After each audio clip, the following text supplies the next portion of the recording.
Hello. Hello. Welcome for another exciting MVA. This is we've done a few together this year. We've got a great day of Unity 5 goodness for you for developing Unity 5 games for Windows 10 Jumpstart. Oh yeah. I'm Adam Tuliper. I'm here with my good friend. I'm Matt Newman.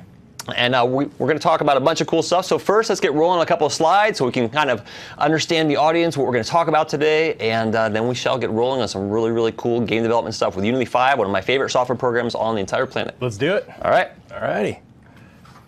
So I'm a technical evangelist with Microsoft. I do a lot on the gaming, of course, and cloud and web technologies. Had a good career in some secure software development areas for a while, and then gaming kind of accidentally took my life in a different direction. Was a software architect for many years before joining Microsoft. You can find me at adamT@microsoft.com and on Twitter at Adam Tuliper.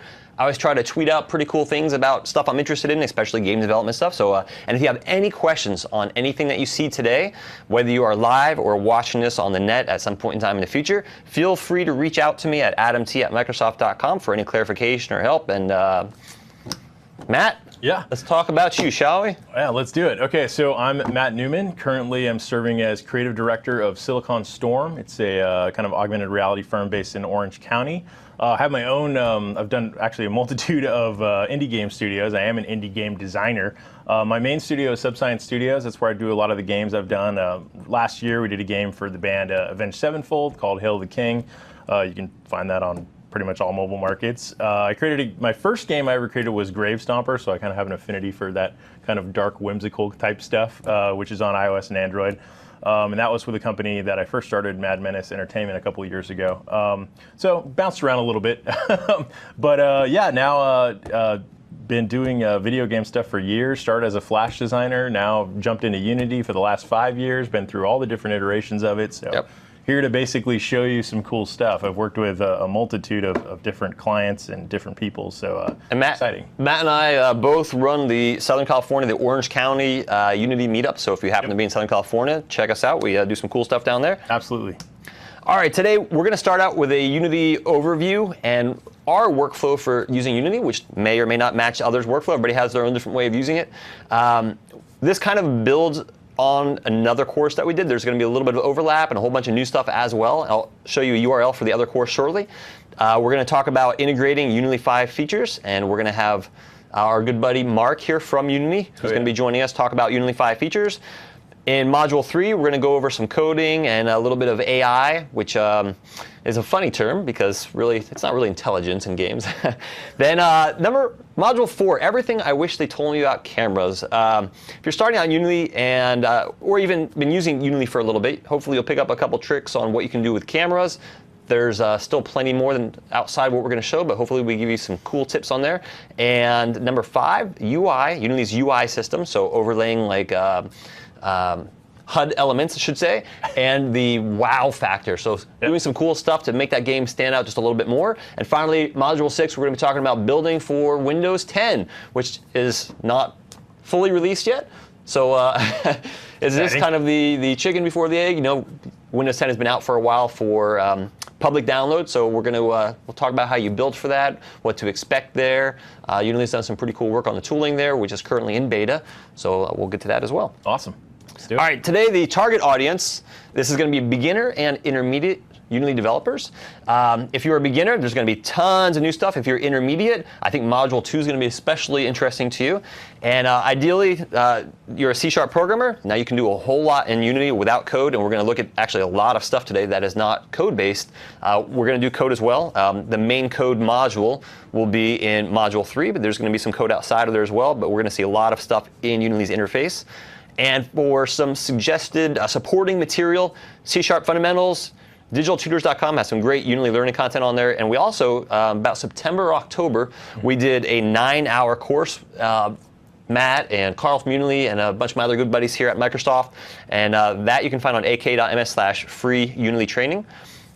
That one's our first collaboration. Our first collaboration. We did Zombie Pumpkin Slayer. We got more zombies today. More zombies today, yep. So join the MVA community. So over 3 million registered users. I had an outdated slide here shortly, and they're like, no, we're over 3 million now. So that's amazing. Get 50 MVA points for this event, aka.ms/MVA voucher. Use the code WIN10 Unity5, and just caution that expires on August 3rd. All right, let's talk real quick about Microsoft's investment for game devs, because we've done a couple interesting things. We're going to talk about the Visual Studio tools for Unity in this module today. We acquired Syntax Tree about a year ago or so, and then we released them for free. We have BizSpark. We give pretty much all of our software to startups for free. You can check it out on bizspark.com. All the code today, we're going to be using Visual Studio. You can use MonoDevelop, which is installed by Unity by default, but we're going to do everything in Visual Studio because it makes the experience a lot better. And there's also the Visual Studio graphic debugging tool. It's a really cool low-level tool that you can use to go frame by frame and break apart all of your shader calls, draw calls inside of there, and help to find some really specific. It's a low-level tool. If you're a beginner, you're probably not going to be using it. But at the very end of the day today, we're going to look at Unity's Profiler, which is now included in their free version as well. So very exciting. Cool. We've got some really cool tools there. All right, Module 1. This is our overview, Unity overview, prototyping, and workflow. Matt's going to show you a little bit on the prototyping side. I'm going to show you some of the Unity asset side, our workflow, how we work together back and forth, a real little bit on Git. Yeah, this is the perfect artist-programmer scenario. Interaction. Yeah, exactly. Relationship. Long walks on a beach. Yeah. So Unity overview. Unity, I was a software architect for many years, and somebody asked me, they said, hey, do you want to talk about Unity to our game dev group and for Windows 8? Now, there's a product from Microsoft called Unity, which is not in any way, shape, or form related to the game platform development system engine that we're going to be talking about today. One is used for dependency injection, a software architecture practice, and one is used for creating games. So when I heard this, I'm like, huh. So you want to talk about Unity and Windows 8 to your group, and then I realized that Unity was a game engine, so I started checking out, investigating Unity, and then that changed everything I did from that point forward. So caution, this is very addictive. This may alter your life's course. Yeah, I think the first day I started using Unity, I never looked back. That was it. That was it. Yeah. It's addictive. I did some, while extremely powerful, DirectX. I did in my college project. My final project was with DirectX, and then I touched it for a long time. And then I found Unity, and so that's what brings us here today. So Unity gives you full 2D and 3D support. It is not a 3D asset modeling tool. Matt's going to show a little bit in Maya. Well, there are some plugins that let you do that. So for the most part, you want to use external tools. I always like to put an asterisk surrounding that, because built into Unity, you can do some terrain building, which we've done before in some prior MVAs. And as of Unity 5, they introduced SpeedTree. Now, SpeedTree is used actually in movies and other top-end games, so it's a very professional tree system. And then again with the asterisk, because there are third-party plugins like ProBuilder, for example, that you can do modeling inside of Unity. Which is excellent, which is by the way. Cool stuff. Physics uses Box2D for the 2D physics and NVIDIA physics. Unity 5 got an update to NVIDIA Physics 3, so a lot more performance there. There's some really neat demos you can find on the net where Unity 4 had, 20, 30 physics objects running the scene, and they've got like 200 on Unity 5. It's pretty crazy. Over 22 platforms supported, so it's pretty much one of the most amazing cross-platform tools I've ever seen. Over 22 platforms. Real-time global illumination and physically based shaders. And if you're wondering what the heck is that, we're going to be talking about that in Module 2 today. Mechanism animation system, we're also going to be looking at in Module 2. The asset store, let me just switch over to that, because that is what kind of hooked me here, because I am not a good designer. That's why I work with this gentleman sitting to my right-hand side here. But on the Unity Asset Store, you can find things like full-up 3D models, shader writing systems that will do it for you, zombies. I realize I can get a lot of these assets here. Oh, man. Matt, I don't know. I'm going to have to start putting stuff on the Asset Store. So very, very cool stuff. I mean, this is what makes it amazing. At Microsoft, we work, of course, with a lot of game studios, and you'll find that near every single one uses something from the Asset Store. They might not. It's a great resource for not only programmers finding resources to develop your own games, but also if you're a designer and you want to prototype a game, you have a game idea and you're trying to get something to market or even find people to join your team, it's a great place to go as a starting point. Find a sample project, reskin it, do what you need to do, and then you'll have a base that you can work from to create pretty much any type of game you're looking to do. So Asset Store is huge. And amazing. I highly recommend, definitely kind of just going through it and seeing what's on there, and there's a ton of free Lots stuff. of free stuff. Yeah, Unity puts out a ton of free stuff, and then there's some great paid stuff too. If you're willing to spend a little bit, you can get some really great low-cost full projects that you can just go nuts with. So Things, really, environment systems, mountains, Yeah. et cetera, that would cost you probably 10 grand plus if you had somebody Totally. write it for you that you can get for, you know, $70, $50, $30. and like you said before, it's a great resource for external plugins. So there's a lot of really, really great tools. Like you mentioned ProBuilder, one of the plugins that I use. It's absolutely amazing for basically prototyping out levels on the fly. And just like using these different tools, you can actually create within Unity without having to go to Maya or Blender or some outside program. You can actually do it all within Unity, which is really, really cool. It just saves a lot of time. So definitely check out the asset store. Huge benefit to Unity. So, Cool. Yeah. Amazing. So let's take a moment and go over a Unity overview. So this kind of builds on the MVA we did previously, but I'm sure there's a lot of folks joining us today who don't have any Unity experience. So I just want to give you a quick run through of kind of Unity's interface and some core concepts before we kind of start prototyping things out and diving in further. So let's go and look at Unity.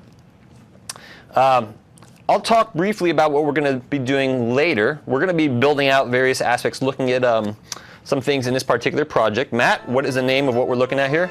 So this is Vamp Kid versus the Zombie Apocalypse, Vamp 3D version. We've actually done this game in 2 separate versions. I think we're going to be going mostly over the 3D version today. We'll show you, I think, some little bits of the 2D one we did, right? Or maybe? We are going to be showing some Okay. of the 2D version, which will eventually be open sourced on GitHub. Cool. This particular one here as well is going to be up on GitHub. I will show you that URL in the second module today. And we kind of had the idea of doing little bite-sized pieces, and we thought, you know what, let's bring you something a little bit more full. Maybe not a complete game that you're going to turn around and sell and make all the money that we would normally make off this. Huge checks. But so we kind of changed this up a couple days ago, and we said, hey, let's see if we can't put something a little bit cooler together here. Yeah. So we've been working actually in the last few nights, Yeah. pretty late on this. So hopefully you'll get some enjoyment out of this today. We've got some pretty cool tips in here, and so yeah, let's look at. It's kind of a classic platformer with some shooting elements. It was just kind of a fun project that we threw together, and hopefully you guys will dig it. So it's zombie themed with a little bit of a vampire spin on it, and it's fun. I sense Cool. you have this dark side to you. There is. It's this dark side that's always, but it's always coming out in like these cute, whimsical creatures. I don't know. I don't know what's going on. All right, so in Unity, let me show you real quick a new project. And again, for the folks that are brand new to Unity here, Unity 5 brings a little bit different interface too. Unity is a 3D engine, but also supports 2D, which really is still a 3D environment. Just it sets up a couple defaults that make it easier to work in 2D. You can always switch back and forth. So let me do 3D here and simple Unity project. You get some asset packages to start, and you can check all these off or not. I highly recommend not. These are essentially, if you've used Visual Studio before, think of NuGet packages that you would bring into your solution. These are all pre-packaged bundles. Think of stuff you would get from the Unity Asset Store. Unity gives you a bunch that are there by default, and some things that you install or add themselves here. So for example, Modern Weapons Pack. You can see all stuff that I've downloaded already from the Asset Store shows up in here. So I can just quickly check them off. You don't have to check off anything here. You can always do that later on. So I'm going to actually just not check off anything here and create this project. Very cool. And once this loads up, Unity will always reload its interface. It closes out, so it didn't crash on you. It closes out, reopens again to initialize the environment. And it is a pretty basic looking system, but as you'll see today, we can do some incredibly powerful things in it. Let's talk about the interface very fast. Right here is your scene view. This is your design surface. So the levels that you're going to create, you do it inside of here. And let's kind of let's go back to our default view here. So layout default. At any point in time, if you mess up your windows, I like to show this people because some people don't know this is there, even though it's right in your front of your face. But sometimes that's the most, I think, hidden area is when it stares you right in the face. Yeah. If you mess up your interface, which you are bound to do at some point in time, I'm always popping my windows out in Visual Studio and in Unity on accident. Layout default, we're kind of back to normal here. So this is our scene view. We click on play. It's compiled our game behind the scenes, and we're running our game. And we can't interact with it. We don't have anything in our game. We're gonna build out a couple things. As I mentioned, Matt is going to prototype out the level a little bit. Yep. So we've got some things to look at there. Make sure you get out of play mode here. In any Unity demo, I always talk about this. So if you've seen my other demos, you're like, why is he talking about this again? This is extremely important. Edit, preferences, colors, play mode tint. I like to change my interface a little bit different color when I play my game, because then I know I'm playing my game. And you think, well, isn't that obvious? Not always. That's a huge help. I mean, there's so many times that when I'm using Unity, if I don't have those colors enabled, where I can kind of see that I'm in a separate play mode, you'll make a lot of different changes and edits, and you won't realize you're actually in play mode. And the problem is when you're in play mode, I think it's like 90% of the time, most of those changes do not come through. They're just kind of on-the-fly changes to let you test while you're playing the game. So you want to have that color set up so you know you're in a separate mode. It just really helps visually. Definitely. You'll forget. If you don't have it set up, you definitely will forget. So it's good to have that color there. So right when you hit play, you know that, hey, I'm in a different mode. I like to use like red. Some people use like a yellow. It just yeah, the yellow shows up, I think, a little better on camera here than the red. I used to use red all the time. And so if we notice, I'm in play mode right now. If I'm not tinting yellow, I might forget about it. And I come in here. I'm going to create just a couple, I don't know, a sphere, a cube. The important thing is I'm making changes to my scene. I get out of play mode, they all disappear. So play mode is a temporary playground for you to test your game. Very important setting. Down here, this is your Project Explorer. This maps to a folder on your file system. Unity projects always, always, always are in the Assets folder. I typically say don't mess with this folder structure here unless you know what you're doing. If you go to Source Control, which we'll talk about shortly, you really only care about the Assets and Project Settings folder. Don't mess with these folders, again, unless you know what you're doing. So I'm going to close that out here. Everything is underneath the Assets folder. So anything you bring in your project is going to always build in their assets. You're not going to rename assets. Everything goes into there. So this is essentially synonymous to your Solution Explorer, in a sense, inside of Visual Studio. So we have our Scene tab, our Design Surface, our Game tab. This is when we're playing our game. And over here in our hierarchy, this is anything that's currently in our scene. So let me go ahead, 3D object. I'll create that cube again, double click on it to bring it into focus. Now I have all of its properties here. This is an important concept known as a game object. Everything in your scene here is a game object, with the only exception being this skybox, which we're going to talk about in the next module in the background here, and the changes that came in Unity 5 for those. And what we'll notice is that an actual game object itself is very basic. It has a name, a tag, which is just a text string that you can use to search for objects in code. For example, I can say, hey, Unity, give me the object tagged player. Names can change at runtime, so we typically ask for objects by tags. You can search for objects by name. It's a little bit slower operation as well. But so you have a name, a tag, and a transform, the most important property in Unity. This is a position. Notice as I take my cube here, its position changes. I can rotate it, click on my little lines here, and I can scale it out. So position, rotation, and scale is the transform, very important property. Every game object has those properties. Even an empty game object has those properties. And all of your game objects come to life through components. And we talked about this quite a bit in depth in our first one. Again, this is just a quick kind of a refresher on the Unity interface here. And if I take any other object here and add it. So for example, if I add a button, we're going to talk about UI later on today. So if I add a button to my screen here and I look at that button, that is also a game object. Everything here is a game object. Now, if I want code in my project, create a C# script, test script, we'll call that. And by default, the editor is monodevelop. We can take code and just assign it to game objects, just like this, if I want that code to run on that cube. Simple drag and drop. There we go, drag and drop it. There's like 4 ways you can add it. You can drag it, drop here. You can actually drag it up into your scene onto a game object. You can bring it over here. You can actually add it through here, or drag and drop it this little area. All different ways you can add it. And lastly, you have this 2D button. So again, Unity is a 3D system at heart. If we look at the project we're going to work with today, we can see this is full 3D. I have this 2D button, which just fixes me to X and Y. Just see, I can't rotate. I can only move left and right. This is very good for when you're dealing with projects like, let's actually show the 2D project. Yeah. The 2D version of this 3D game. Which actually, the 3D one kind of looks cool. In the 2D version, now that I'm looking at it, a little orthographic view there. So the cool thing is both of these projects will be open source on my GitHub account. Again, I'll be putting up that URL in the next module here. And let's take our 2D project and just kind of show you that real quick here. Just so you can see, I think it's kind of cool to look at the 2D settings here. Give that 1 second to load up. There we go. maximize on play. My resolution might be a little off on this. You might see some black bars on the side here. But yeah, so that's the... it's the original version of VampKid. And one of the things that we're going to be doing in the wow factor module is when our VampKid dies today, notice when I hit a zombie here, boom, blows up in these little bats, these little animated bats. So we actually have that in the 3D project as well. So you'll see some overlap between these two projects. But the point I want to show you here is in 2D mode, let's double click on an object here. Notice it's still 3D. It's just a thin plane in 3D space. So this is just a helper button just to lock you to 2D while you're working this interface. Yeah, now everything in 2D space, it's basically essentially flattened on a plane, like you said. I think there's a canvas that actually appears in your project where you can actually put all your elements. But the way it works is it deals with sorting.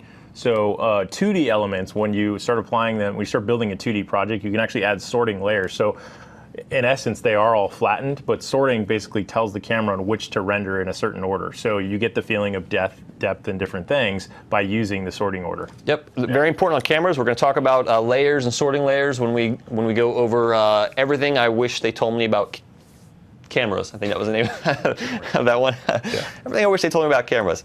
All right, so real basic Unity overview there. Actually, I'll do one last thing here before we kind of continue on. And let's take that script that I assigned to my cube, was it? Just to show you the defaults, if you download Unity now and install it, let's go back to MonoDevelop here. MonoDevelop is the cross-platform editor that's installed. So if you load this on a Mac, for example, this is the editor that you're going to get. Visual Studio is not available on a Mac right now, so if you load this up, this is what you're going to get. And also, if you install on a PC, this is what you're going to get by default. We're going to change it up shortly, though.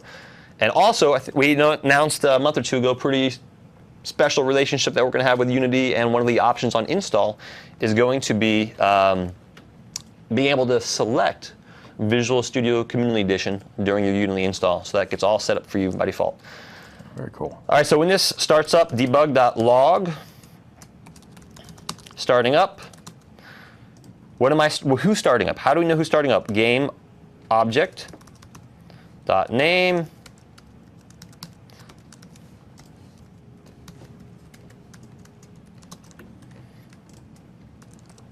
So this says whatever game object we're assigned to, you're going to find this name out right here.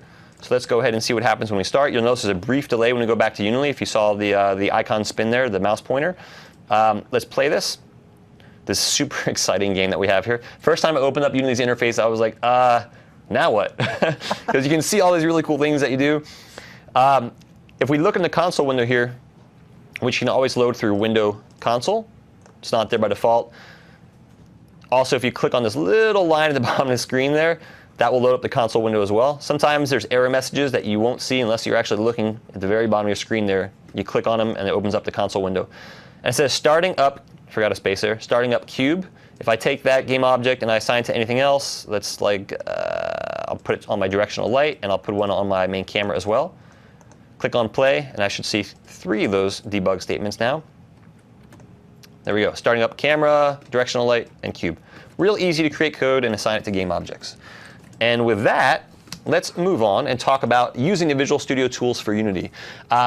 This MonoDevelop is here, Unity's here, and it uses a Mono Soft Debugger interface to talk between the two of them. So you edit your code, but then when you want to debug, you can actually attach to this virtual interface running inside of Unity and debug inside that little virtual environment. When you click play in play mode, you can connect the debugger into that virtual environment. So out of the box, that worked with MonoDevelop. Syntax Tree developed a wrap around this for Visual Studio. And they used to sell it, and then we bought the company and turned it on and released it for free and branded this as the Visual Studio Tools for Unity. So in order to do that, you search for Visual Studio Tools for Unity on the net, and you download the version appropriate to whatever Visual Studio you have. It does not work with Visual Studio Express, which I think we've kind of deprecated now because we have released Visual Studio Community Edition. Community Edition is a pretty full-featured version of Visual Studio that supports plugins, which Express did not, and therefore makes this makes you be able to use this with Express. You needed the retail version of Visual Studio. You couldn't use it with Express, so this was a really cool move, I think, that we did here. Very cool. So Visual Studio Tools for Unity. This allows you to use Visual Studio to not only edit, because with Unity you can literally use Notepad if you want to edit your code. This allows you to edit and debug your code as well. And I think it does a better job than MonoDevelop at debugging. There's some things that show up better in Visual Studio.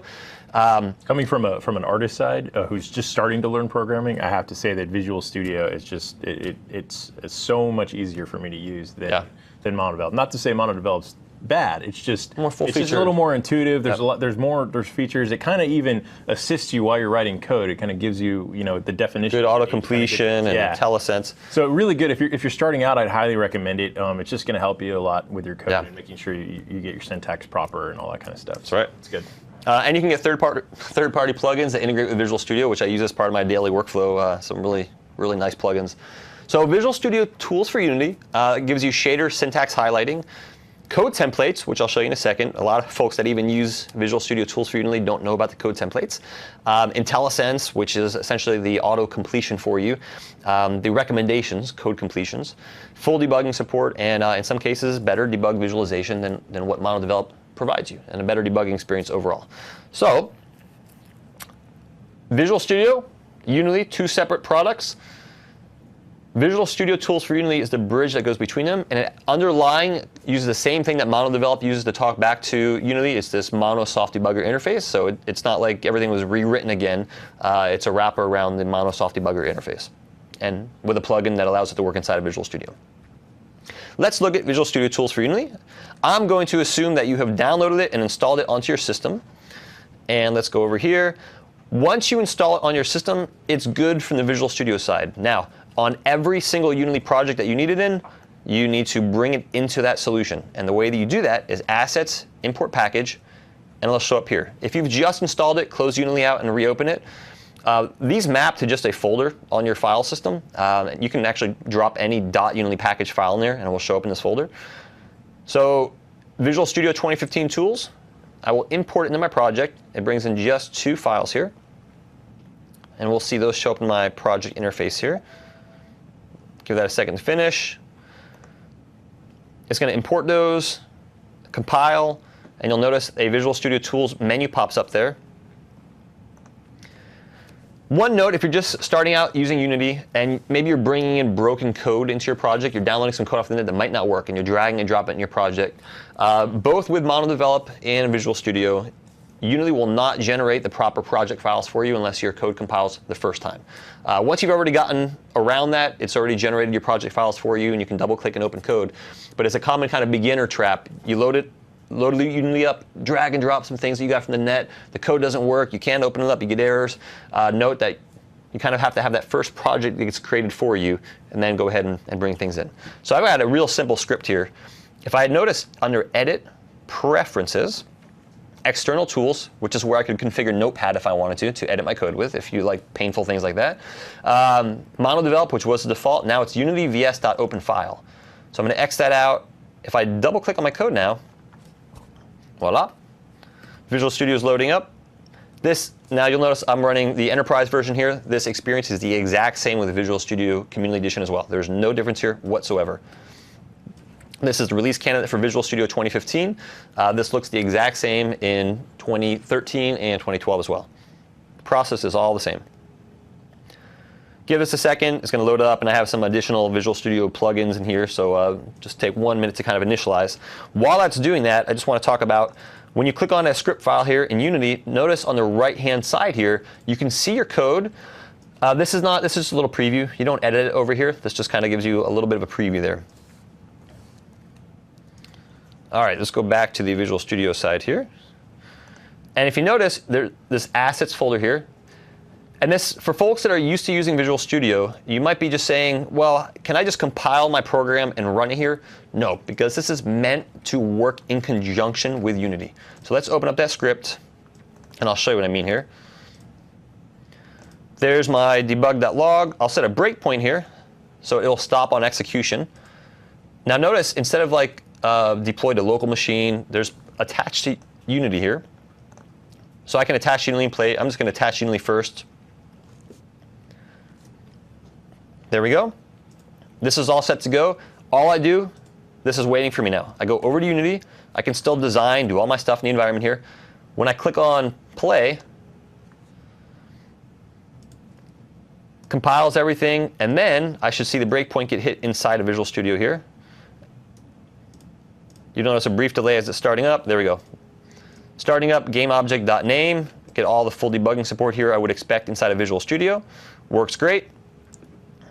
Increase that a little bit. Just continue. Or if I stop, this is important to note, if I stop, this does not kill Unity.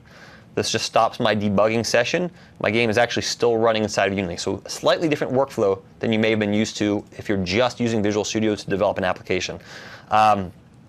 Works well. And again, you can come over here and make all your changes and just attach to Unity, and you get all of these game object. Notice all of the autocomplete here, all of your methods, get component, you can see everything here. If you forget code method inside of Unity, so we created a basic project, and we got a start method and an update. Start gets called on any game object, any game object you're assigned to when that object starts up. Since these objects these code files that are assigned to game objects don't have regular constructors, use a start or an awake method. Awake gets called before start. Awake typically used to find other components within this game object. So for example, if I wanted a reference to a box collider, I could get that inside of my awake method. Void awake.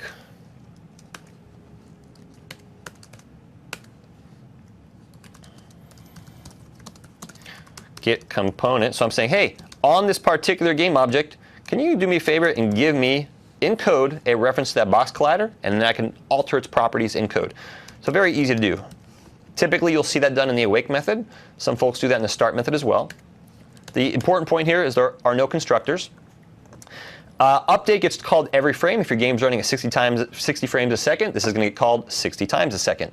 But one thing I want to show you with the Visual Studio tools for Unity is Control-Shift-M. Think M for mono behavior. Control-Shift-M. So if I want to detect when whatever game object I'm on has collided with something, assuming I have set up physics for that object, I can say Control-Shift-M, and I get all of the Unity mono behavior methods. In other words, all the methods that Unity understands that it can look for if certain criteria are met. So for example, I want to know when this object has collided with something. Now, if you know the method signatures by heart for all of them, you can type them out. It's really helpful having that. I forget them, yes, because there's some things get a little confusing. Like, for example, on trigger enter takes a collider, but on collision enter takes a collision object. So kind of remembering which one gets what when, I can just say OK, and it generates the method for me. Boom. I think it's funny because when I first started coding, that was one of my big problems I was always having was the collision and collider methods. I couldn't exactly distinguish. I was like, why isn't this working? It was because they're so similar. Yep. But having that's a perfect example of why Visual Studio Tools it's awesome having all those definitions right there, so you can just see them and click what you need, and it just works great. And now notice one difference: the Visual Studio Tools for Unity, they make this public. This does not have to be public for object-oriented purposes. I want this to actually be private, so I'm just taking off the public. From a functional standpoint, it doesn't actually matter either way. Behind the scenes, Unity uses reflection, a process where it can inspect its own code, and it will look to see if you have these particular methods implemented and call them if certain criteria are met. For example, in this case, it's when two objects that have a collider on them hit each other. It will look at those objects and look on the code on those objects and say, hey, do any of those objects have on collision enter defined? And if so, we'll call it now. So very, very easy. Again, I don't want to go through all the code methods here. I just want to show you the Visual Studio tools for Unity and Control-Shift-M. Also a great feature of Visual Studio. Let's say I just kind of mess this all up, especially when you paste in code from the net. Control-K, and while you're still holding down Control, so Control, I'm holding Control down, I press K, and then let go K, and I press D. Formats my code. This is awesome for when you download messed up code from the net. And this is one area I think Visual Studio does a far better job than MonoDevelop and Control-KD. MonoDevelop you can format. I just like the formatting that Visual Studio provides a little bit better. All right. Cool. Let's talk real quick about some of the workflow that we use when we develop games. We start out with a game design document. You'll find that folks, if they do game development for others, maybe that might be a statement of work instead of a game design document. A game design document we'll get to in 1 second. Then we prototype out our level and characters, and we'll look at that here. And almost always, it's a mix of stuff that we create as well as other things from the asset store. Again, it's a very common thing that for professional studios to use a lot of things from the asset store. It might not be models, because they might be having their own artists, like Matt, for example, create those models. Yep. But it might be other scripts, editor scripts to plug into Unity's interface. You can extend the whole interface through scripts to make your own tool set inside of there. Yep. You can get audio files. I mean, really, really cool stuff on there. I don't want to beat that to death, but so after we prototype, we commit to source control and repeat. And we'll look at source control here in 1 second. Let's talk about the game design document.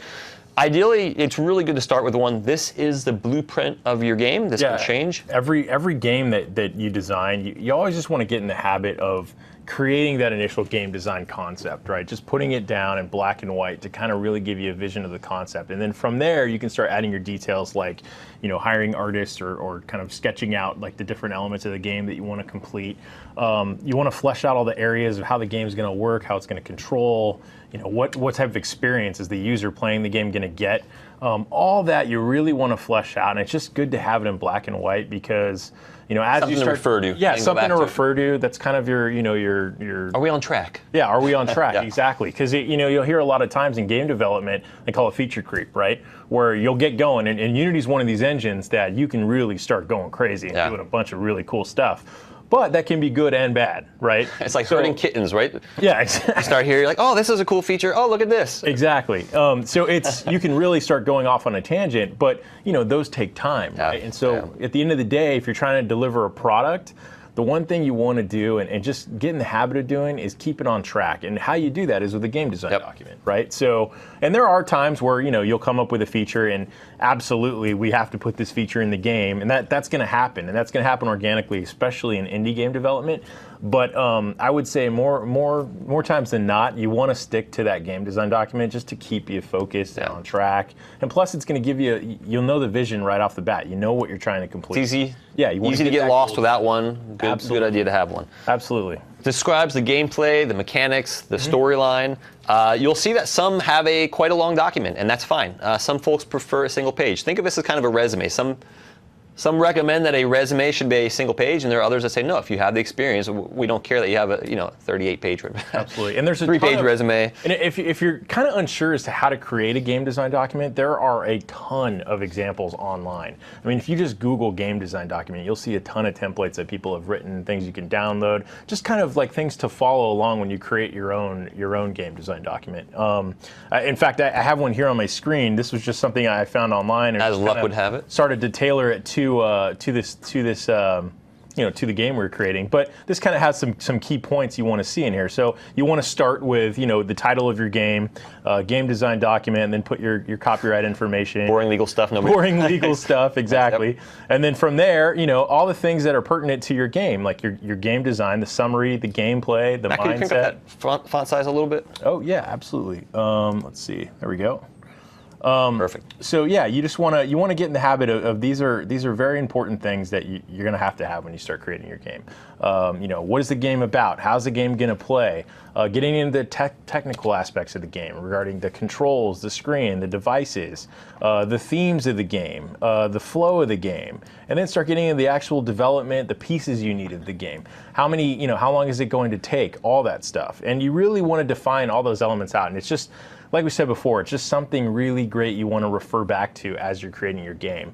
For example, for the Vamp Kid stuff, I'll just show you real quick. This was kind of some of the initial art assets that we created to kind of get the vision across, right? And these are just doodles, right? These aren't anything crazy, but this is a good kind of starting point. Like, okay, we wanted to create a quick game, trying to come up with an interesting idea for what we're trying to do. Sometimes they'll have coffee and ketchup on them. Exactly. Start jotting down some ideas, right? Maybe throwing a little quick Photoshop rework on them just to kind of make them look a little better. And you can use that in your game design document too. I mean, don't be afraid to throw sketches in there. It doesn't have to be like it's not a production piece. It's more of it's a preliminary. Even if you're not an artist. Yeah, you don't have to be an artist. Exactly. Yep. You just got to get your thoughts down. And that's kind of what I do when I'm creating games. We thought, okay, we want to have this kid vampire who shoots fireballs and he fights zombies, right? What else is there going to be? There's going to be bats and skulls and coins, things like that. You just want to start kind of getting those images down.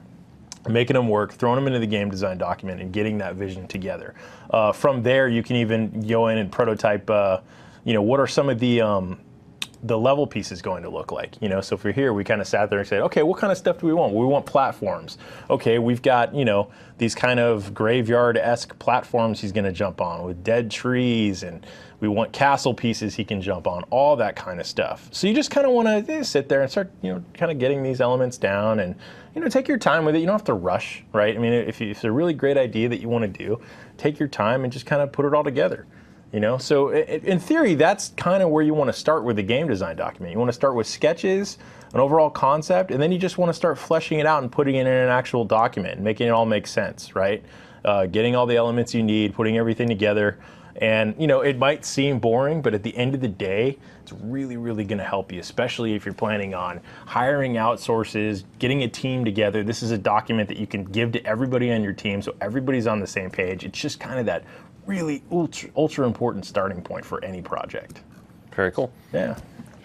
All right, let me go back to,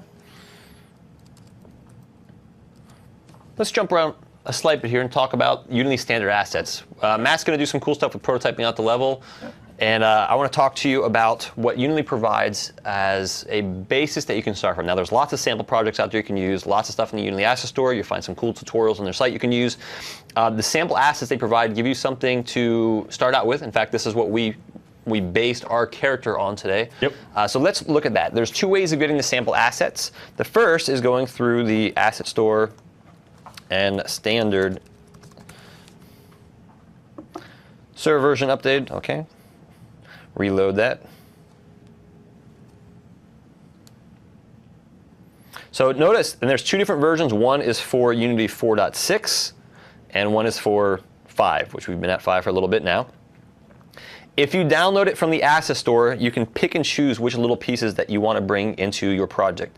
If you, let me rephrase that, the other way around actually. If you download them from Unity's website and you install them from there, they show up as all these different pieces that you can pick and choose from. Characters, cross-platform input, which we're going to look at today, and characters. If you download it from the Asset Store, by default is going to bring everything into your project, which is what this one is here. So if you want to look at how everything is laid out, download it from the Asset Store. So notice here we have a 2D character controller. Let's play this one here, and let me set maximize on play so you get the best real estate possible on your end. So if you want to see how they do the 2D animations here, how they tie this all together, right? It's basic, but gives you a really good starting point. Swap out the assets, swap out your images. If you want to look at, for example, aircraft, jet, 2-axis controller, or even AI, one that kind of flies itself around.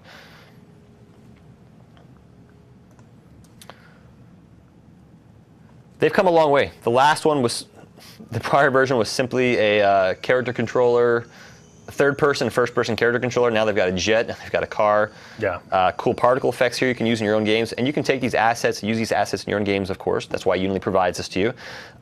We built what we're looking at today on character third-person and character first-person. So you'll notice they have this guy called Ethan, and they give you some animations to start. Ethan can run around, he can jump, he understands some physics, right? Can't really go through the wall there. And then we have this free-looking camera rig that follows him around here. Has some basic collision on it. Has some basic stuff on there, right? Kind of a wall avoidance there, so I can't get really trapped inside the wall. Basic stuff. That's what we use today. We essentially swapped out Ethan. Sorry, Ethan. And then we customized the controller a little bit. So to make it a little bit better for a 3D platformer. Still not complete. We're still working on it. So you'll find on the GitHub site that we're going to post, we'll constantly have revisions out there. There's also a first-person controller here. And to use these, it's extremely easy. So granted, these are fully set up scenes. But if you want to use these, let's do a new scene. I'll create a terrain. On that terrain, let me add just something so we can see it here. One of my favorite basic textures of all time, grass and rock. And under prefabs, prefabricated units that we can use in our game, the prefabs folder, if we look in here, Let's see, we've got, that's our sample scenes, standard assets, prefabs. Under our characters, let's do a first-person controller prefab. So we've got two different kinds here. One understands physics a little bit better than the other one. I'm going to use the first-person controller here and move it up so it's not stuck in the middle of my scene. Literally drag and drop. Now we have a guy. We can run around, press space bar, use all the standard ASDW keys, our arrow keys, and now we're just falling to our doom. Really, really easy to use to integrate. So those are the sample assets. Again, check those out. It's what we use today to start to level out. In turn, we had Matt kind of prototype some of the stuff on his end. Yep. And then, so Matt, why don't you take us over to some of the stuff on prototyping the level out? Absolutely. So when you think about your level, when you're creating something like a platformer, for example, you want to think about first of all, optimization, right? I always like to start low when it comes to environment stuff and then kind of pick and choose my details, which is different from characters. Characters, you kind of want to go high and then go low. I like to start low and then go high because it just gives me a good baseline to kind of white wall out an environment and kind of just prototype something quick and dirty, but have it make sense, right? Also, if you're doing a mobile game, it's good to start low too because you're just gonna have good optimization, and then from there you can kind of pick and choose your battles or just keep adding stuff onto it to kind of give it more detail. So with that being said, if we take a look at the project, in here you'll notice that we have a bunch of different platforms, right? So we wanted to do a platformer, and so I kind of went crazy with platforms, and we have all kinds of different ones. We have straightaways, we've got curved platforms, we've got little wobbly paths, we have these kind of stacked structures, even these little like jumping areas that are all kind of stacked, all kind of different. But the beauty of what I did with every single one of these, and a great way to kind of initially prototype a lot of pieces that you can use for your own levels, is every single one of these pieces is basically using the exact same texture, okay? And you want to get into the habit of doing that, and that's basically a really good kind of initial fundamental learning for optimization for your games, right? So yeah, looks like we have all these different pieces and every single one of them has a path and whatever, right? But they're all using the same texture, and let me show you what I did with my texture. So texture is like a paintbrush. Yeah, exactly. So in Photoshop, right, I started with kind of my 1024 by 1024 piece of artwork. That's my canvas, right? And then from there, I divided it in half, 512 by 512.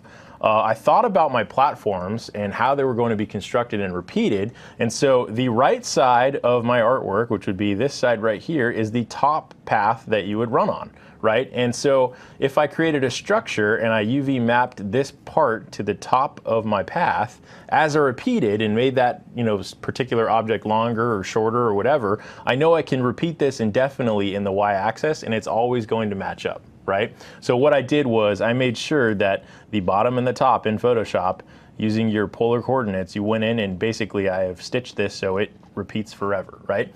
I did the same on the side right here. So if I think about my objects, and we'll actually go into Maya so I can give you a better idea of what I'm talking about here. But here's my simple object, right? You'll notice from this texture, if I can pull it up here on the side so you can see it, right? Just real quick, because I know we're kind of running short on time. Yeah. I don't want to derail you too much here. When you create a repeating texture like that, how do you make sure that your edges line up? Okay, good question, actually. In Photoshop, I just go, it's filter offset edges, right? And so if you're using 1024 by 1024, you're just going to set that to 512 by 512, and that will give you a perfect grid that you can just go in and stitch together and use the clone tool to kind of fix up. Cool. Right? Let's see, and actually I wonder if I have Photoshop open. Yeah, here you go. Okay, so this is a repeatable texture right here, right? And let's say I'm just gonna mess it up real quick because I want to be able to repeat this, and we'll just paint this green, right? And we'll go off the edge right here, so we know for sure that that's not gonna line up, right? Yeah. If I did want that to repeat, I would go into Filter, Other, Offset, right? I think this was 2048 by 2048 was my initial size. So I want to set it the half of that to get those grid on the side. So I go 1024 by 1024. And you'll notice, once I do that, you're going to see those lines, right? Because I painted off the edge. That was the edge of my document. Basically shifted it over. Right? So from there, I know that, okay, I just have to stitch those elements that are, not exactly repeating. So I can go into, let's say, my clone tool, and in here, you go press something like Alt, right? Grab another texture from another part of your texture and then just come in and kind of paint over those seams, right? And really what you want to do is start eliminating those seams. So you can come in and kind of blend this together. And that's initially how you would make a repeatable texture pretty easily, right? Neat. Cool. And if you have more extreme cases, right, or more extreme things happening, yeah, you do a lot more touch-up and stuff like that. Gotcha. But yeah, use the offset function, go in, kind of fix your seams, you're good to go. So from there, if we look at this texture, right, you'll see the top of it is that repeating part right here. And the sides is this kind of rocky pattern that I have repeating around and around, right? Once you get a basic piece like this, I know it doesn't exactly line up on the seams right there, but that's okay. Using your artistic prowess later, you can actually go in and fix those seams by sticking rocks on there, adding, you know, like a transparency, like brush, whatever. Those will kind of fix, you know, those edges. Add more brush, rocks on the side right here, you can really dress it up. But from this initial piece, we got this basic piece right here, I can start adding subdivisions. Right, so I go into my mesh tools, go into insert edge loop, start adding subdivisions, and then from there I can really start tweaking my piece. So if I go in and I'll just grab some things right here, I can start pulling it out. And so why are you adding the subdivisions? So I add subdivisions so I'm able to modify the look of my piece, right? And by doing that, the more subdivisions you add, and it started as this basic kind of rectangular block, right? But from there, kind of like joints in a sense. Yeah, and the more you add, the more smooth of a line you're going to get and different things, right? But from there, it gives me the ability to start tweaking those pieces to make a variety of different pieces, right? So like I said, I'm only using that one texture, but I'm using those repeatable maps to do a variety of things. So this one, I kind of added a bunch of subdivisions and had it go around in a circle, right?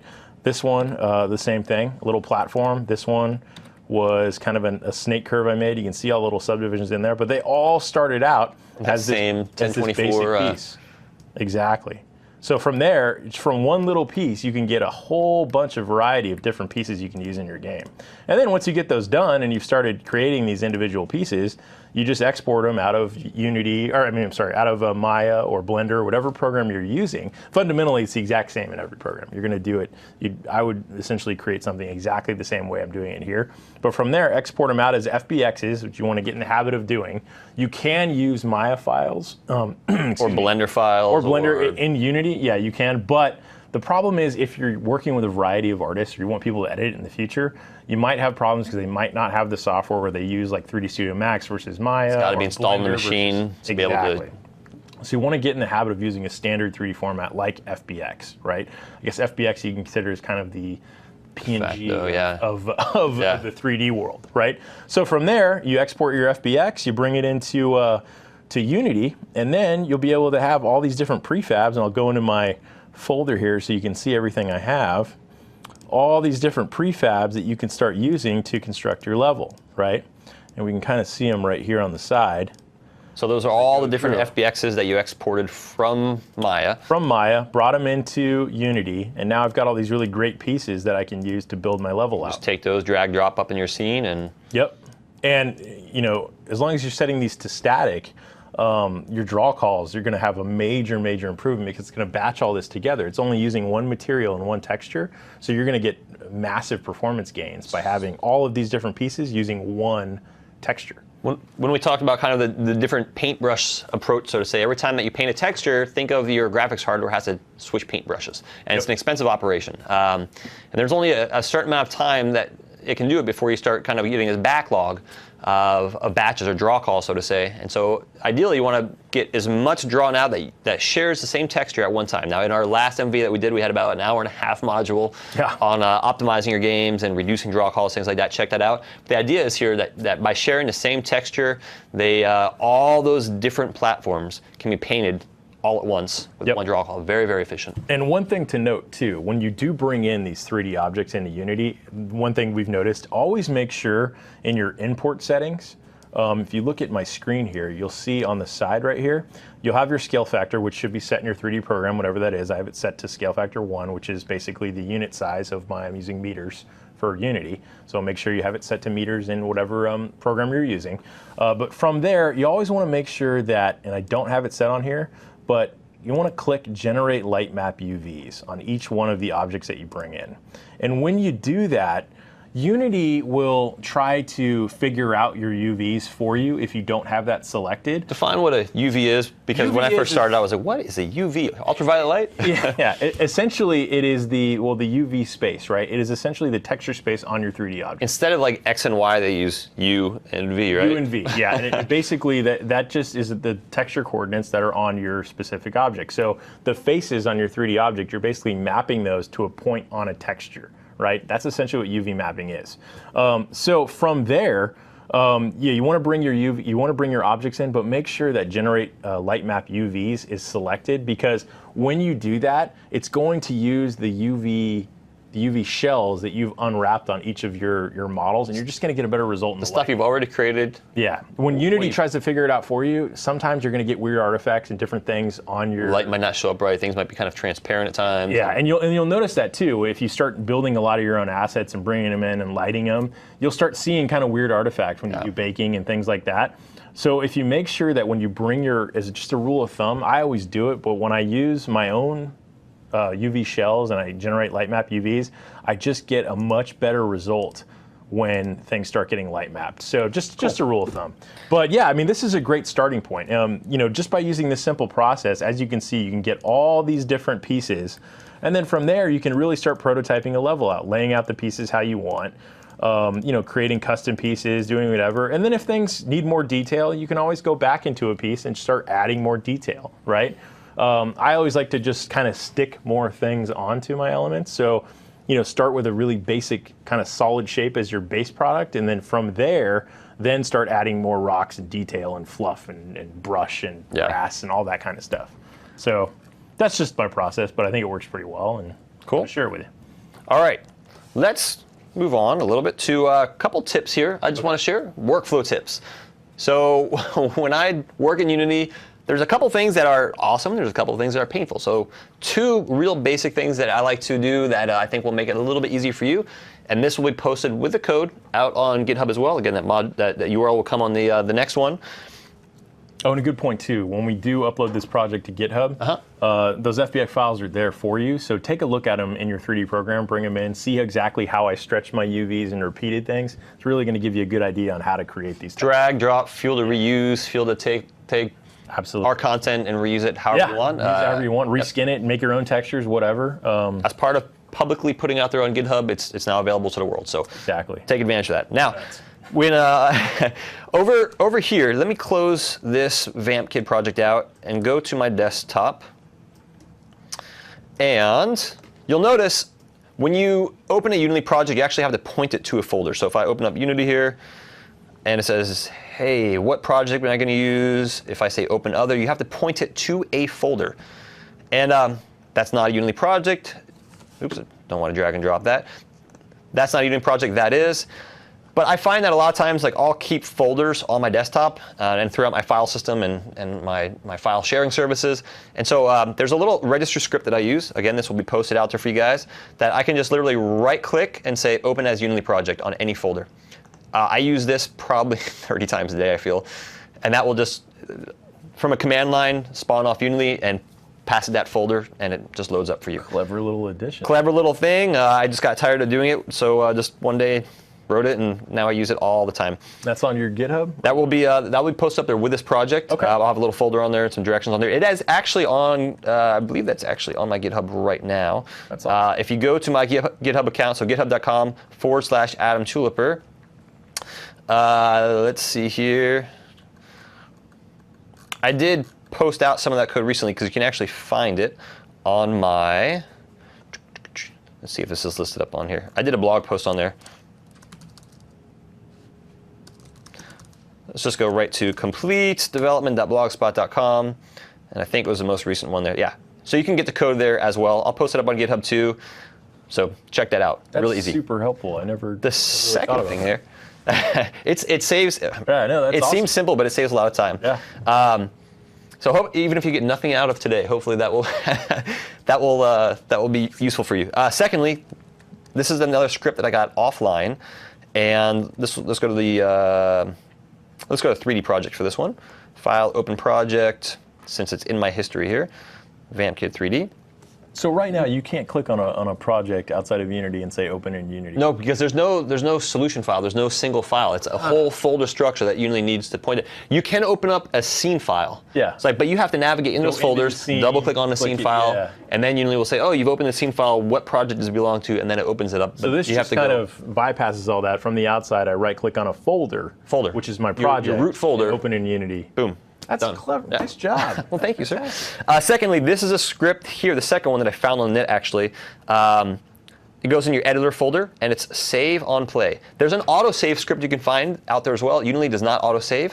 And what this will do is anytime that you are running your project, anytime you make changes here, let's say, Unity, just like any other tool, it's written by software developers, and we're not perfect, so you will find that things sometimes crash. It's a fact of life.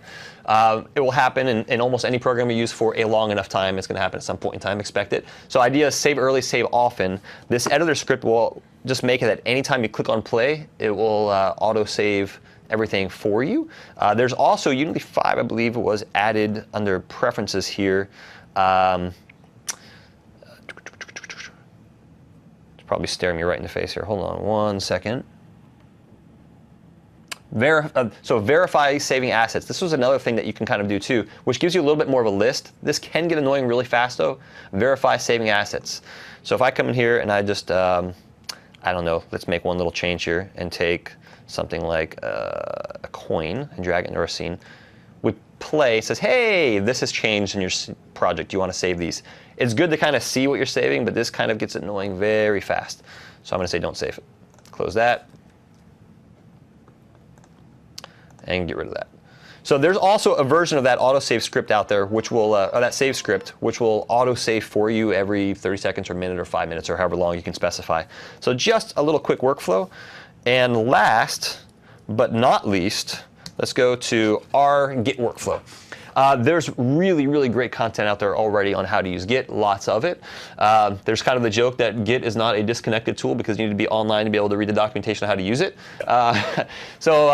I think Git's a cool tool, but it can get complicated. So I want to show you a very, very basic workflow. If you are already used to using Git, you might say, you know what, this isn't the correct workflow, or this won't work for me because I work in a team environment. Fair enough. I want to show you the very basic version here. It's going to be about a 2-minute demo.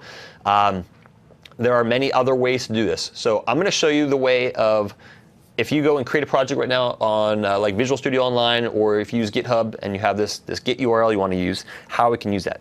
So first, when you have a GitHub project, so let's go over to something that is not yet there. So if I just right-click, Show and Explore, that basic demo that I did before, right, where we added some stuff in here.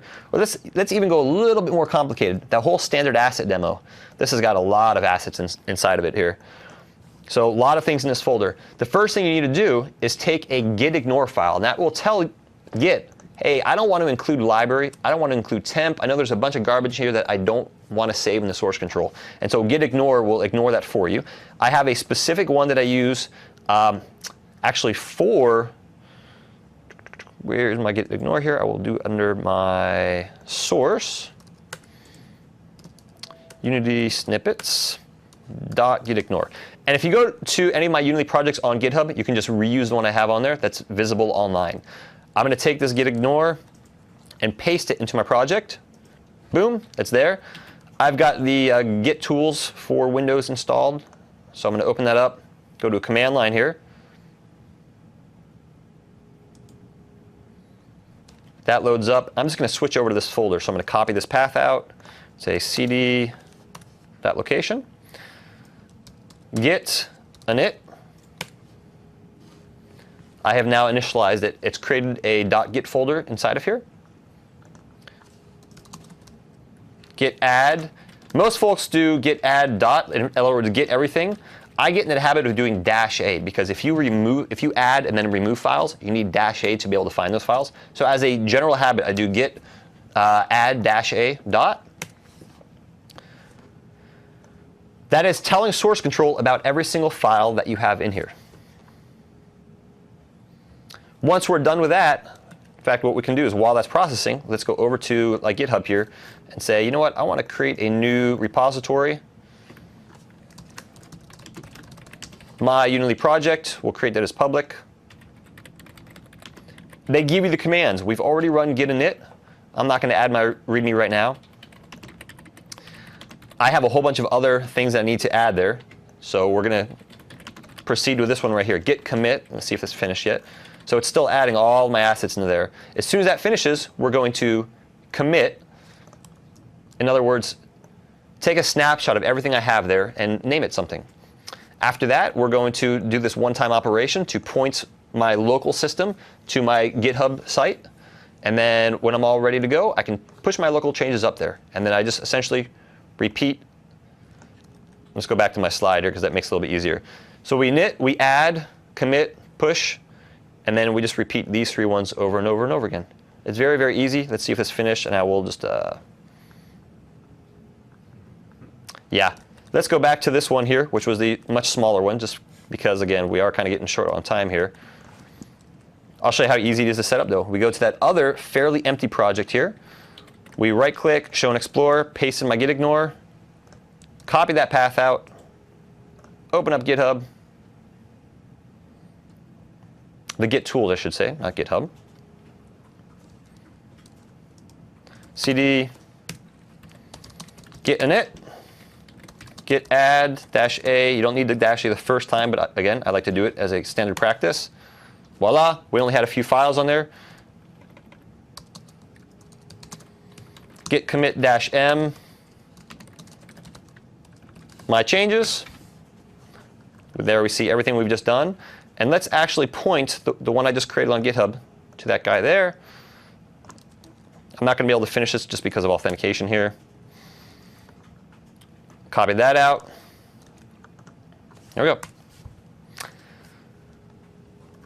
This is taking my local snapshot I just created, my local commit I just created, and pushing it up there.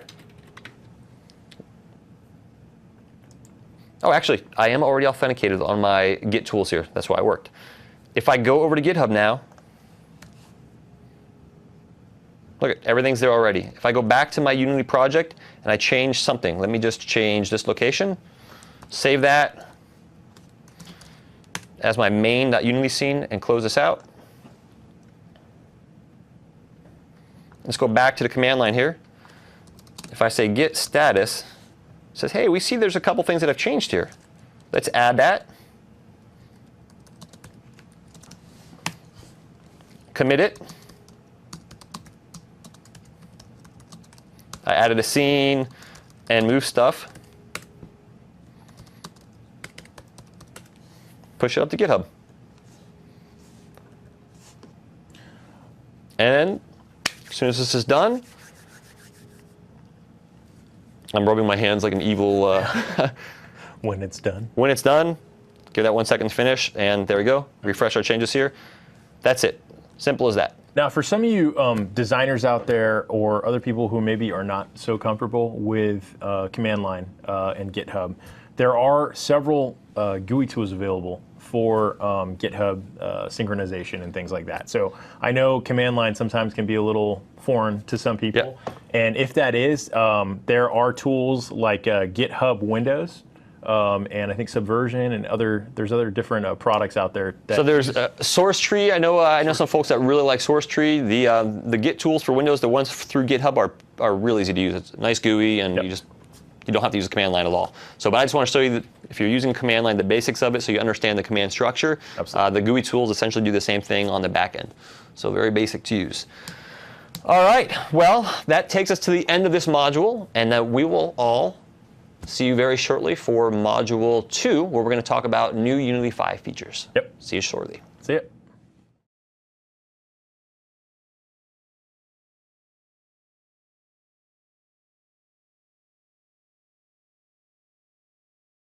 My name is Mark Schonagle. I'm an evangelist for Unity Technologies. Been in the industry about 20 years.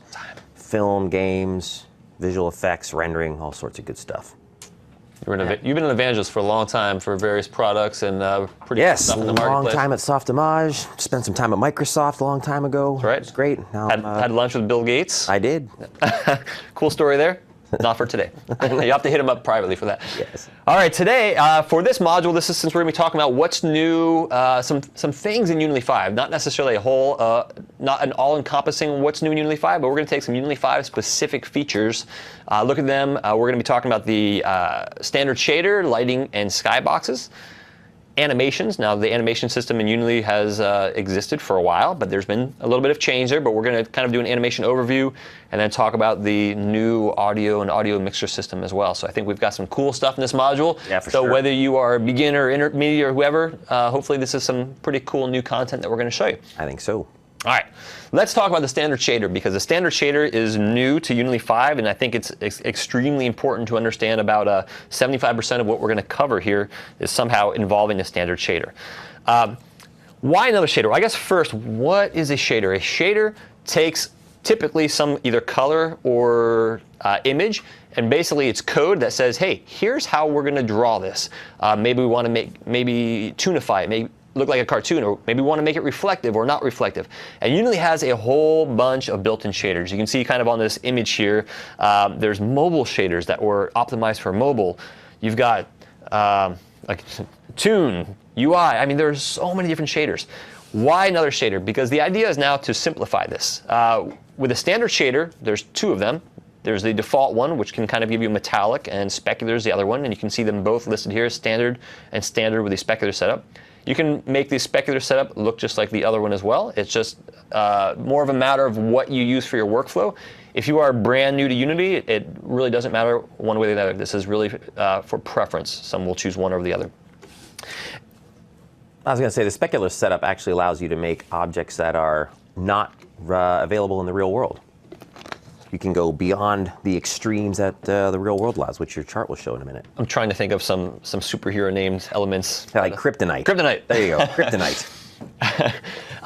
If you are a shader writer, you can get the source code to the standard shader off Unity's website. In fact, you guys just released some of the assets for the blacksmith demo, and the blacksmith demo actually has a customized standard shader. So go check that out on Unity's website. It's a really complex and neat, beautiful looking demo called the blacksmith. It's about a 2-minute long, 3-minute long video that you should all watch anyway. That was our GDC teaser. Check out Viking Village too. That's another really cool example using the standard shader. Cool. All right, so all new materials that you're going to create inside of Unity, use it by default. So anything that you're going to render in Unity, any object that's going to display something, has a material associated with it, and a material has a shader. So if you want to display something, it needs a material, and a material has a shader to tell it how to display it. Caution when importing models. So Matt was talking earlier about the workflow going from Maya and bringing things into Unity. When you bring in things from other programs, at times you might not be using a standard shader. Now that we're moving forward on the standard shader, I like to standardize on a standard shader. And so I try to make sure that any models that I bring in, when I look at the materials assigned to them, that they're using a standard shader. The idea behind the standard shader is to give you this kind of consistent look between things. It's not necessarily to say one is maybe more realistic than the other. It's so you can use this one shader that is also good for mobile and desktop environments. It's optimized for both. If you don't use parts of the shader, as we'll look at the interface in a moment, if you don't use parts, it will optimize them out. So it's one shader, and it's kind of the same code, so it will give you this consistent look across the different ways you're using the shader. Now, here on Unity's website, you can find the shader calibration scene charts. And this gives you a good idea of what each of the standard shaders will give you. So on the left is the regular standard shader. That was the one that just said standard. In other words, that's the metallic standard shader. And it's called metallic because there's a metallic setting. And we'll actually look at this in a second here. The one on the right was the specular setup. So if we look on the left here, and we can see if we change in Unity's interface, there's actually a metallic value and a smoothness value. So just imagine for a moment these are sliders in Unity's interface, as we'll see. If we change the metallic value from 0 all the way up to 1, you can see how this object goes from not being metallic looking to really being this full reflective material at a 1. And there's a note here that almost all metals in the real world, if you're trying to simulate them here, will have a look of near 1. Metals will give you that look. Almost all non-metals will be 0. And if you go over to the specular side, you can kind of see as you come down here on smoothness, you'll notice that there's a consistent look. You can actually get a pretty similar look at times between the two of these. Smoothness value. Again, here, think of a metal ball that's been kind of sandpapered a little bit, so it's kind of a little rough. And you can see it would give you something like this. And as that kind of texture becomes smoothed out, you get more of that mirror finish. So you can control that as well. Yeah, I was gonna say, think of smoothness on more like the microscopic level. Yeah. Like if you really polish a chrome bumper, you get that really intense hot spot. As it gets dirty, the rays start to bounce more inconsistently, right? There are get that kind of diffused look on your specular. Speaking of chrome, there are rumors that there's a particular type of car that you like and spend a lot of time with. If you saw in the Mark's intro slide, you have a 21 window. A 21 window VW bus that I painstakingly restored to a very, very shiny specular. You should try to reproduce that in Unity. I will. I am. All right. All right, let's look at the standard shader. I'm going to use the shader calibration scene to show you this. Now, this is something you can get from the Unity Asset Store. It's a package. You can load it through the website or window Asset Store and load the shader calibration scene. The idea of the shader calibration scene is a lot of the concepts we're going to talk about today, you can bring your objects into the scene that's already set up and see how it works. Mark's going to be talking about the lighting. We just want to concentrate on just the basics here, which is the standard shader, which is going to lead us into what Mark's going to talk about shortly with global illumination and physically based rendering. All right, so let's play this and see what this looks like. Notice as it spins around, there's this kind of dynamic shadow here and lighting. This has a particular glossiness value to it. Let's look at actually what makes this up. So here's our overall pot. And if we look at what that's made up of, we have the body and the lid. So if I look at the top level game object here, I don't have any kind of shader here, any kind of renderer. So clearly I know I need to look further. If I go to the pot body here, on the mesh renderer, which is responsible for displaying an object, notice if I uncheck that mesh renderer, it disappears. We have a material on a mesh renderer. So if I click on the material, it shows me in my project where that material is. Now remember, I said, if you want to display something, you need a material, and that material has a shader. So this object has a material, and that material has a shader here. And I can choose different shaders here. Of course, these are a lot of these, the older, and they still work just fine. But going forward, we're moving to the standard shader model. But again, these are a lot of the old ones. You can kind of see the look of them changes. Let's go back to the standard shader here. So there's standard and standard specular setup. If I go to the standard, we have a couple different maps that you can assign here. And with this, you can really customize how the shader looks. So notice right now, we have just a color assigned to this here, to the albedo. We can assign an image here as well. What we're going to look at later on with our game, like, let's go back to our game right here. And when Matt was showing like those objects before, let's take our cave, for example. If I click on this cave and I look on our mesh renderer, we see, oh, there's a cave here. Click on our cave. We're using a standard shader. But now notice, instead of here we have an albedo color and no texture assigned. Notice this is empty. Over here, we're actually white, but we have an image assigned. So there's that cave texture. If I mess with the colors here, you can notice it changes the entire overall tint. So not only can you assign a texture, but how that kind of looks in the environment here. Now going back here, let's go ahead and increase that metallic value. Now this, to kind of show you that chart again here, if we increase that metallic value, we go to more metallic looking, and increase the smoothness, we increase that reflectivity value. So let's go ahead and increase our metallic value here. So you can see we get a different look here and change our smoothness value. This seems very physically based. Very physically based. A normal map is a weird looking image. If you, I think we can control click to preview these. Not sure how the resolution will come across on your end. These are mostly this kind of purplish looking image, and this kind of, it's a trick that will give you depth on your objects without necessarily having to render these difficult light paths at runtime. It's a trick to basically having details on your objects here. So there's our normal map. You can do things like occlusion. You can, Mark, I've seen you do some stuff. Actually, I think you're going to show using occlusion today, right? I am, yep. All right, so Mark's going to show you a little bit of occlusion in a bit. emissive materials, where you can make materials essentially give off light as opposed to just kind of reflecting off light as well. So you can control a lot of these values to really change the way these objects look. If I go back to my cave, for example, and I look at that shader on this, the standard shader, and I want to make my cave metallic looking and smooth, right? It uses that cave texture but turns it into this kind of metallic looking texture on there. So really you can fine tune the way that things look. And you might import something that you get from somebody else and realize it doesn't look right at all, in which case you have to go in and kind of play around with some of these settings to get it to look the way that you want it to look. Make sense? Clear as mud? Sweet. Clear as mud. All right, let's go into talking about lighting in skyboxes, because the standard shader kind of feeds into these values here.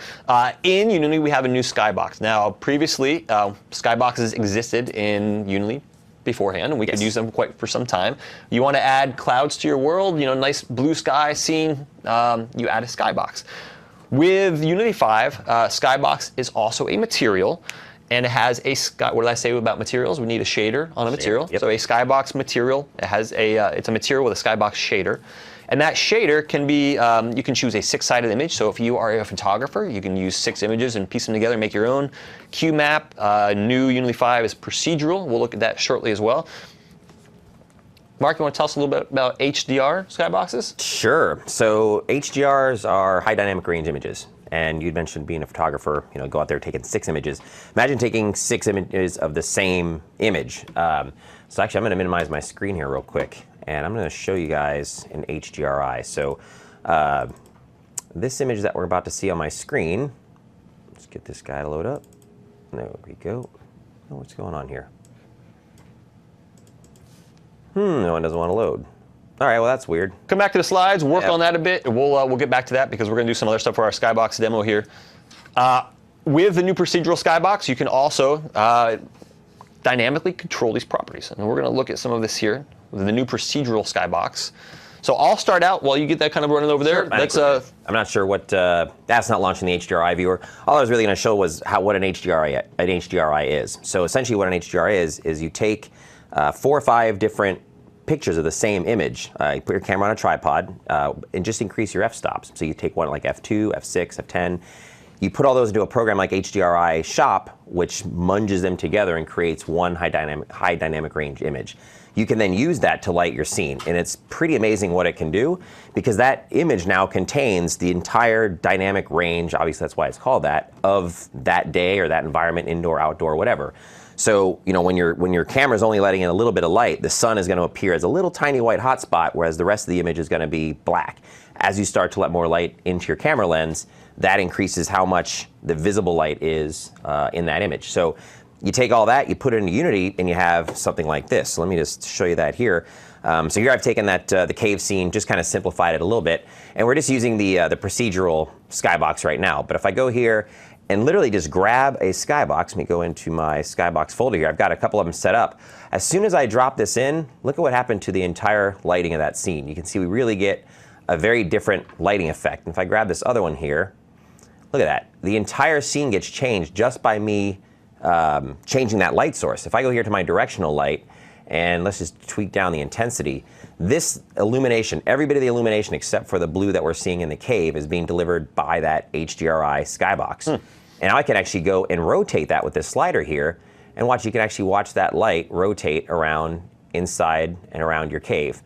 It's really cool. This gives you the ability to light a scene with an image that just instead of building a crazy light rig, you just pop a couple images in there, and there you go.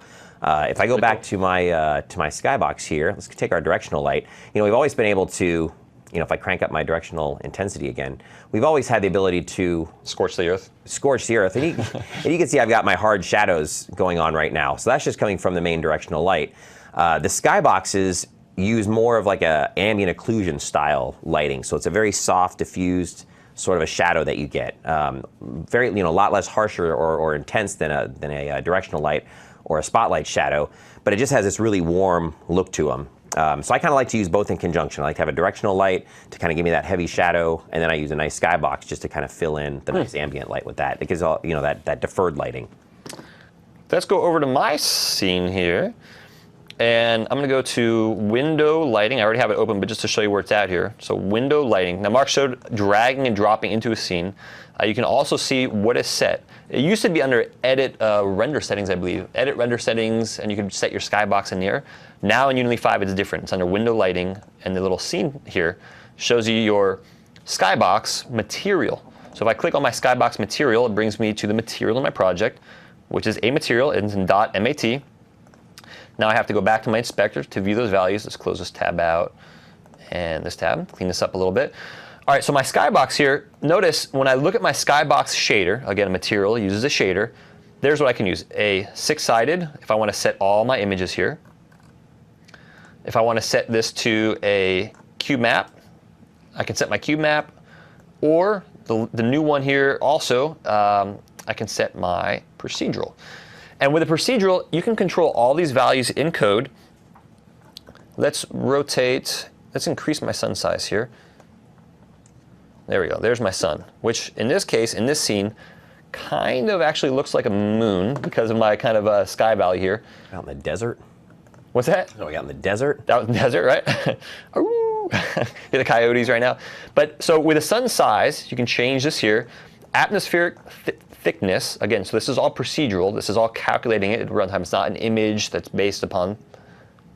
And we can change our sky tint here as well. So let's give it like something like that.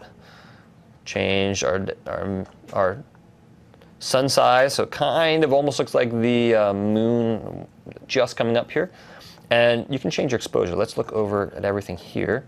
The exposure setting with an HDRI skybox is really powerful. I mean, it gives you, you really have all that range in that image, and the exposure value will take advantage of that. All of these settings you can control through code. You can animate these settings. You can use these in conjunction with what Mark was showing on the rotation. So for example, if you wanted your light to move across your sky, and at the same time you wanted to change maybe your exposure like that during daylight, and over time you just wanted to animate back down like this, and change your sky color. You can control all that. So you can have essentially a whole dynamic sky system. Absolutely. By controlling the rotation on your light, and by animating these properties here. And with a clever script, you can actually crossfade between two HDRI skyboxes. So you can actually do like a real cool. day to night, night to day, day to afternoon. So you can have your sun and your clouds, and then your script will then merge that into kind of crossfade that between your moon and your dark sky, and it's pretty awesome. Yeah, you really get those cool, you know, like you see in a lot of games nowadays. You get those night-day changes. Clouds are moving, all that stuff's happening. Your shadows are moving, and all that ambient light, the deferred lighting is also moving. It's great. Cool. I got to see a demo. I haven't seen the merging of the two. That's pretty neat. All right, let's talk about lighting next. This all kind of leads in together here. In Unity, we have and have had 4 different types of light. So directional, which is like a sun and sky, point, spotlight, and then area light. Now, lighting is expensive. When you think about all the calculations that have to take place at runtime to render your scene, all your materials, be able to run around the 3D environment, and have to calculate shadows and lighting, it is amazing what computers can do. And as such, that's why we see sometimes things don't run well, because we're always pressing limits to our hardware. So baking is a process where you try to pre-calculate how light is going to hit your scene, and you actually create images from that, textures, stores them behind the scenes, and at runtime figures out which ones to show and how it's going to show them. It's a lot more efficient. For sure. And Unity has included some really cool stuff for Unity 5 to help with this. And now, we got 2 concepts we're going to talk about here: physically based rendering, PBR. Not that PBR.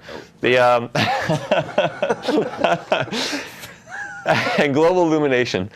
There's a frosty beverage some folks refer to as PBR. That was the joke there for those that didn't get that.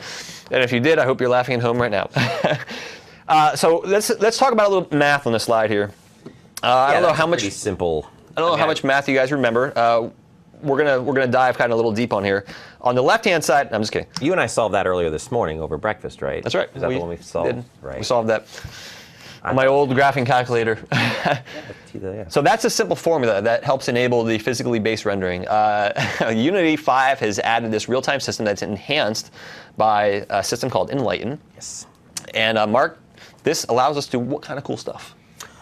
Oh man, just like it says, allows for environment, textures, light, just the way deferred lighting, indirect lighting is going to bounce around your scene. You know, if you hold a red ball to a white wall, it's not the light that's actually, it's not lighting the wall, it's bouncing that energy off the wall, the physical base render, the PBR. So we can now do that. So I'll show you here in just a second. We can take an object and actually have it emit, it doesn't emit light, and it's hard to actually stop saying it's emitting light. It's actually emitting energy, it's emitting deferred color to that indirect lighting to that scene.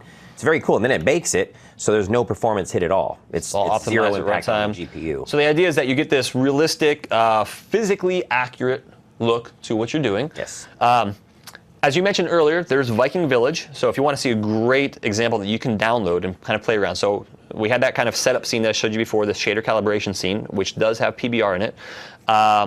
Also, Viking Village is kind of the de facto sample that Unity has put out there. In fact, if we just say Unity Viking Village. Yeah, it's a crazy cool scene. It's all LiDAR scanned, so it's laser scanned. Yeah, so you can look at even just, we're not going to dive into the scene here, but just so you can see what kind of stuff, if you you can download that, you can look at all the assets and check that out. That is an incredible demo, so I highly recommend go to the asset store and bring in the Viking Village asset into a new empty project and explore that out. All right, what about global illumination?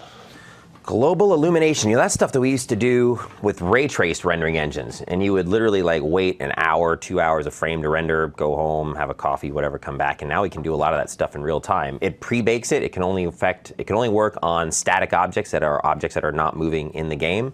But you know, any of those objects, which makes sense. If you have a wall and lighting is being affected on it, if that wall moves, you don't want that lighting information to move unless the light moves with it. You know, like a shadow's not going to move, get stuck on a wall like a decal. So it makes sense. So basically, you just mark your objects as static, and then the global illumination will automatically pick up on those objects. And by marking them as static, like on my screen here, notice on any game object here in the upper right-hand corner, let's go ahead and just click on like this guy. Notice this static checkbox here, and there's a bunch of different types of static. Yes. So, Mark, you're talking about light map static? Yep. And then there's also, we're going to talk about navigation static today. So, yeah, there's a bunch of different static types in there. With global illumination, the idea is you're in a room, red couch, how sunlight is interacting with materials in that room, and like you said, kind of not emitting, but affecting everything else around it, right? Yeah, it's giving off, you know, it's receiving energy, it's bouncing that energy back off, and now we're taking advantage of that energy. Now, this is a little tip because I've come across this in development. As you change things in Unity Scene, and you might even see this as Mark's going through a demo here, Unity will constantly recalculate this information while you're designing your game. As soon as you play your game, it stops that calculation process and then resumes again until it finishes. That's a lot of information. It can make your system, I'm always running with just a few gigs left on my system. I always need bigger hard drives, and of course when I get bigger ones, I fill them up and then run out of space. So I'm always clearing stuff off, and this cache can get pretty large. And if you look inside of Unity here, under Edit, Preferences, GI Cache, Clean Cache, and it says right now, actually my cache is right now 6 gigs just about. Maximum cache size is 10 gigs. So just a little helper thing that they've added now to be able to clean that, reclaim a little bit of space on there. Just because it's helped me because I'm always running out of space. I'm sure a few of you that are listening to this are probably like me with that. You know, with that in mind, I mean, that cache being that large just shows you how much data that it's actually computing, it's writing, it's calculating to figure these things out. So it is a lot there. If you're wondering why, you know, sometimes when you're using some of this lighting techniques, it takes a while to bake that information in. It's got to not only got to write all that data, it's got to actually process all that data and create that data. So it is a lot of stuff. Now, when we look at something like lighting going on around a room, PBR, and global illumination, one of the things that you kind of expect to see are reflections, right? You have objects that you hope, if they're metallic, not even metallic, but some sort of reflective value to them that the environment itself is going to kind of reflect onto it. And so in order to do that inside of Unity, that you need not refraction probes, reflection probes. And these essentially are needed if you want to reflect a texture. Unity will actually show you color lights without having a reflection probe. So if I have like a metallic sphere and a green light below and a red light up top, I'll see those colors on my sphere. But if you really want to reflect textures like the inside of a cave, for example, you need a reflection probe set up. And you're not really, you know, if you're just shining a color on an object, you're not really reflecting the light. You're actually just shining the light on there. Once you make it reflective, then we need to actually tell Unity what you want to reflect. You could fire rays infinitely, and at some point you want to tell it, hey, just reflect this environment, this part of the area. And these are for reflecting static objects? Any object. Any objects? Any objects. Cool. All right, let's look at some lighting settings. Mark, you want to take us through a couple cool lighting settings? Sure, absolutely. So, see what we're looking at here, I just sort of just stripped it down a little bit, just want to show you again some lighting stuff. So what we have going on here, we have our cave, and in the back of the cave I've got a few point lights set up. And if I actually just select all these point lights and turn them off, you can see the lights go dark and the lights come back on. So no big deal there, just standard lighting. Right now I've got this set to real-time mode, so I could bake these into the texture map of the cave if I wanted to. But what I'll show you instead is I'm going to turn that off. And I've already set the cave up here to be static, so it's already computed the light map for it. So therefore, if I go and just grab a couple spheres, and I'm just going to select these and turn them on, you can see I basically got a couple spheres here. And now you can see here at the bottom right corner of my screen, it's actually now computing the light map for these spheres on here. And you can see just how long this is going to take. It's not too terribly painful, but again, it is doing a lot of calculation. It's creating an entire light map. And once this is done, you'll see the results are pretty slick. It doesn't just compute it and then you can't tweak it anymore. So you can see right now I computed that light map. This has no performance hit anymore on the GPU, whereas before our other light sources, the more light sources you add, your frame rate starts to suffer. And now here, you have no impact at all. But we actually still see these spheres. So I'm going to show you a couple little tricks. One, if we just open up our standard shader, and you can see I'm using the non-specular setup, so I have control over my metallic and my smoothness. I have them set up to be shiny. This doesn't matter at all for this because these are actually going to be invisible by the time I'm done with them. I'm just going to turn those off. But what I can do here is change the color. So right now I'm emitting this HDRI value. This is our new color picker for emissive values. You can see it uses actually an HDRI type of a setup. And as I move this around, you can see that the lighting in my environment completely changes. I can change the color like so. Obviously I can change the intensity if I want. So if we go back here to say like a blue, let's get it something that sort of matched what we had before. I can actually change the value of this emissive value. And here's a little tip for those of you that don't know. If you hover your mouse to the right or to the left or right of any of these value boxes here, if they don't have a slider, it gives you actually a virtual slider. See how my mouse just changes that icon? So now if I hold my left mouse button down, I can kind of scrub left and right. And you can also do this, just go right completely past the right side of the screen and just keep going. You can First time I saw that, I was like, what? Yeah, pretty slick, huh? And there is a limit to the maximum value that the emissive will give you. But you can animate this. You can make a cool, like we have here, glowing kind of a hallway. Throw a script on there that'll animate that. Another really cool trick is to actually just turn off, in the old days we'd call it a primary rays, but I want to turn off, I don't want to see those spheres. That looks kind of weird. So what I'll do is just go back to my shader here. I'm going to set the rendering mode to cutout, and then click on the albedo color. And down here at the bottom, this alpha channel slider. As soon as it's below 50%, boop, it disappears. And now if I unselect my spheres, they're gone, but that contribution is still there.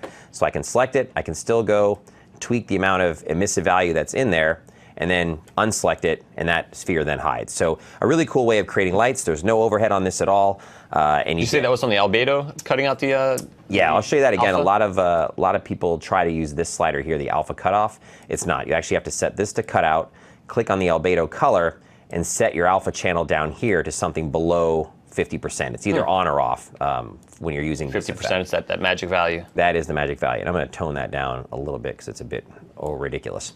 There we go. Another cool thing we can do is set up things like bounce cards. So what I've done here is I've put an object, which I need to turn on here real quick.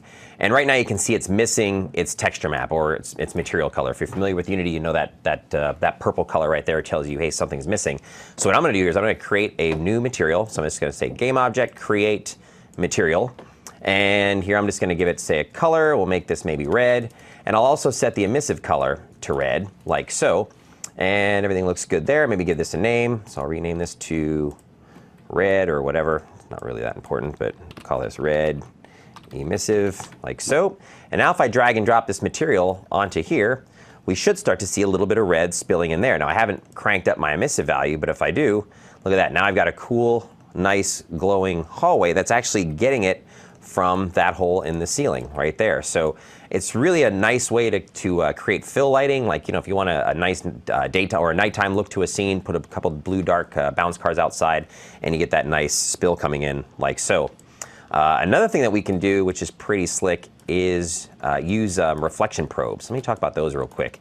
So we have these little coins here. If I could set my camera properly, there we go.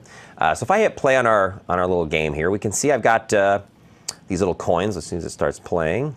Give it a second. There we go. So you can see we got these little coins on here, and currently there's no reflection on them. They're just sort of static, but they are gold. So why don't we make them reflective? So what I'll do here is create a game object, and reflection probes are under the light parameters. So I'm going to click on reflection probe here, and it created my probe kind of out there like so. So I'm just going to bring this in. Now the way these probes work, there's a little bit of a thought process that goes into this. You need to set this cube to a certain size that's going to capture your environment that you want. You can actually see what it's capturing right here. And what it does is it basically creates, and if you zoom in, you can actually see this, it creates a basically a texture map that it reprojects as a texture projection on all of your reflective objects. So whatever this sphere is showing right here is what's going to be projected on there. So this just gets baked as well, so it's not very intensive, it's not very CPU or GPU expensive or whatever you want to call that. The performance, it's not very great. But what you do want to do is you want to scale these reflection probes so that they encompass what you're looking for. And I actually said the wrong word there. I said scale. You really actually need to use these little dots here to actually grab your reflection probe and scale it. And you can see that every time I make a change, it'll update here in the probe once it finishes baking that. So let's give that a second, and maybe I'll just pull this back a little bit like so. And I'm going to also bring this into my cave here. So you have to click this little icon right there. So we click that. I'm going to bring this out like so. And now, if I go spin this camera around, and we take a look at our materials that are on the coin, let's just frame up on this guy. Right now, the material doesn't have any metallicness or smoothness to it. So I want this to be gold, so that's definitely going to be 100% on the metallic side. And then I could look up on the chart to find out what the actual value is for gold. It's probably somewhere in the 0.6 or so. Let's just hit play and see what that looks like. And look, now we've got a nice shiny gold environment that's actually reflecting the environment that we see here in our scene. You may wonder why the ones in the back there were dark. They're still not reflecting anything. The reason for that is whatever is inside of your reflection probe, this box right here, that is the only things that will be reflective. So it actually, as soon as you leave this area, if you have a reflective object, nothing. So if I press play again and go forward, let's just do that. And we'll jump. You can see that these are now reflecting nothing. So I've cranked them up to be highly reflective, to be metallic, but they've got nothing to reflect. So what we're going to do is we're just going to select our reflection probe, Control D to duplicate it, and I'm just going to slide it down the road a little bit here. And you can see it's actually going to bake now a new reflection probe. And I'm going to select both of them here at the same time and just show you a neat little concept. If you overlap them, they will actually blend between the two probes.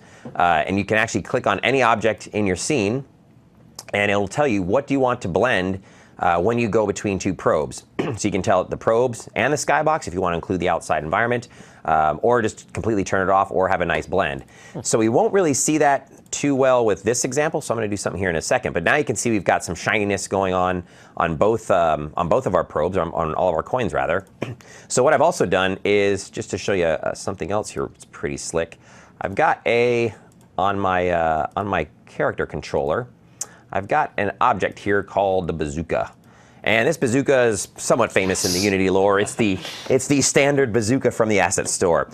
So if I press play and we just kind of walk through this environment, you can see it's not reflective at all. So I'm going to go and just stop that really quick.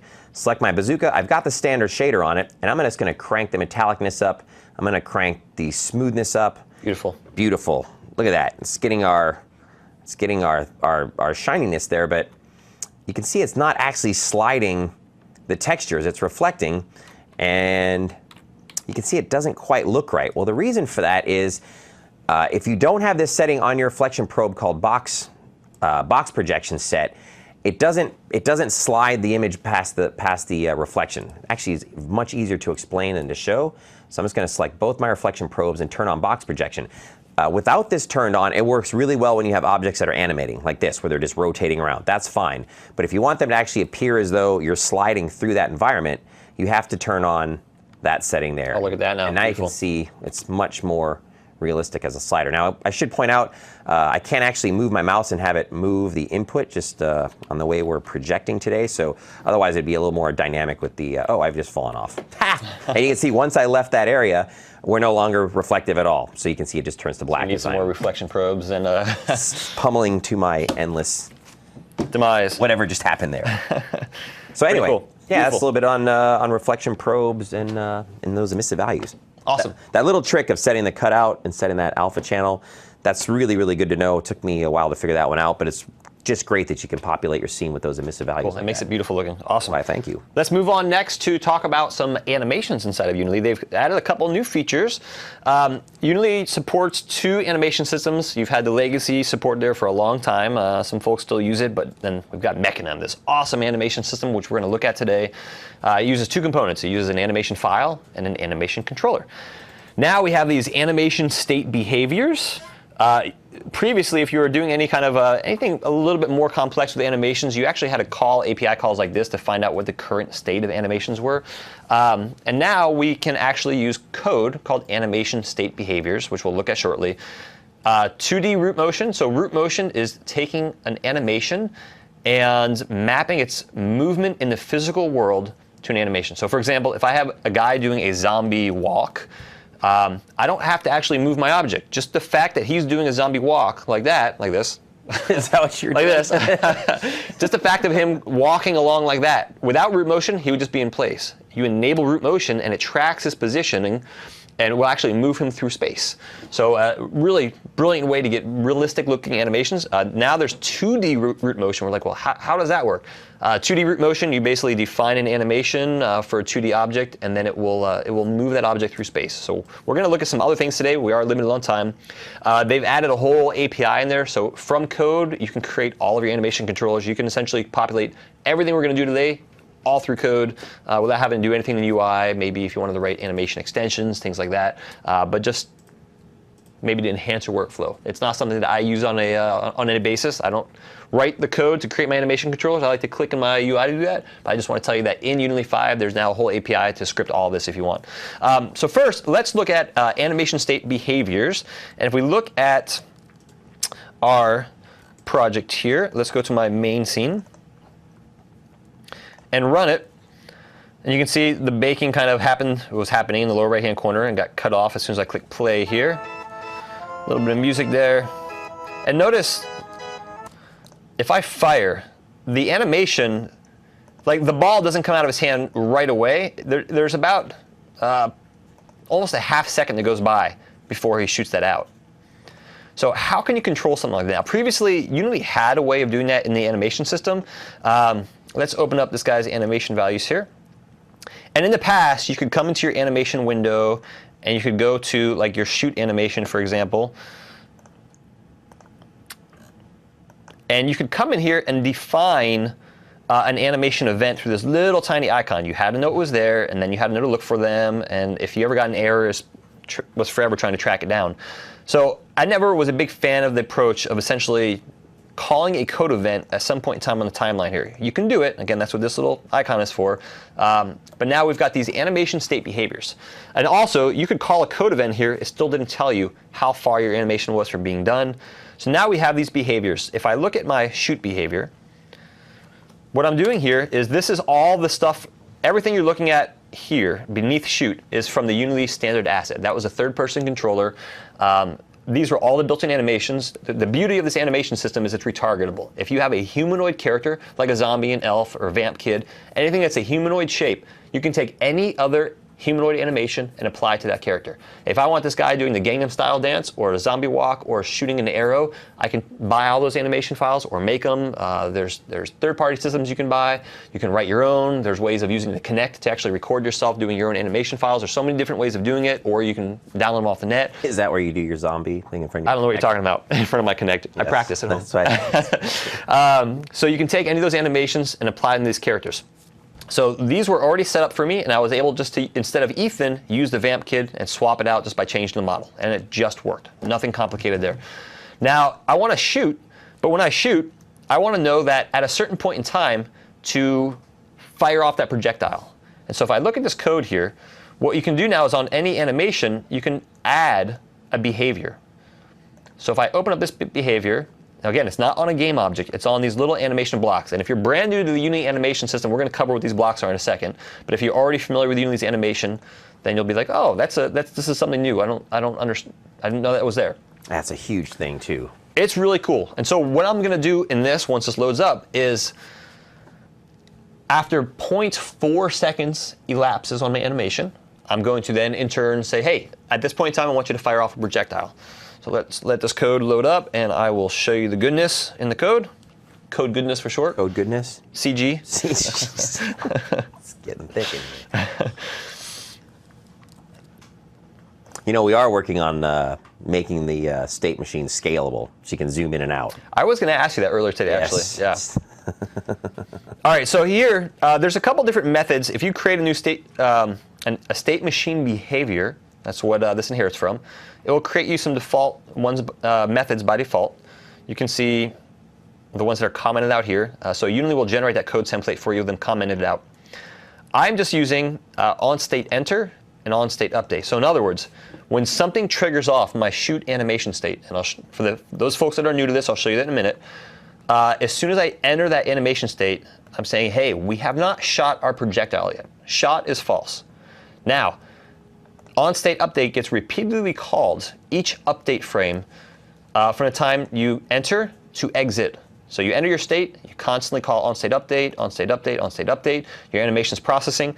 Every time I process that, I'm saying, if my time that's elapsed, essentially, is greater than 0.4 seconds, and I have not yet shot my projectile, go ahead and call that code to shoot. That code is on my, my VampKid game object, and it just simply instantiates a projectile.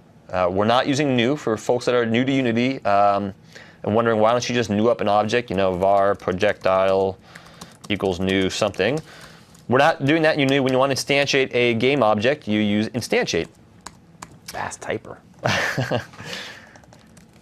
So we're going to essentially just call that shot method, and that's it. So one of the power of having these state machine behaviors is that we can say, hey, at some point in time, do method X, do method Y. We know when we've entered a state, and now we know when we have exited the state. And for folks that have dealt with the Unity animation system, this was a long requested feature. This was a little bit painful to do previously.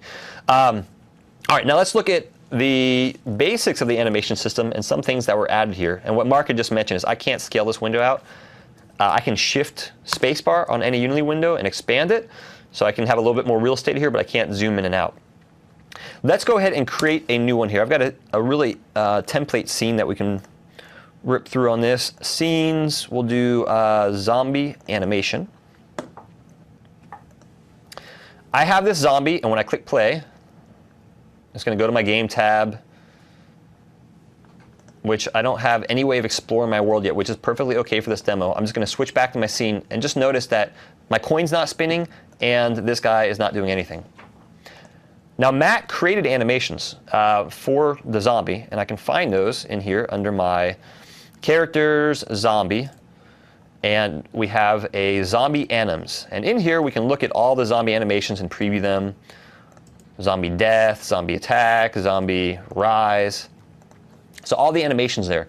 And what we can do is in our animator, we need a new animator. And what we're going to do here, let's create a new on my zombie. I'll show you from scratch here. We're going to add a new animator. What avatar? This essentially tells Unity how the bones are configured in this guy, how we're going to map animations to this guy. And we're going to select our zombie avatar. How do you know what an avatar is? When you bring in a model and you look at that particular model, you can configure the avatar for that particular model on the rig, configure, and it just brings up a default window that shows you the T-pose for that guy. Let me save all my changes here. Configure. You can see kind of the humanoid form there, and it'll tell you if things are out of whack. Everything here looks good, so I'm going to actually get out of this. And let's go back to what I want to show you at hand here, is how to use kind of the animations here. So our scene has, let's go back to, 1 second here.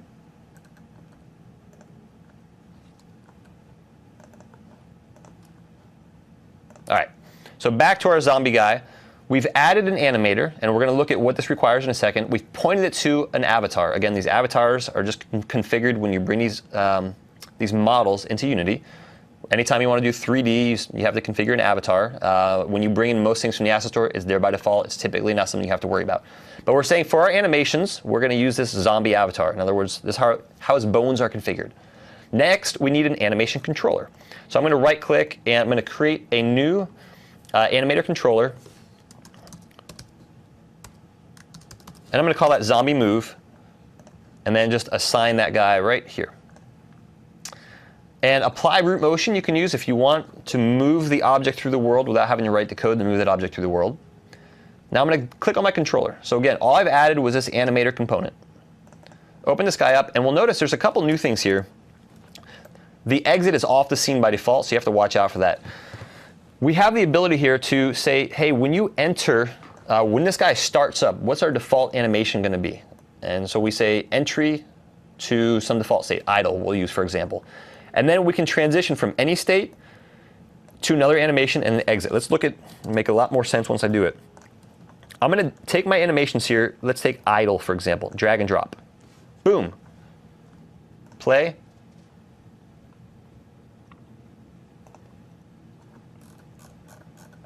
You can see, you can tell by the light here, he's idle. He's hanging out, he's chilling out. If I highlight my zombie and come over here, I get this real-time mode, and it shows me that I'm just running through my idle animation. All I did was I dragged that animation up into here, and it became the default animation. So again, on my zombie, I have an animator controller, has this little graph here, and I just dragged an animation file up into there. Now, what about when we want to make this a little bit more complex? I've got all these other animations here. So let's go ahead and do walk, for example. And let's do attack. And let's do death. Maybe rise. And let's say I want any of these to be called at any point in time. So I could be in the middle of idle, and then I want to transition to one of these. Now, previously in Unity, you would have to go like this, and then say, you know what, from walk, I want to go here. There were a couple different ways of doing this, but we have now, let me undo that, undo, undo, undo, undo, delete. All right, what we can do now is we can say from any state, we're going to go into walk. So we're making a transition to walk. Let's maximize this. And from walk, once we're done playing walk, we're going to exit. And that will just bring you back to idle by default. That's our default animation. That's why it's orange here. When some trigger becomes true, we're going to attack. And when we're done attacking, we'll exit. And when something becomes true, we're going to play death and exit. And when something comes true, we'll rise. Well, when I say something comes true, what do I mean? Dreams. Dreams come true.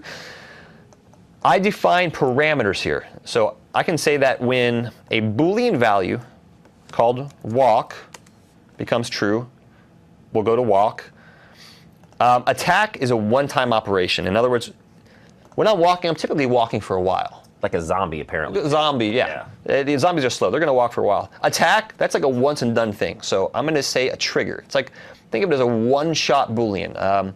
In other words, when I set this value, this trigger to attack 1, it will trigger this off. Now, the naming convention doesn't matter here, and I'll show you how this links up in 1 second.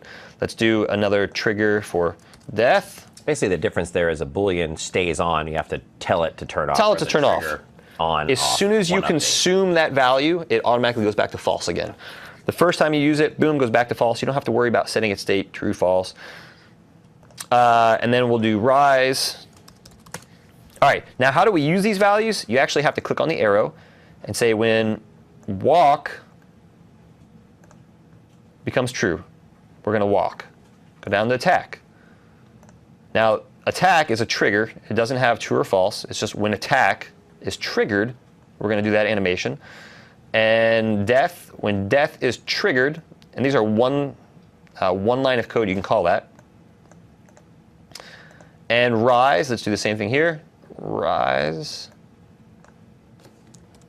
All right, save all that. Now, I can pop this window out because we can debug this.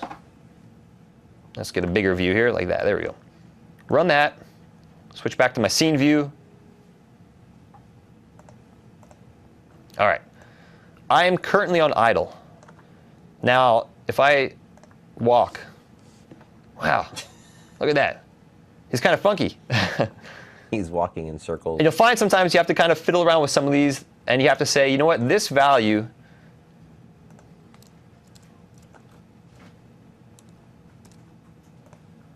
play that again. He's walking around in circles. Something that root motion can do for you too.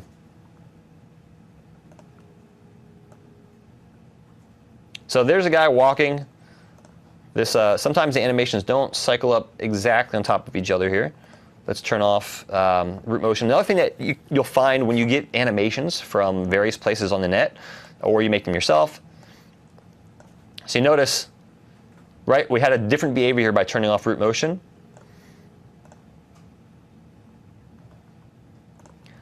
You can sometimes look at your animation files. Let's dock this window back in here. You can dock, click on this guy right here, and we look at our animation properties, and you'll find these values will cause you infinite headaches at times. Sometimes you'll import something, and this will be acting weird, and you're like, what's going on here? It's because the root transform position is based on center of mass as opposed to original. And it all depends on how the designer made it to how you consume it. The important takeaway is if you have animations and they're acting really strange, come in here and check these values on the actual model itself. It's hard to go through a full discussion now on what these all mean because it depends on what the designer wanted to do, if you're using root motion. But as a kind of a beginner tip, if something happens, check these out here. So let's play that again and just, let's revert that. I want to use that value. We'll play that, pop this out one more time. Let's do death, and we can do death over and over again. Notice, it's a one shot, so I trigger it off by clicking that. Boom. Now in code, this is essentially one line of code to be able to do something like that. Animator.set trigger def. That's it. Animator.set bool. Walk is true. That's how you set, what I was clicking, that's how you do it in code. It's literally that easy. But I like this preview in here because you can kind of test out all your animations and see how they work. So we go to death. When we're done with death, we exit and go back to idle. And so it's a really slick way of doing it now that's been added to Unity 5. Pretty cool? Nice. Pretty cool. All right, let's look at, we kind of covered this on the animation state behaviors. We have this new any state and exit state. We are getting short on time here, so I actually want to run over to you. Yep. Because you've got some cool stuff to show on audio, which is super, super important on any game. Absolutely, unless it's a silent game. Ha. Wow. It was a late night. Well, it was late night. All right, so yeah, audio for version 5 got a major overhaul. Pretty much rewritten from the ground up. We now have a full bus system here. You can see I've got a bunch of different sliders set up. And just because we are running out a little bit over time, I'm just going to go and blow all this away and just show you how we can set this all up from scratch. Now, when you have an audio source, so I've just got a couple set up here, like my background music. As soon as you apply an audio clip to a game object, this whole pane here automatically populates. And you can see right now that it's outputting to nowhere right now because I've deleted it. I've deleted the audio mixer, so I could set that back to none. And you can see there's some other settings here, like we actually want this to loop because it's background music. And I can change a few parameters here. But if you create a mixer, you can do a whole lot more with this. So what I'll do is just create a new mixer, and I won't call it Mixmaster Mark. I'll just call it Mixer, Mixered, whatever. That looks fine. And by default, it creates a master slider right here. So obviously that's your master audio level. From here, I'll go ahead and create a couple more groups. So I'll add a group. We'll call this one Background, like so. And then I'll create another, and we'll call this one Sound FX. Now, before I had it broken down into each effect was separate, I'm just going to show it to you on one effect here. Now, right now, this hierarchy isn't flat. So the master will control these two. Background, because sound effects is actually underneath or parented to background, if I lower my background volume, my sound effects volume is going to lower itself as well. I won't actually see the slider move, but we will lose that volume. So what you want to do is grab your sound effects layer or your object and just kind of drag it above into the master. So now you have a flat hierarchy like this. This will make it so that master will, of course, affect both of them, but now sound effects is independent and background is independent. Now I need to tell it what audio do I want to pipe into these, because if I just hit play right now, you know, nothing's going to happen here because it doesn't know what the background is. Just because I called it background doesn't tell it anything. So what I'm going to do is click on my background music game object, and now I'm going to set the output here. Just going to click on this, and now you can see the mixer that I set up. There's all my different buses right there. So I'm going to send the background music to my background bus like so, and now if I press play, check it out. Now we've got our background music right there. So I'm going to stop this. I'm going to show you one other quick thing. We've got all these coins. If I select one of these coins, we also have an audio track on here, just a little coin drop sound.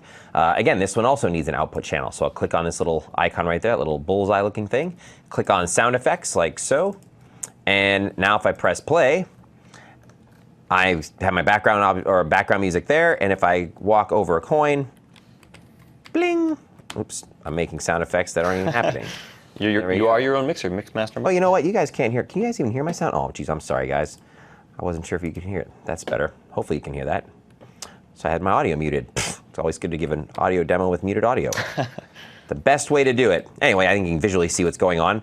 But some other cool things that we can do here, you know, now that we've set this bus system up, is I can start to add all types of different sound effects. So if I click on, or filters rather. So if I click on add, I've got all these different filters that I could add. You can actually write your own with C++.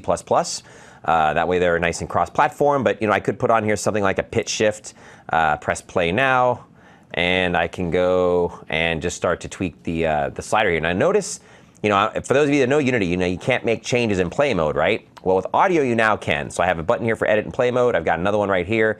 When you click that, you can now actually make these changes, and these changes get picked up. So these actually get saved, which is different than you know, usually when you're working with Unity. That's why I have my play mode tint. Have you talked about play mode tint? Yep. Okay, good. So I got my play mode tint set to blue. Adam had his to kind of a weird green. And here you can see I'm changing the pitch, which is changing the audio quite a bit on the background track, which is pretty neat. Some other things that we can do is I'll just show you one other quick little effect is something called ducking. Ducking is going to allow us to take any audio track and actually lower or raise the volume based on when another sound effect plays. So think of like you walk into a boss level, you want to drop the audio level down when you get near the boss so that, or at least the background music so you can maybe hear the boss talk, but you don't know the length of time that the boss is going to talk. Maybe you're doing 4 or 5 different languages and they all have various lengths of time. So you just basically make this an automatic effect. So what I'm going to do is add something called a duck. So basically you're going to put the effect on the track that you want to actually lower. So I'm going to click add. I'm going to add a duck volume. And that comes up with this controller right here. You can play with these quite a bit, but something easy to do is just to make it really, really noticeable, set your threshold all the way to the left, your ratio all the way to the right, and that's basically going to make the background volume pretty much plunge almost immediately as soon as something triggers it. So what I want to trigger it is the sound effects of picking up a coin. So when I pick up a coin, the background music is going to fall. So to do that, you also have to add something on the sound effect track. So I'm going to click add here, and I'm going to add a sender. And what I'm going to send is the volume of this track to my duck volume, and if it detects that volume, detects that sound effect, it's going to drop that volume. So you have to come over here now. Once I added send here, it appears here in my inspector. Change this to duck volume. And the one other thing you need to do is adjust this slider here. And you can see that when I move this slider, it actually moves this slider here. So you can actually do this in both places. And I'm going to show you a neat little tip. It's kind of hidden, but on our little tiny hamburger icon right there, I believe that's called, if you click on that, there's a little checkbox here for show bus connections. And I love this because it shows a nice little connection there, which, I don't know, I think that's neat. Anyway, yeah, a little visual, a little cue that something's going on there. So now when I walk over to my sound effect, to my coin sound, bling, the background music will fade, like so. So background music will fade, and since we can't hear it here, hoping that you guys hear it on your end. That is correct. So which is cool because if the background music is too loud, you don't really hear the coin. I think we were talking about some other cool use cases, like maybe if you run inside of the cave, and when you get inside of the cave, you want to trigger something off so that duck volume kind of goes down. Play some other ambient sound effect while you're in a cave, and then when you come out, crank up that background music. So all sorts of cool little effects like that. Yeah, one other quick thing is snapshots. These are really simple to set up. Snapshots just allow you to set your levels to predefined states. So here I can just quickly show you add a snapshot, and this is literally one line of code to trigger it. So you could say like BG low, something like that, add maybe one more, BG cranked, whatever. So here I could say, okay, well, whenever I'm invoking this snapshot, I want my background volume way up, and I want my sound effects volume low. Here I want the background volume low and my sound effects high. This is quite a bit different than a duck. A duck is, happens immediately. It happens anytime that sound comes through the sound effect channel. This one here is a little bit more scripted, if you will. You could say, you know what, when I get to this part of the level, I want these values set. And it can be on all these sliders. You can have 100 sliders, and you can also choose the time that it takes them. So it can be a nice fade. It's not an immediate thing. You'll actually see the fader slow or drop. So actually, if I press play and edit in play mode, click on my different snapshots, you can see those volume levels change. And again, through some simple scripting, you can change the switch between what's the active snapshot. What the active snap is, cool. Correct. So there you go. Just a little primer on audio for version 5. Very cool. All right. I think that brings us to the end of this particular module. We will be back shortly, and we're going to be talking about coding and AI up next. So thank you very much, and we'll see you shortly. PBR? Oh, we're at. No.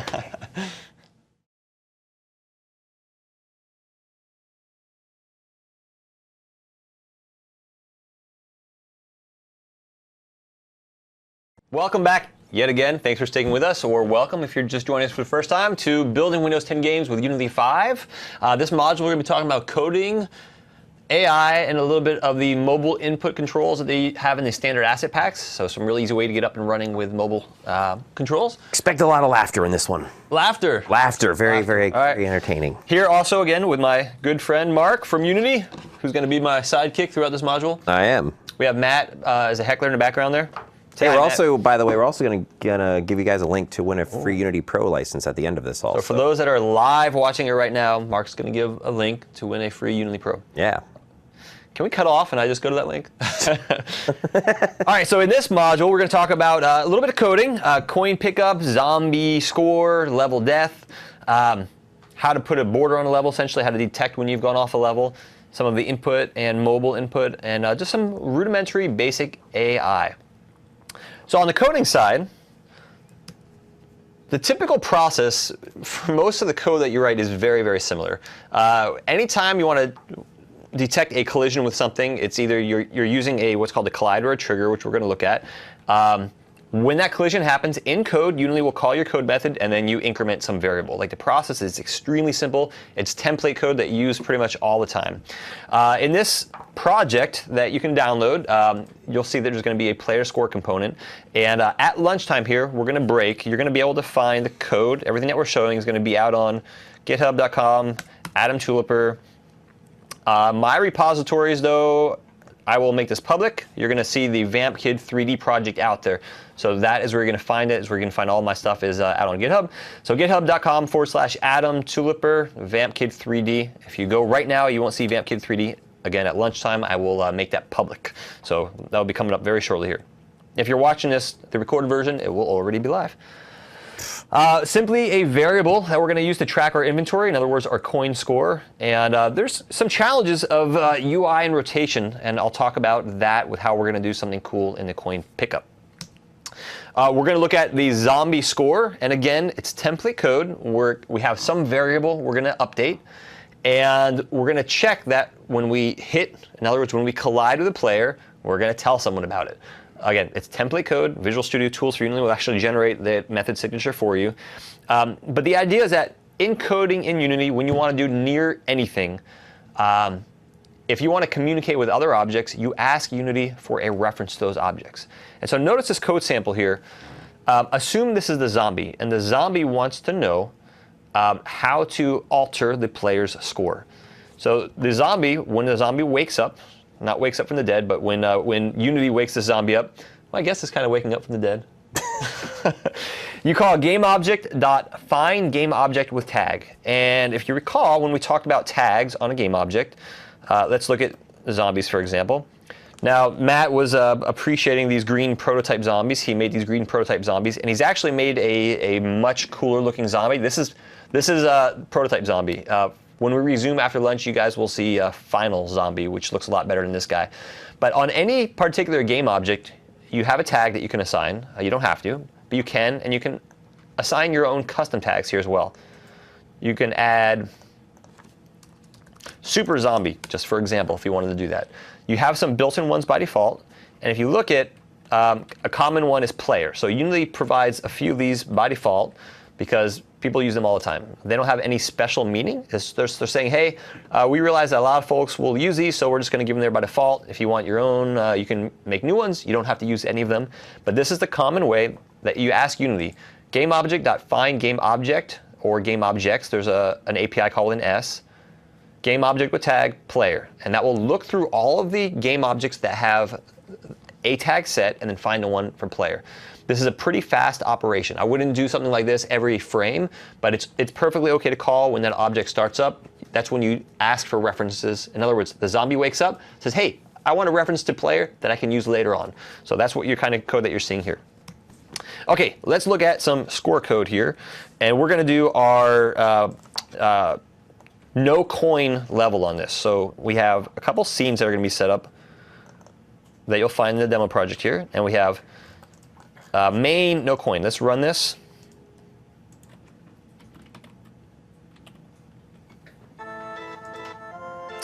There's the audio you may or may not have been able to hear before. And notice, I hit this coin, nothing happens. So let me just fall to my doom there. All right.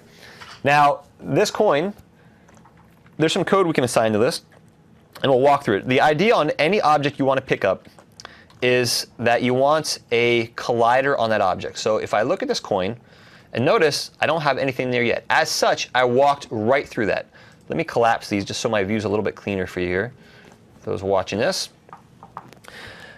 There's no collider here. So there's two things to note. If I want physics on an object, I have a collider. So if I have a cube, for example, and let's just scale this cube out, make it visible. So this cube has a box collider. In other words, I could actually fall on top of this cube. I can run into this cube. I will not be able to go through this cube. Let's try that, just to show you what a collider is. See, I cannot go through this cube. That's because it's a collider. Now, in some cases, I want to be able to run through something, but at the very moment I come within a particular defined region of that object, I want Unity to tell me in code. As it stands right now, I can have an onColliderEnter piece of code assigned to this that Unity will call. But that assumes there's physics happening. Maybe I don't want physics. I just want to say, hey, when you run within range of this coin, let me know in code. Don't stop my player from running, because that's going to make him look kind of messed up. He's going to run along, hit a coin, and he's going to stagger. I don't want that. I want to, in theory, be able to run right through that coin. But the moment I touch that coin, tell me in code, and then I can pick up that coin, make it disappear, or do something with that. And so let's look at what we can do here for that. If I go to my scripts, I have a pickup script, pickup coin. Let's load up that code. And it just really requires one thing. It requires that your coin has a collider on there, and that collider is a special type of a collider called a trigger. Why are we using triggers? What's the difference? A trigger is when we don't want a real physical interaction. We don't want something to bounce off it to hit it. We're just saying, hey, I want you to do a region detection, and when something comes within range, call my code. That's it. Don't stop the object. I'll handle all that. And so that code in pickup coin, I've got a little code in here for debugging, but basically the code that we're looking at is this guy right here. It's one code method. You see this code all the time. On trigger enter, and Unity will call this on both game objects that the collision happens between. So in other words, when they become within range of each other, one object's collider passes, it comes in contact with another object's collider, and one of them is set as a trigger. It calls this method, and it will give you saying, hey, here is the collider of the other object you've just hit. Well, remember, collider is a component. So if we look at this, for example, we see that there's a collider on here. If I want to know who this is, I don't care who the collider is. I want to know who the collider's game object is. And so in our code, we can say when I collide with this collider, let me know who its game object is. And then let's look at that game object's tag and see if it's player. If it is, we're going to do some code. We'll keep it really basic to start. And we'll just say destroy myself. I can't say this. If you're writing code, it might seem like I want to destroy this. This is actually an instance of the pickup coin script. That's not what we want to destroy. We want to destroy essentially this.game object, but we can just leave this out. Lowercase g, not capital G. C# is a case-sensitive language. Do not use capital G, because that's for doing things like GameObject.find GameObject with tag. When we want to refer to this game object, lowercase g. All right, let's take that code, and I can actually assign it to this big cube if I want. We'll do the coin in a second. This will give you a nice big demo to look at. Okay, take that code, drag it onto our cube here. And now this is not a trigger, so we need to make that a trigger. Otherwise, it will not call on trigger enter. Okay, let's save that.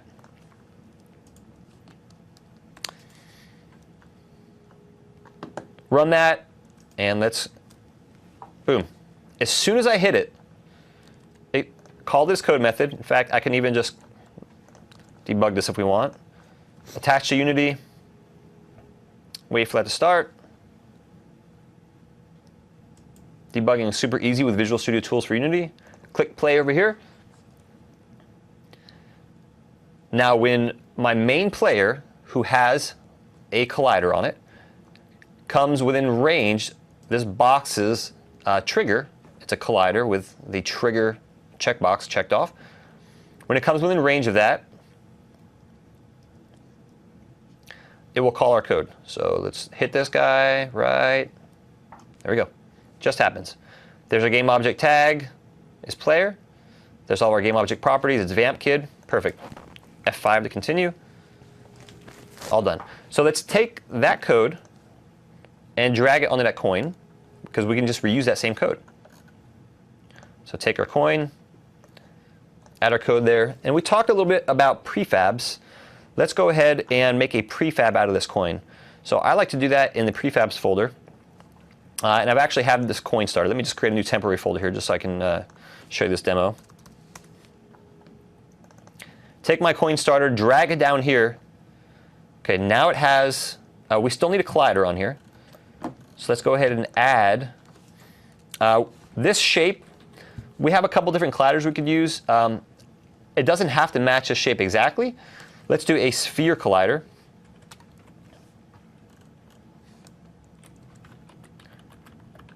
Make that a trigger. And now notice, see that sphere that surrounds that object? That's the range that we need to come within. That's pretty close. We can make this a little bit bigger if we want, meaning if we come within that range, we'll pick the coin up. The cool thing with using a prefab is we can just do that, we can do that. We have all these reusable instances.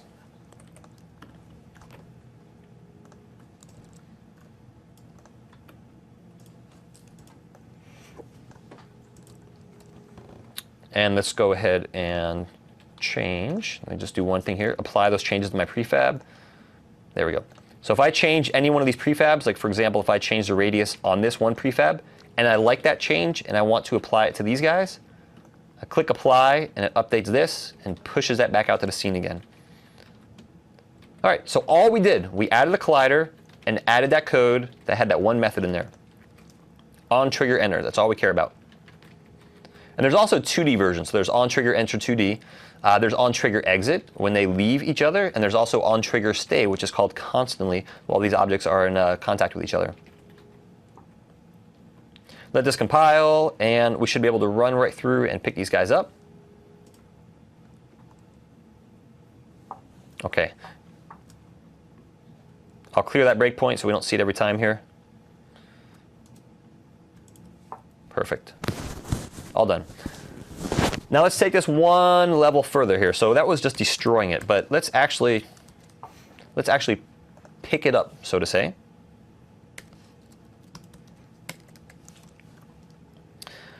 All right, this is going to get slightly more complicated. We're going to call this method called pickup. what is pickup going to do? Let's see. Let's run this, get the visual on it, and then we'll actually walk through the code. Now, these have an audio source component on them. You can see the little speaker on them. Let me turn this up so you can hear it on my microphone here. And watch what happens.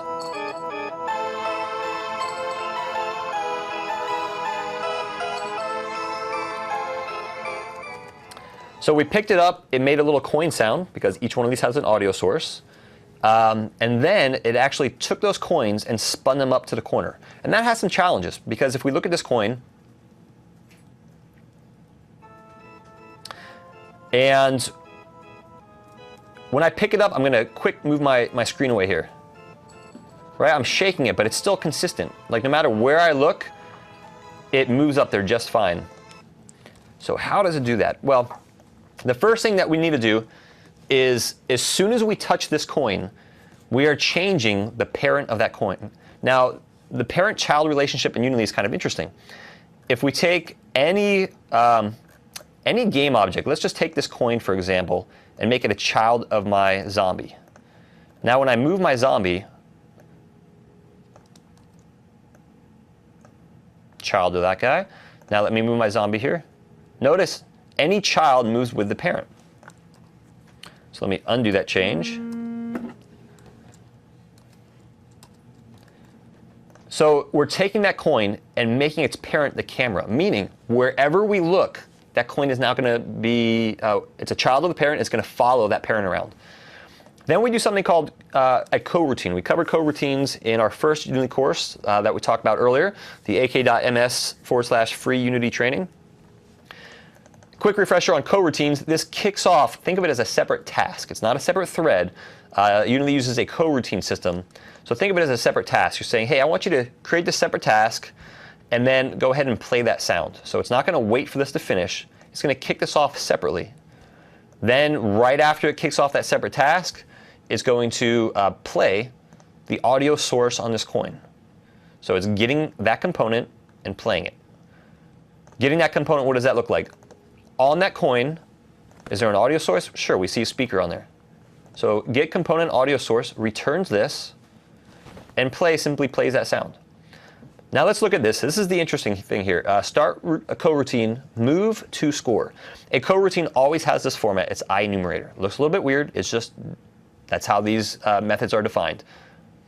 While true, which seems like an infinite loop, but what we're doing is we are going from our screen coordinates to our world coordinates. Now in Unity, these are screen coordinates, and as we look around the world, those are world coordinates. Screen coordinates go from 0, 0, all the way up to our screen width and screen height values. So 0, 0 to screen width and screen height. And so what we're saying is we need to find out, we need some point in our world, which is going to be our upper left-hand corner in our window. So we're going to say, starting at 0, which is all the way to the left, and then we're going to go, it's kind of reversed the way you think about it. So it's 0, and then our height is actually up here. So 0, 0 is down here, and height. So we need to take our coin and move it up to the upper left-hand corner, which is 0 and screen height. We're going to set this coin's transform position, and remember that a transform position is right here. On any game object, we can change its position, and so we can just do that in code. We change its transform position. We're going to lerp it to this world point. What is lerp? Every frame this processes, we're going to move it a little bit at a time. It's a frame-based system, so we need to do something a little bit at a time and move and move and move. So this is our coin's position, and every frame, we're going to come back in and move it just a little bit more. Lerp is a pretty common use function. It looks a little weird at first, where it takes two values, and then a value between 0 to 1 on what percentage to move the object from point A, or move the value from point A to point B. So if I have a value of like 0 and 10, and I'm moving it by 0.1, it's going to return a value of 1. In other words, 10% between 0 and 10. So it returns a percentage between those 2 points. And every frame, we're going to move closer and closer and closer to that world point. If we get close, we're going to destroy our coin, because we don't need it anymore. and then we're all done. Now, when we're all done here, this is where we can do something like keep score. So notice we're not doing any score keeping here. So let's change that. When our coin wakes up, let's go ahead and say we have a player score game object. Let me rephrase that. A player score component. Make this private. That player score exists on our main player. So if we look at our Vamp kid, we can see he has a player score that is just set to 0, 0, 0 right now. So we need to ask Unity, hey Unity, I would like a reference to this so I can update these values at runtime. And so in order to get that, we first have to find the Vamp kid, and then we have to ask for this component. So find Vamp kid, ask for the component. Game object, and remember I said it's a common task to find game object with a tag, player, and you can type that out if you want. One of the techniques I like doing is you can have a class defined or an enum or structure, depending how you like it, where you just don't have to type it every time, and it kind of prevents the old fat fingering where you kind of type it in incorrectly. So you can either type it in or you can have these values you refer to. So this is a little bit less prone to typing errors. Errors are bad. We don't like errors. Find our game object. That's our player. Perfect. And then we can say our player score. We can actually do this all in one line. I just want to break it out a little bit. Equals vamp kid dot get a component on the vamp kid. Get me his player score, a reference to that code that's instantiated on our vampire. So these two lines will find the vampire and get a reference to this guy right here. Perfect. And then once we actually pick up a coin, once we get close enough that we're going to destroy our coin, at that point in time, we will say our coin score plus equals 1. In other words, increment it by 1. This is a little bit of what they call a brittle implementation. Ideally, I would probably want a method I call into and give it a value of how much to increase, just to make sure multiple things aren't calling at the same time. There's a couple, there's a little bit slightly better way to write this, but this is just a really basic way using a basic object to show you. We have a public variable on that object, and we're going to change it at runtime. So let's go ahead and set a breakpoint on that guy, F9. And then we will go ahead and let me actually cover this real quick, and then we'll run this. So if we're close, so we're taking the upper left-hand corner and our current position, taking the magnitude of that vector. It's an easy way to check the length. And we're basically saying, hey, if we're within 1 unit, 1 meter of that object, then just go ahead and destroy it. So this is a common way of checking length between two objects, wherever they are in space. We're dealing with 3D. So we just want to know, like, hey, are you close enough here within 1 length? Sure, we're going to destroy the game object, increment our score. So let's go ahead and switch back to Unity. Everything compiles okay. We don't see any red down there. We're going to attach to Unity. And then we will run our game. Switch back over here, give it a second to finish its processing. Come back to me.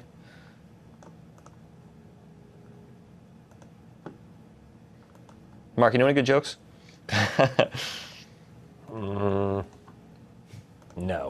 No. Not one. Oh, there we go. Okay, now it came back. So let's go ahead. I can open another can. You know, you said you said not one, and that was the joke, and it worked.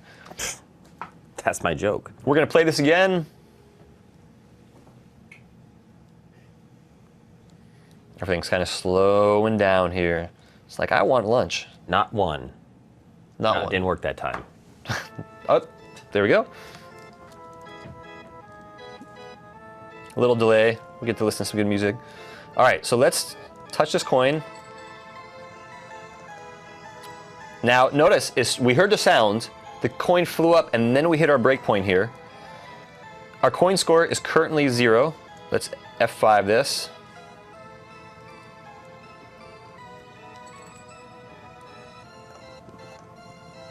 There we go, 2.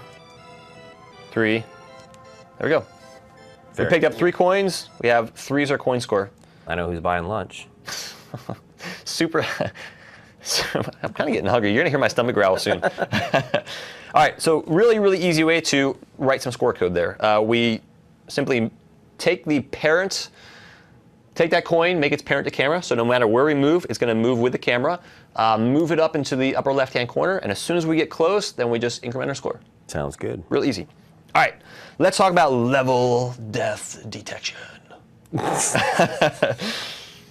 Tell you it was a late night last night. All right, level death detection. Let's go back to our scenes here and load up this guy. And you'll notice, let's run off our world. You want to say it again? One. You know, I think it's just funny, like listening to people over here, non-industry people talk about like level death detection and stuff. But whatever it was you just said about the world was funny too. Level. All right, here we go. All right, I'm going to come off here and jump.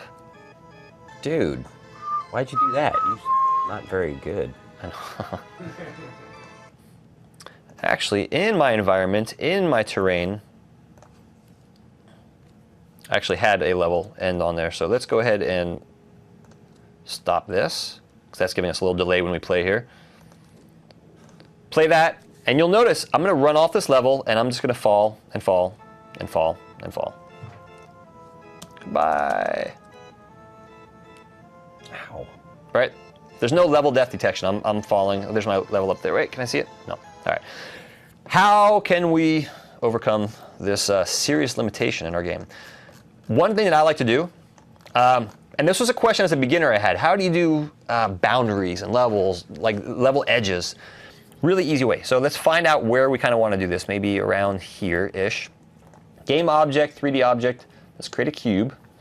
And in our, not in every direction, but I want to scale it out maybe here and here, there, and there. Let's see what that looks like. That's pretty big. So notice I'm just taking literally a flat cube. It's got a little bit of depth to it. And let's make it so even if somebody finds a way to jump towards the edge of our world, they're kind of still limited a little bit. All right. That looks good. The depth, I think, looks okay. As we get closer, we actually see our shadows on there. So we've got this level now. I can run off my world. And you can clearly see it down there. A lot of it's fine lighting. Oof. And I hit it. Well, that's no fun. I can turn off its mesh renderer. Voila. Play. You might guess we'll still have another issue. Have you ever been on a glass bottom boat, Mark? I have. You have? All right, so this might look familiar then. Yes. I was Okay. on the top of the CN Tower about a month ago, which has a similar kind of. Awesome. Yeah. I like your endless faller better. So, well, the problem is we have an invisible collider, right? A collider is not a visual object. It's something that you've told Unity about this region, this big box. It doesn't have to be visible. But now we can use the exact same type of code that we just did for our picking up a coin. And on here, we're going to say level end, and then we'll look at this code. That's going to be one giant coin. This is literally all the code that we need. On trigger enter. So we need to go ahead and make this a trigger. I mean, we can make it a collider and run around on there, but there's no reason to run around on that. My cube is right here. Let's call this border instead of cube. Let's turn this into a trigger. Why? Because I don't care about something landing on it and running around. That's worse for performance. I mean, although there's a highly optimized physics engine here, but I just want to say, hey, when something touches this, let me know. So save that change. Speaking of save changes, another Unity 5 edition. If I make a couple scene changes and then I undo it, it used to keep my scene dirty in a sense. I would go and play it, or I would be prompted to save. With Unity 5, now I can undo, and it keeps my scene clean.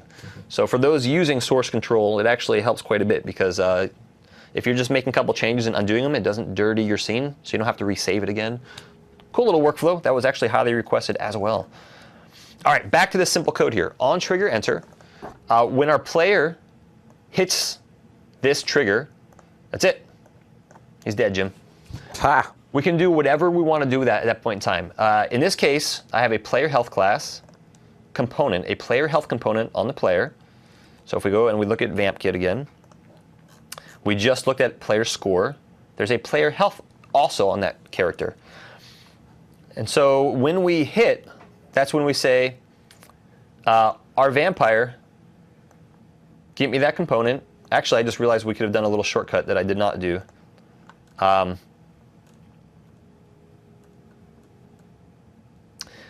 When we collide, we actually already have a reference. So let's go back to the coin one quick second, because I realized I could have optimized this code a little bit better. So good learning exercise here. When I hit my coin, it passed me my Vamp Kids collider right here. I don't need to search for it on startup. It's already given it to me when I collide. And since I'm only ever colliding with the coin once, I can just use that and ask for its component. In other words, I could have just done this. This is a little bit optimized.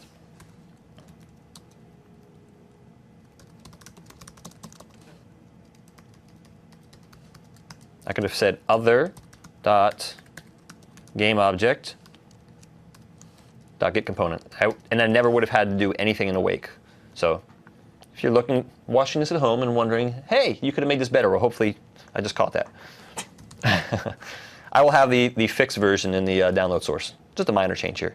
But anyway, that's what I'm doing on level end. As soon as I hit my trigger, I'm just getting its health and calling die, and we don't care what die does. The important thing is detecting that collision here. And so we can see now when we run off the edge of our world, we'll call on trigger enter, and he will die. Oh, he's a vampire, so his die is just trigger off a bunch of bats and make him ideally disappear, although in this scene we don't make him disappear. Cool? All right, let's talk about input and mobile input. In the standard assets package, we now have some built-in mobile input that we can use. That was one of the questions I hear a lot from developers. Hey, I want some sort of touch interface on my screen. What works on the desktop does not work on mobile. So, and you can write your own code. You can buy packages from the Unity Asset Store to do it. I've done them. I have bought packages to do that, and there's some really, really good packages out there that do that. A lot of customizable joysticks, but Unity has provided some basic ones built in to these standard assets. Now, the input system in Unity reads values. You can say input.get button down fire 1. And if you're pressing your left control button or your left mouse button, it will turn true. And that one actually works for a touch on mobile. But when you actually try to read input, like your left and right on your keyboard, input.getAxis horizontal maps to your left and right arrows. And if you're saying, well, I'm new to Unity, how do I know what horizontal means? Because I had the same questions. I mean, laying down flat. Edit project settings input. So edit project settings input. If we look at the word horizontal, maps to the left and right arrows, the A and D key. If we say input .get access vertical, that's going to map to the down and up. And those are values between -1 and +1. So if I hold down the left key, it's going to go pretty quickly to -1. If I let go, it's going to go back to 0. And you can control how fast it moves back to 0 to 1 to -1 with the sensitivity value. But anyway, I digress here. I just want to show you where these settings are, and also like fire 1. It's the left control or the mouse 0. In other words, the left mouse button. So on keyboard, it works great. But when you try to use your left and right arrows on a phone, you find just swiping in the air, you don't actually have that. So there's no keyboard. Now, one of the ways of doing that is you throw an image on the screen and you kind of track the users, how they're dragging that image around, or just tracking touch. Unity does support touch through the input.touch class, but you have to kind of write your own there. There are third-party assets like EasyTouch. Now, they have given us some code, Unity and the standard assets, in the cross-platform input class. So let's go ahead and kind of look at that here, because in our main scene, so let's go back to our scenes, main.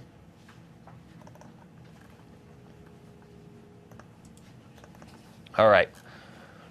We can find, if we look for cross-platform input initialize, notice it refers to these values here, cross-platform input, and we have a menu item. I mentioned earlier that you can really script out Unity's environment. Pretty powerful.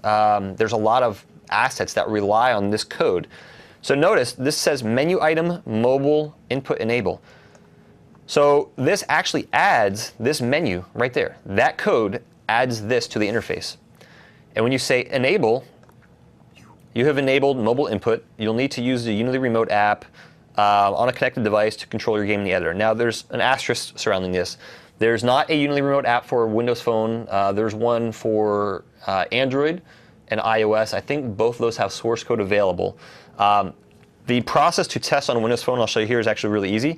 So you just deploy it to your phone and test out the package, which I'll show you here. So I'm going to say, OK, let me make sure I have my code open here, which I do. And back to Unity. Oh, my dialog is preventing me from seeing this. OK, we say OK. Now, let's see if this picks this up here. Once mobile input is true, notice it's triggered off a change in my environment. I'm going to say reload, because mobile input is now true, and so it enables this cross-platform input controller inside of Unity. I'm going to reload all that. That value is now true. If you are familiar in C# with preprocessor directives, preprocessor constants, that essentially has enabled one in our code that we can use. And if we look at, let's find this guy throughout. Cross-platform input, editor mobile input, and mobile input. So the fact that we have these enabled means Unity has a cross-platform input class behind the scenes. And what happens is, when it's enabled, it will read from virtual settings on mobile, and I'll show you what the interface looks like that. And when it is not enabled, it just reads essentially the standard input. But it maps to this virtual class here, which I think I have the name that I copied out here, just to make this a little bit easier for you to see here. This was, yeah, like this. Let me search in my entire solution, find all. So there's a cross-platform input manager. This is essentially the virtual interface that all of your code calls into to find out if it has a button down or button up. So rather than reading it from input like you would normally do, in other words, normally input, get, button down, that's specifically tied to like your keyboard, like input.get axis horizontal, your left and right arrow key, right? That doesn't work on mobile. So the cross-platform input manager gives you this generic interface you can call against, and they've given you the code, it exists, and actually there's a prefab you can use. So let's look at that. Under standard assets, clear this out so we can see where it's at here. Standard assets, cross-platform input, prefabs.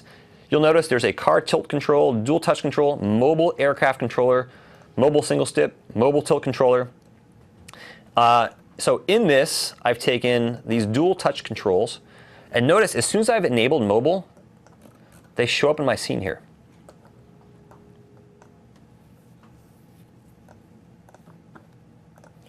So these are 2D elements that they've added, and these will, you can hide these images, so I can delete these images, and ideally you want to do that. They're just showing you, hey, these are the areas that we're defining in your game.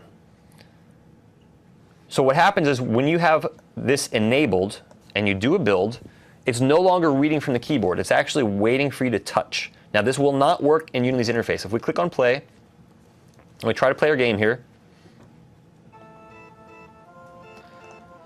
right? I can't, like, I'm moving around, clicking, it doesn't work. I'm using my keyboard, it doesn't work at all. It's essentially waiting for you to touch the screen, which the input.touch works on mobile. Specifically mobile controls here.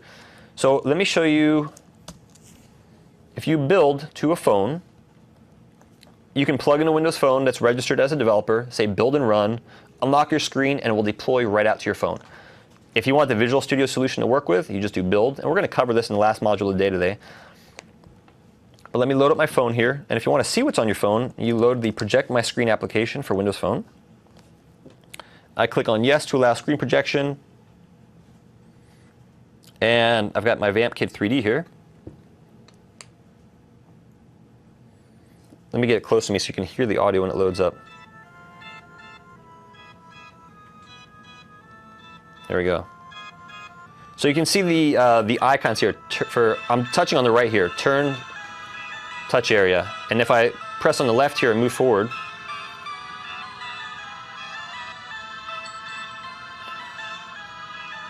goodbye.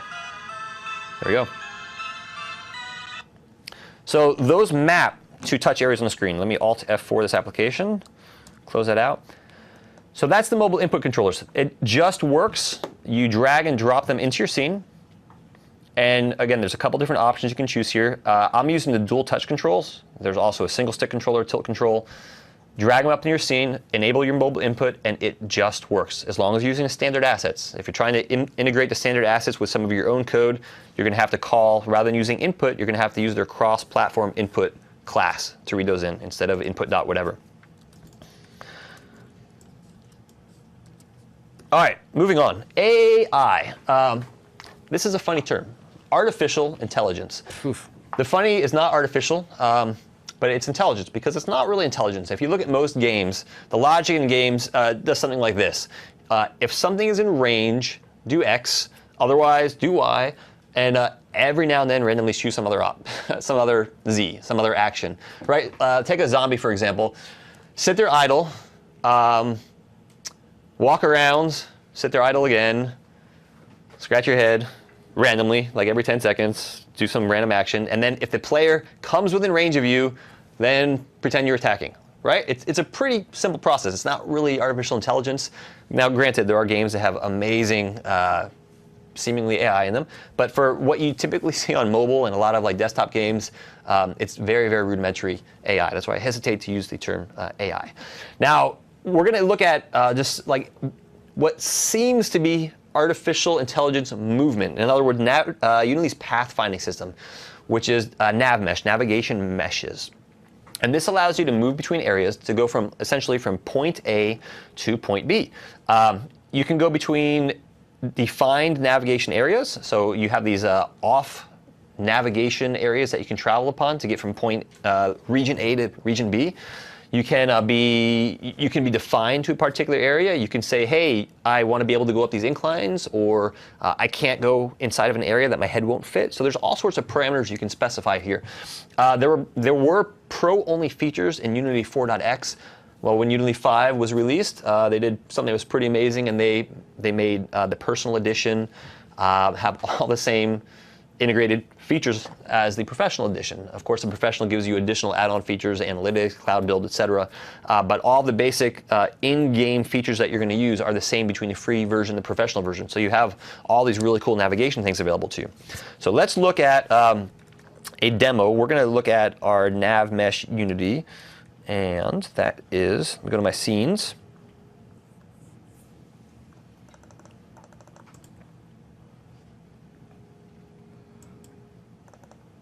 All right, I'm going to disable my mobile input here because we are not going to use it.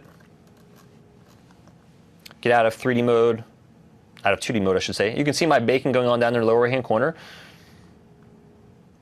And let that finish here 1 second. All right, now notice my mobile input just disappeared. And let's go to find my vamp kid here, or one of my patrol points. All right, we can make this pretty simple. Let's delete this guy. Actually, we'll just hide this guy. All right, what I've done here, the intent is I want something to follow the player. So let's play. And this is nothing new. We've got this little world here, and this guy can run around here.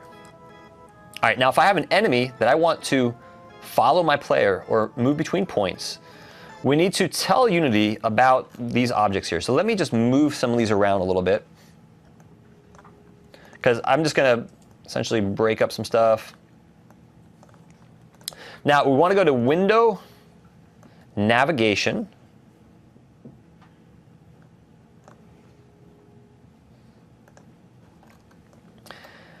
And in order to include something for navigation, it has to be navigation static. In other words, it has to be checked off navigation static.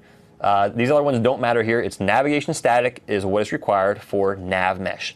If you have an object that you don't want to be included in all of this, then you simply uncheck navigation static, and it's not included in the steps that we're about to do next. All of these here, I want Unity to include. In other words, I want some enemy to be able to traverse through this entire area. And it doesn't have to be an enemy, right? You can have this, quote, AI or pathfinding on your main character as well.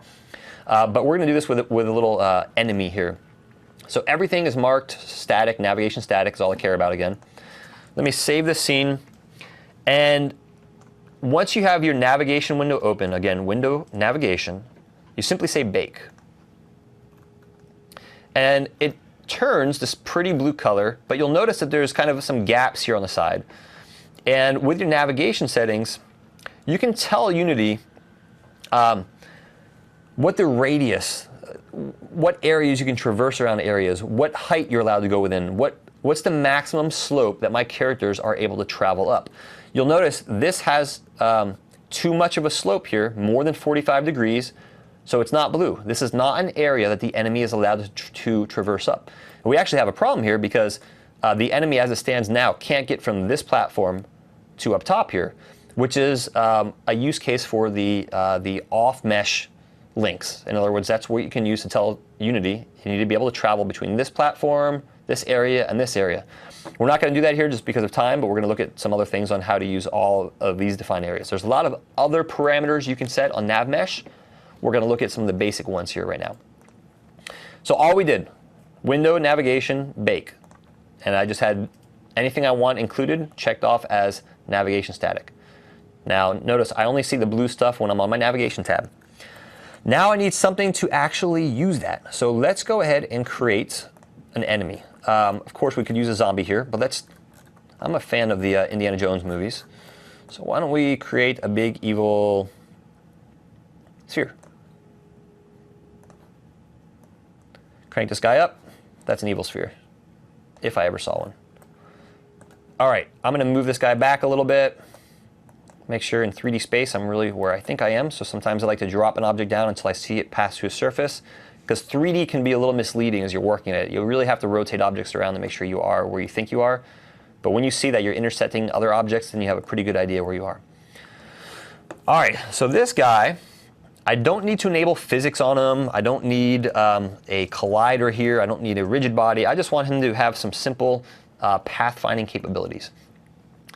And as such, on this guy, we're going to add a nav mesh agent.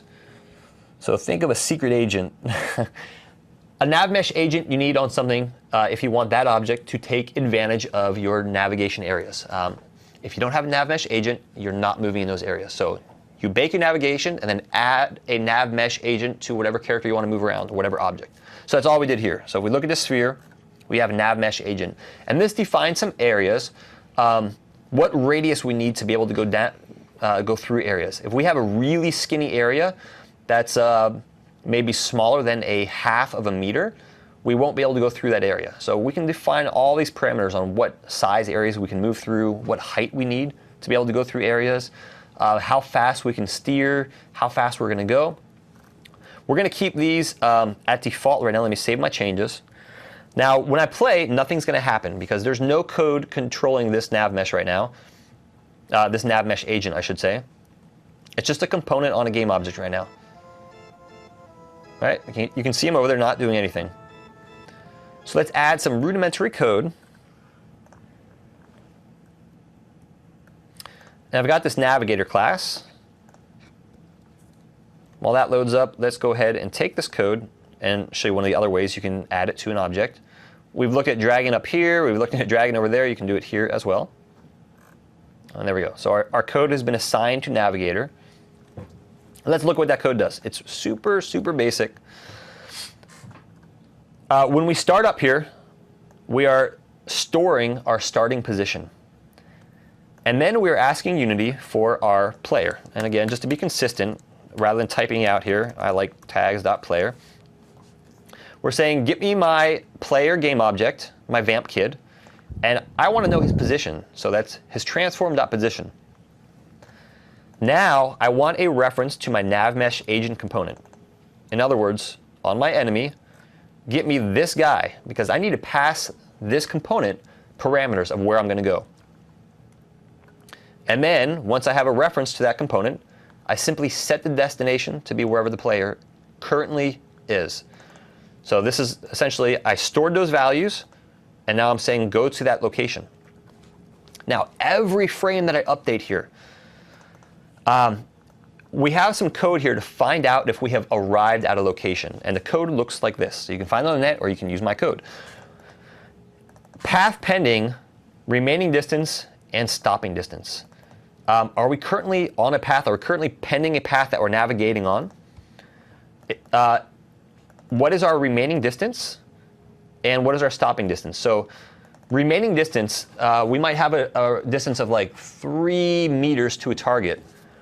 You can basically say on a navmesh agent that you can stop within 0.3 meters of a target. Like, you don't have to be right on top of there. If you come within 0.3 meters, that's good. And it's good to have a little bit of a so they say, a fudge factor here. Keeping that at 0, it's sometimes hard to stop right on an object, especially when you're dealing with float values and small positional locations. Objects are constantly trying to move and get on top of each other for these very minute locations. I like to say, hey, when I'm within like 0.3 meters or half a meter, that's good enough. Let's stop right there. So I'll save those changes. And when I arrive, I'm just going to debug log a little statement here and go back to my starting location again. So let's see what happens.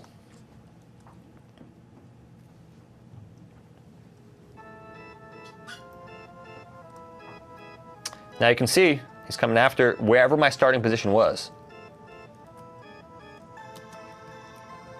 Let's get out of his way, because he's going to wherever my starting position was. And once he gets to that location, let's go to my console here. There we go. Arrived, done navigating. Now he's going back to the starting position. Now, if I wanted to make this guy a little bit smarter, I could always make him go to something like this. I could cache my player's transform position and always make him follow that. So I could do something like private transform player position.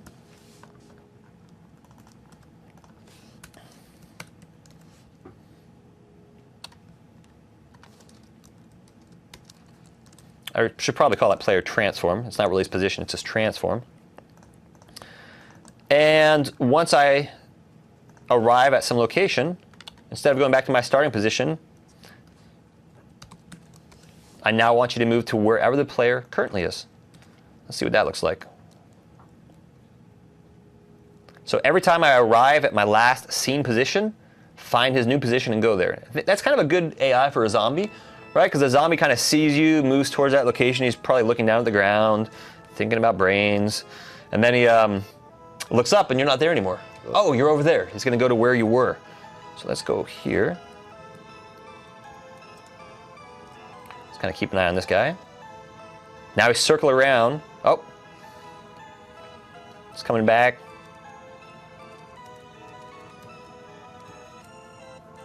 So he kind of stopped there. Now he's coming back after me again. So rudimentary quote AI. And he's not going to follow me down here. That's one good way to get away from him. All right. Pretty basic, right? Yeah. Easy enough to do. That closes up that demo. And we will see you after lunch. Sweet. And then we're going to talk about more excellent stuff. Thanks for joining us, and we'll see you soon. Thanks, guys.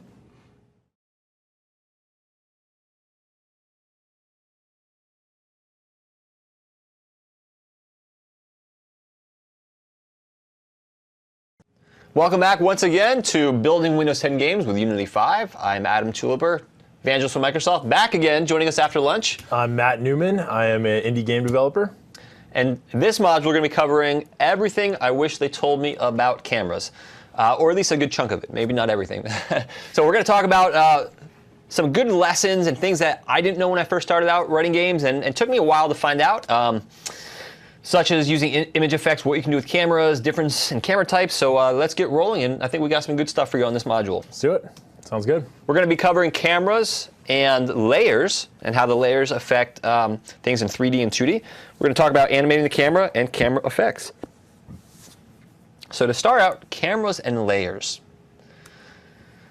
Every scene has a main camera. It is there by default. In other words, when you create a new scene, it always will have a new main camera. Getting a reference to that main camera is very, very common. So Unity provides you a method of doing that by just calling camera.main. And what camera.main does behind the scenes is it finds the first camera that has a tag of main camera. That's one of the tags that Unity gives you built in by default. And the first camera, the first active camera that it finds, tagged main camera, that's what it returns from camera.main.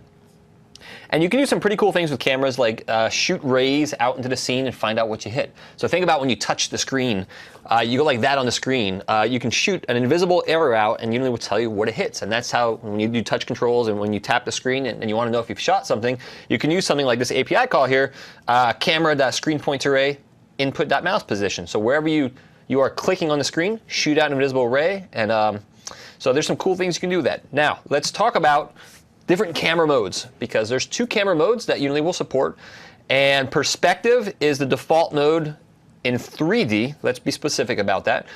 Default mode in 3D, and how much you can see is defined by the property called field of view on that camera, and we'll check that out. And you have a clipping plane in the camera, which defines your minimum and max viewing distance. So if you look at the image of the left-hand side here, our clipping plane is back here. So this is near and far.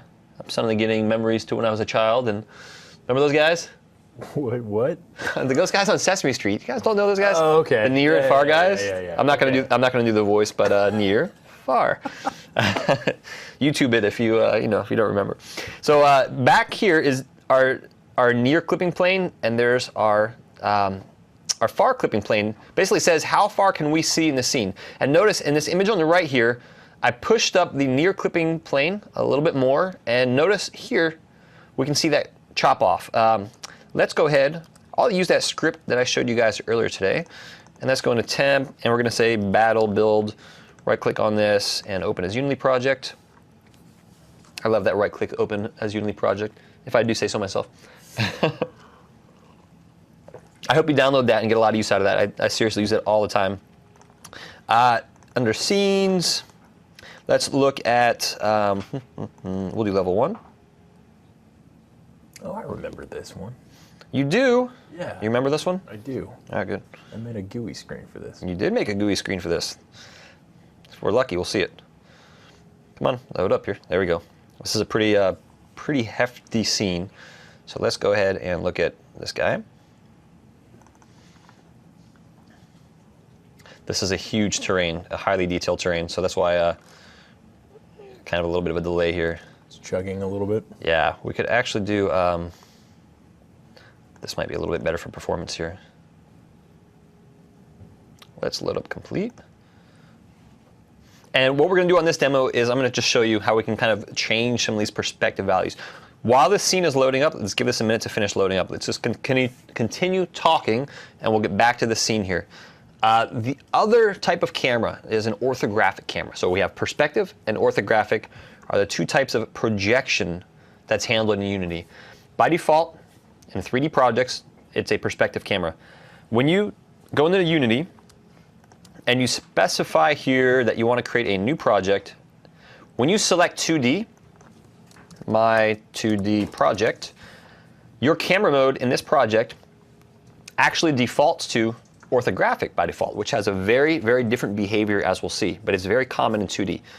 And an orthographic camera does not, should I say, respect perspective and the way that we see things. It just does not operate the way that we see things, which is good for 3D. There's no scaling like you would see in a perspective. So perspective sees things like we would. You have this cone that comes out. There we go. All right, so our camera here.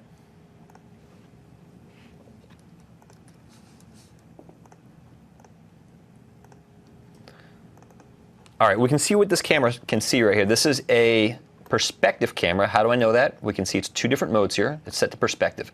If I change the field of view, notice this is actually one way that you can do like a zoom. When you're doing like a sniper scope on top of a rifle, for example, you can kind of zoom in like that, show a black image on the screen to kind of black everything else out with a circle in the center. So that's one way of doing that. Now the clipping planes here, that's our near and our far. So if we change this, see how I start getting cut off in my camera preview there in the lower right-hand side? So that allows you to define how far out and how close you can see things. A common beginner mistake is you don't see anything in your scene and you realize it's actually behind your camera. This happens a lot in 2D, and we'll look at 2D shortly here. Now on the orthographic side, so again, this is common for 2D. On any new 3D project, if I come into this 3D project and I say new scene, my new camera is there and it's perspective by default. If I go to that 2D project I just created and I look at that camera, it's orthographic. And let me click on that camera. And rather than having this cone that comes out, notice it has this fixed box here. If I change that to perspective, right, this is how we see things. We have this cone of vision, this frustrum. We don't see things outside of it. Here's our box, and it goes very, very far out. And it doesn't matter if an object is here, or here, or here, or here. It will not change its size. Everything is the same size no matter how far away it is, which is very different than perspective. In perspective, of course, the farther away something is, the smaller it is, which also allows for effects like parallax. Very, very easy. If you move a camera, let's go back to complete here. If we take our camera,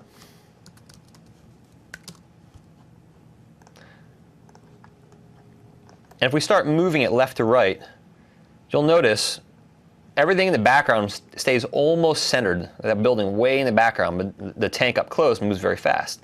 So we get this parallax effect, which is pretty cool. It's common in 2D games. This just happens in 3D by default. This is how we see things. But we're going to look at this, what the orthographic cameras do on the 2D side. It's very important here, the orthographic camera size. That's how many units is equal to half the height on your screen. Again, very important for 2D, as we'll see, because when we want a fixed height, orthographic is the choice. Perspectives can vary, depends on the viewing size that we're in.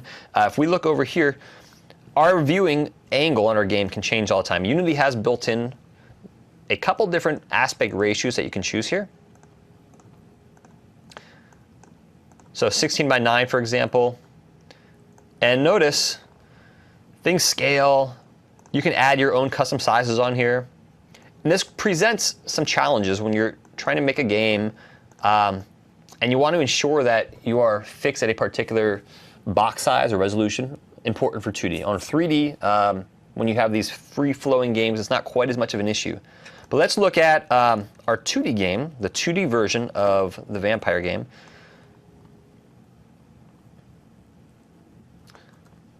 Vamp Kid versus Zombie Apocalypse. While that loads, just so we can have the official demo slide here, we're going to talk about 2D orthographic cameras in this one. Load up level 1. So this project was defaulted to 2D. I mentioned that a 2D camera, in other words, a camera in a 2D project, I shouldn't say 2D camera, that's incorrect. A camera in a 2D project is orthographic by default. How do we know any of this? If we go to Edit, Project Settings, Editor, you'll see Default Behavior Mode 2D. When we choose a new project and you do 2D or 3D, that's what it selects. And it does a couple important things. On a 2D project, it changes your default cameras to orthographic. It enables this by default, which, big deal, you can click in and out of it at any time, even in a 3D project.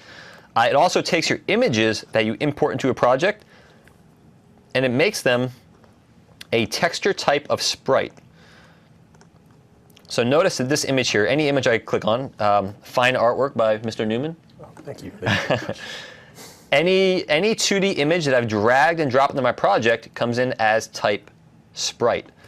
In a 3D project, if you do not have it set up like that, so I'm taking a little bit of a sidestep here to kind of talk about this. Let me take this image and drag it into our other project that we've been using here. I'll take that platform image, drag it into our 3D project.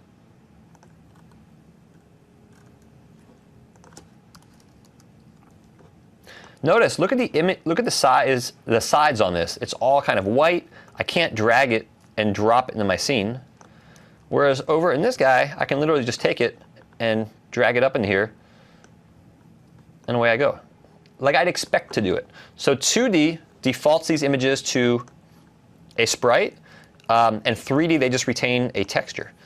So just a little side thing there, because it's important to realize what differences when you select a 3D versus a 2D project. So let me delete this one from this project, and let's go back to VampKit, and let's look at our camera here.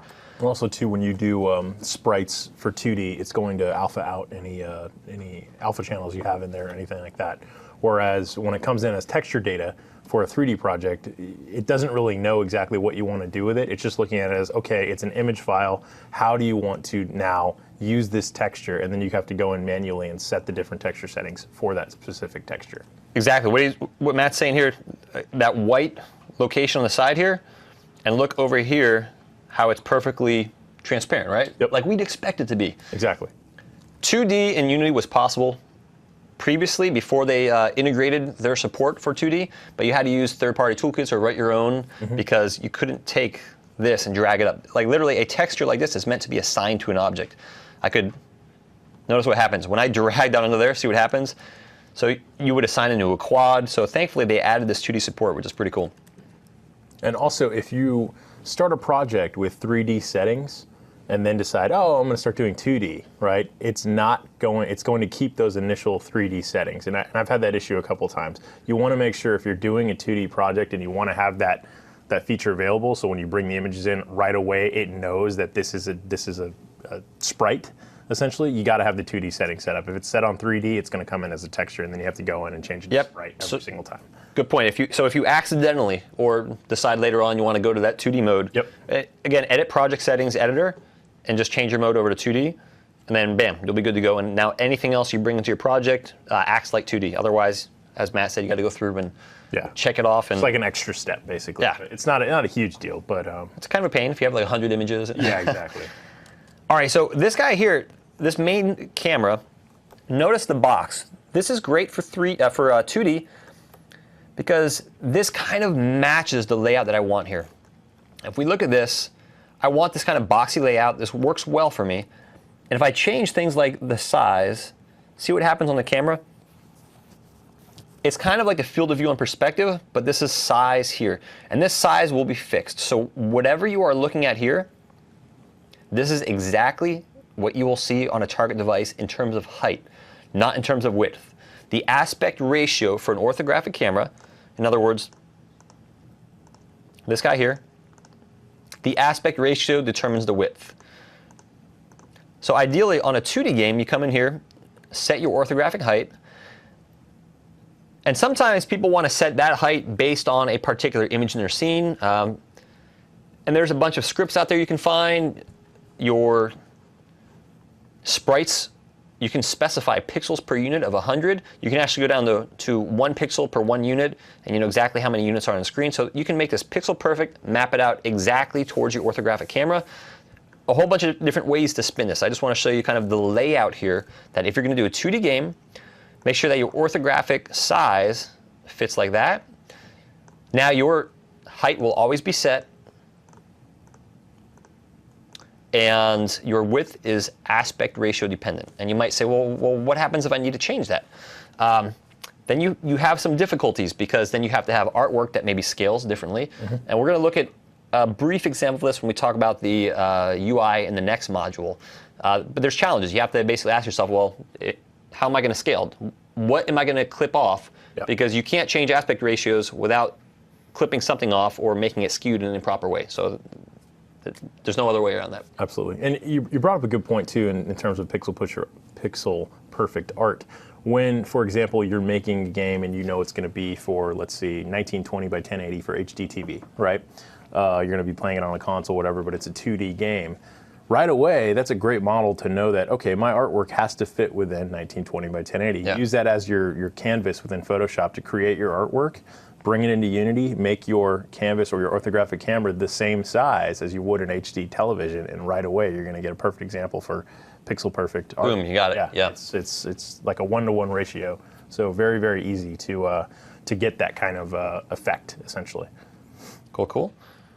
All right, so make sense? Yeah. Make sense? Great. The setup is pretty basic. Field of view on perspective versus size for orthographic. And again, make sure you get rid of kind of like those borders. That is going to be your height. Your width is going to be set by your aspect ratio. End of story. Cool. Layers. Layers are important on a camera, both for 2D and for 3D and outside of just a camera. So one use case for layers are to show or hide what the camera can and can't see, to filter out something for either performance, or I'll show you a little mini-map demo in just a little bit. But you can also do things like, I want to send out a ray, and I only want to hit things that are on my enemy layer. Maybe I have like, I don't know, 1,000 objects in my scene. I don't care about hitting tanks, I don't care about hitting buildings and maybe animals walking around. I only care about where the enemies are, and I want to shoot out and see if I find one. I can put all those enemies on a layer, raycast out, and say, only return to me things that are on a particular layer there. So that's one way of doing it. You can use camera layers to filter out what we're going to see, and I'll show you a demo of that when we look at doing a mini-map. And then you have, actually I just realized there's something incorrect on this slide here. Sorting layers, really they should say how to render what order everything is displayed in. Yep. Super easy. So basically, like in a 2D project, the background from the foreground. Yep. If your player character, say he's made up of several pieces and he's moving, you have your arms, your head, your body, your legs, things like that could all be under a player sorting layer. Absolutely. Well, we're going to look at a 3D example. We're going to do something with a little mini map here, and then we're going to look at a 2D example. Sound good? Great. All right. So let's take our 3D project here and go to, this one will work fine. When we look in our game window here, imagine we want a little mini map in here somewhere. And think of a lot of games that you play. You get a little map, you can see characters running around. It may or may not look like the scene that you're looking at. So like, I want to see where all the zombies are in this level. Yeah, Gotcha. exactly. Gotcha. Or maybe, my view this level is pretty limited. Maybe I want to see the entire map. Yeah. So I can see exactly what it looks like. How do I get from start to finish? Absolutely. Yep. All right, so we can do this in a couple different ways here. Let's do a basic way. Essentially, we want one map that's going to show us something like this, but projected into maybe I have a coin square there, so maybe we'll just project it into the lower corner down here. Let's go ahead and create another camera. And by default, it's a 3D project, so this is perspective. So we're going to rotate this camera to look down. Unity uses the left-handed coordinate system. So picture, got my left hand up here, and here's my camera. It's looking out. If I want that camera to rotate down, what axis am I rotating around? My X, right? Actually, like that. So I'm going to rotate around the X by 90 degrees. So these are degrees here, 90. There we go. It's kind of, now, notice how misleading this is. This is kind of the tricky thing in 3D. It looks kind of like my camera's looking over there, but as I move up, look how that completely looks weird. I'm like, whoa, what am I looking at here? So sometimes these views coming from like the right or the side can help. Like now I can see, all right, perfect. Now I see where I am. Maybe like that. Now I can actually go to my top view, zoom back a little bit. Now I can see exactly kind of what I want to see. Maybe I want to show something like this in my mini-map window. Maybe I want to rotate a little bit to fit a little bit more in, something like that. Move it down a little bit more. That kind of looks like a pretty good representation of the level, right? Yep, perfect. So let's save my changes so far. Now this particular camera, notice, it's pretty much just stomped out what the other camera was seeing. If I uncheck it, then we're back to our normal view. If I check it again. So we've got kind of a problem here with that. We're going to, first of all, take this camera's depth, and we're going to change it. And notice, a camera with a larger depth is drawn on top of a camera with a smaller depth. So I'm going to change this to 1 because I always, always, always want my mini-map drawn on top of the other camera. Now, viewport rectangle here, we have an X and a Y for position and a width and a height. Notice, see how I can kind of change what this camera's position is here? From my viewport. Now, this isn't changing in space. It's changing how it's mapping to my viewport here. So let's change the size of this.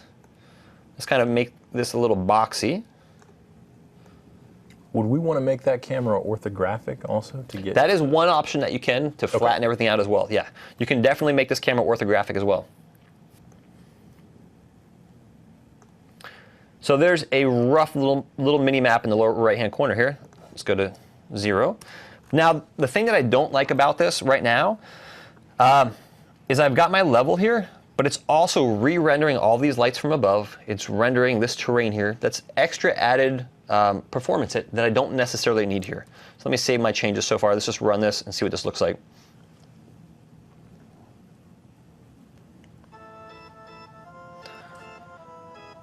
All right. Now I can do different nifty things. So I could write a script that as my character turns, rotates this camera. So it kind of seems like it's following my player as it turns. That's one way of doing it. But I just want to address kind of the performance consideration here that this whole terrain here, I don't want it to be shown in this mini map. So I can take my terrain, which is selected here, and I can assign it to a layer. Let's add a layer, and we'll call this terrain or level. Since it's named terrain over here, let's keep this terrain here. It doesn't have to match, but just kind of for consistency's sake. Now, one of the reasons that we're going to be tagging this kind of stuff is essentially performance gain, right? We don't want to render the entire level in a tiny camera because we're basically doubling up all the draw calls. We're showing way too much to the user. They don't need to see all these little details. So basically, I assume you're going to occlude all these different elements and then shows particular elements. That's it. So performance is a great reason here, but also I might not want to see the whole rest of the terrain. It kind of might muddy up the view, or maybe I want my own custom view here. Maybe I want to show a new interface inside of here. Maybe I want like a white level. Remember we created our border before? Yep. Maybe I want that border, I want something like that, maybe like a white background to show here, but not in the other camera, right? So I can hide it in one case and show it in this case. We could have it transparent too, right? The border? Yeah, the secondary camera with the map view, like behind it, could that be transparent? I haven't done a transparent, but I would imagine that we would be able to do that. Oh, okay. I'd have to think a little bit about doing that, but I wouldn't imagine why we couldn't. Yeah. Let's take, so the terrain, we added this layer. We call it terrain, but we haven't actually assigned it yet. So I'm just going to assign it to that layer. Do you want to change all the children because it says there's child game objects here? Absolutely. Now, we need to tell that particular camera that we do not want to essentially render the terrain on there. So let's go back down to this new camera we created, and I'm going to call this camera mini map camera. And in the mini map camera, our calling mask here, notice there's everything. I'm going to scratch out terrain. Boom. Terrain disappears there. And now we have just kind of this clean area, which we could actually probably change up a little bit more here. Maybe even change the field of view so we kind of maximize that space there. Something like that. So we don't see the rest of it there. We don't have to worry about all that dynamic lighting at the bottom there. So better for performance sake, and it's just kind of a little bit cleaner looking. Now, granted, we probably want to make this a little bit prettier. Maybe, like you said, throw on something cool, make this transparent, or even with like just maybe a lightly shaded background here that we can see it a little bit easier. What other things can you call in the culling mask? So anything that we want to, any of our own custom layers that we want to specify in here, they give you a bunch by default, but we can throw all of our own custom ones in there as well. Cool. Play that. Let's look at this.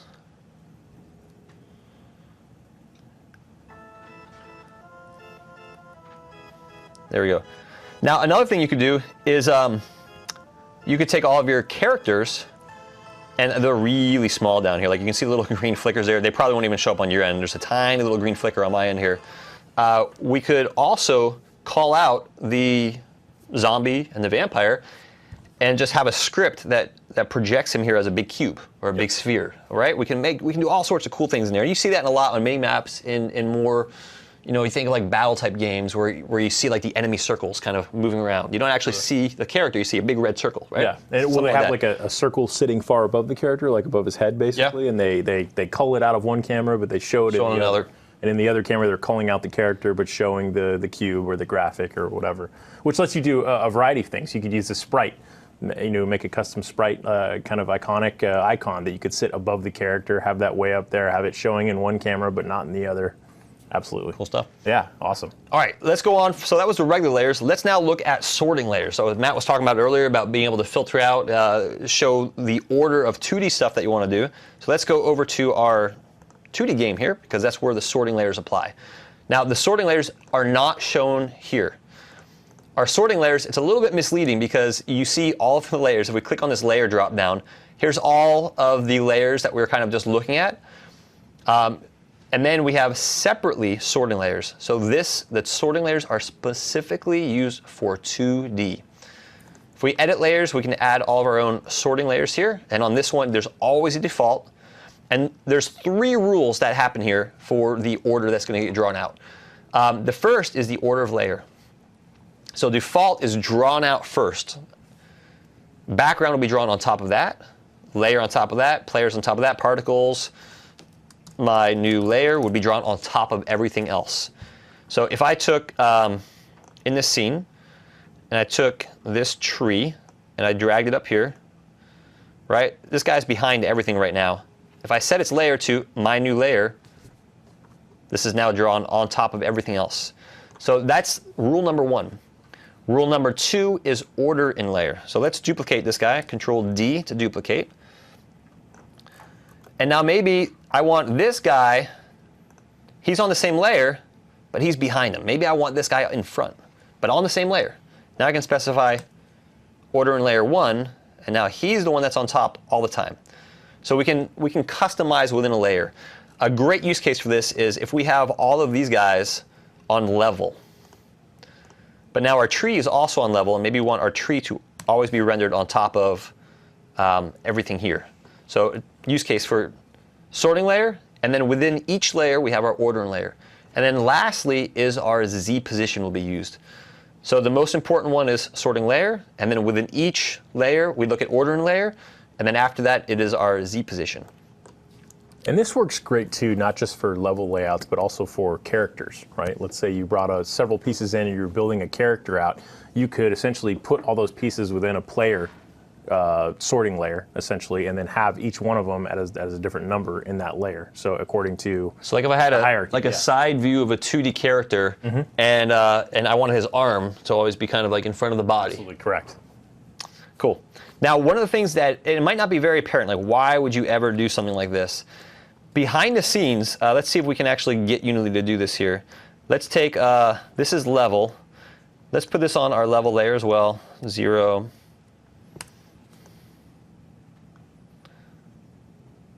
You'll find that sometimes you get this very inconsistent response. Sometimes you can duplicate it, and sometimes you can't. You'll find that everything looks fine in your scene view, but then you play your game and things are randomly disappearing. Because they're on the same layer, they're occupying the exact same space, and Unity is using its own rules behind the scenes what to show. Well, why would it be doing something complicated like that? Because these are really complex objects behind the scenes. They look like simple sprites. Behind the scenes, they are wireframes. Everything that your graphics hardware displays, everything, gets through a process called tessellation broken down into triangles. So if you notice, even a tree is broken down into triangles through this process called tessellation. And that is how every single piece of graphics hardware that's in this room, and everybody that's listening right now, every single piece of graphics hardware that they use also uses a process of tessellation to break it down into triangles. So there's a lot of complex rules that can go on behind the scenes on who overlaps where and when. So it's very important that when you are in 2D to specify exactly what layers you want and exactly what order and layer that you want as well. And is it possible, if they are in a conflicting layer like that, you can separate them using like Z values, essentially? Yeah, so if they are in a conflicting layer, So if they have the same layer and the same ordering layer, then the third value is Z to be able to change as well. So 3 values. Cool. All right, let's look at some camera effects next. With camera effects, you can do some pretty professional looking things to your scenes.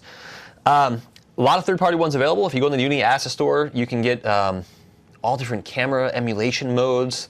Really, like blooms and really neat stuff. Fog effects, all kinds of stuff. So Unity gives us a whole bunch of effects, which we'll look at by default, but also for like the really hardcore photographers and people that really like to frame their images just right, there's some essentially filters that will model existing film equipment out there to give you a particular view towards a particular type of camera. Like some people get pretty intense on this. So yeah, there's like vignettes, there's like old style film, there's like retro film. Like you can do a lot of really cool film effects with a lot of these plugins that exist.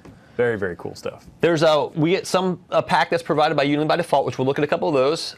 Some of them are optimized for DirectX 11, so meaning that on your desktop hardware, they would perform the best. Some of them are going to be tricky on mobile because of the performance hit for them.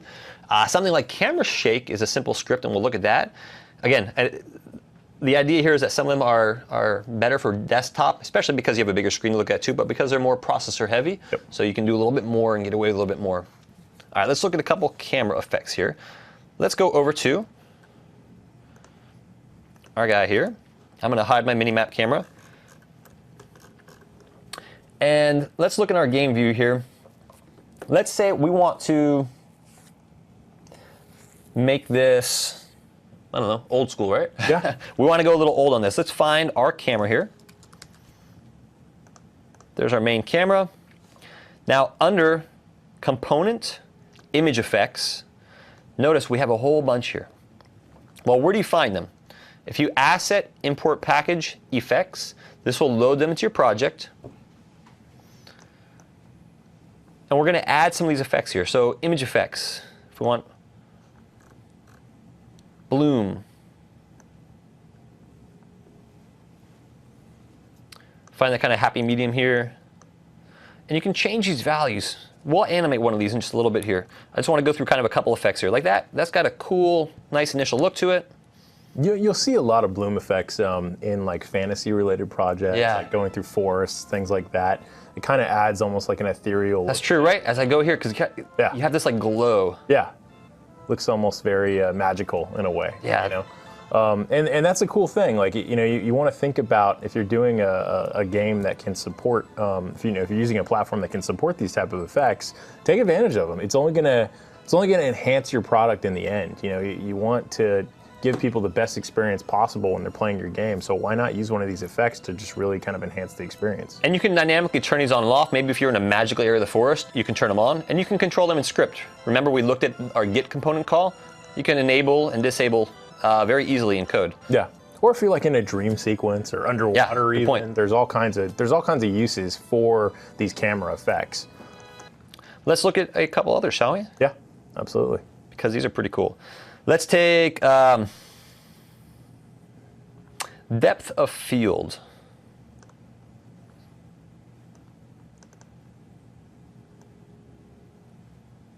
You're a photographer too, aren't you? Me? Yeah. Occasionally, I dabble in photography. Oh, wrong one here. So change this. So our things up front, think of our f-stop if you're a photographer. We can change our focal distance so things up close are a little bit more in focus and things farther away. And any of these parameters you can animate. So let's look at this one. Will bring us into the next one too. So let's check out this guy here. It'll really make your project look a little more cinematic than just a standard kind of your standard camera. Adding these effects, it just gives it that extra bit of polish that's really going to make your product go a little bit farther. And there are some mobile ones available too. Look on the asset store, but people have gone out of their way to create some plugins that work great for mobile that do this exact same thing. Watch as I change my focal distance here. Doesn't it kind of look like I'm focusing in on this, right? Yep. When I use my camera, my video camera is actually my main camera. When I do video in there, I have to manually focus it in. So a lot of my videos kind of look like this.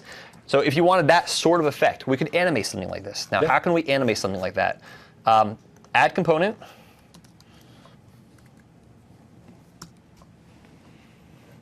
animator.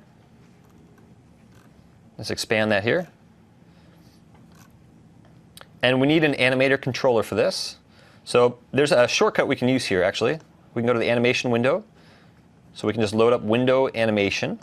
So there's two components, our animator we looked at before with our Unity animations, and open up our window animation window. To begin animating the game object named main camera, create an animation clip. All right. Create it, we'll call it camera blur. Actually, I put this in my scenes folder. I should probably put this in another animation folder, but I can fix that easily. You can drag and drop your stuff inside your Unity interface without a problem. And in here, I want to change my focal distance. So let's start out here. I'm just going to modify this value a little bit, and it writes out my initial value. And it's red to say, hey, we are now recording this value. We're not recording it like across this timeline. You're logging what's called a keyframe. So it's starting out with 53.8. And now, let's say over here, at a half second, I want to be maybe there. Now we'll go between those two values over and over and over again. So let me zoom back a little bit more, maybe go to like a second and a half, and maybe overdo it to this way.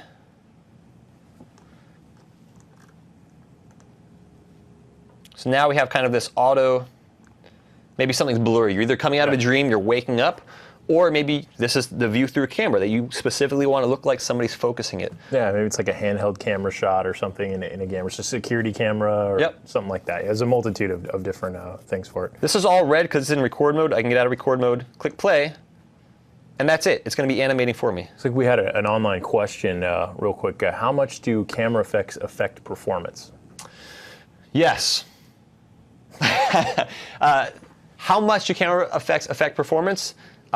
It depends. It depends what you're doing. It depends which effect you're using. It depends what your graphics hardware can support. It depends if any of that can be offloaded on your graphics hardware or if it's all CPU based.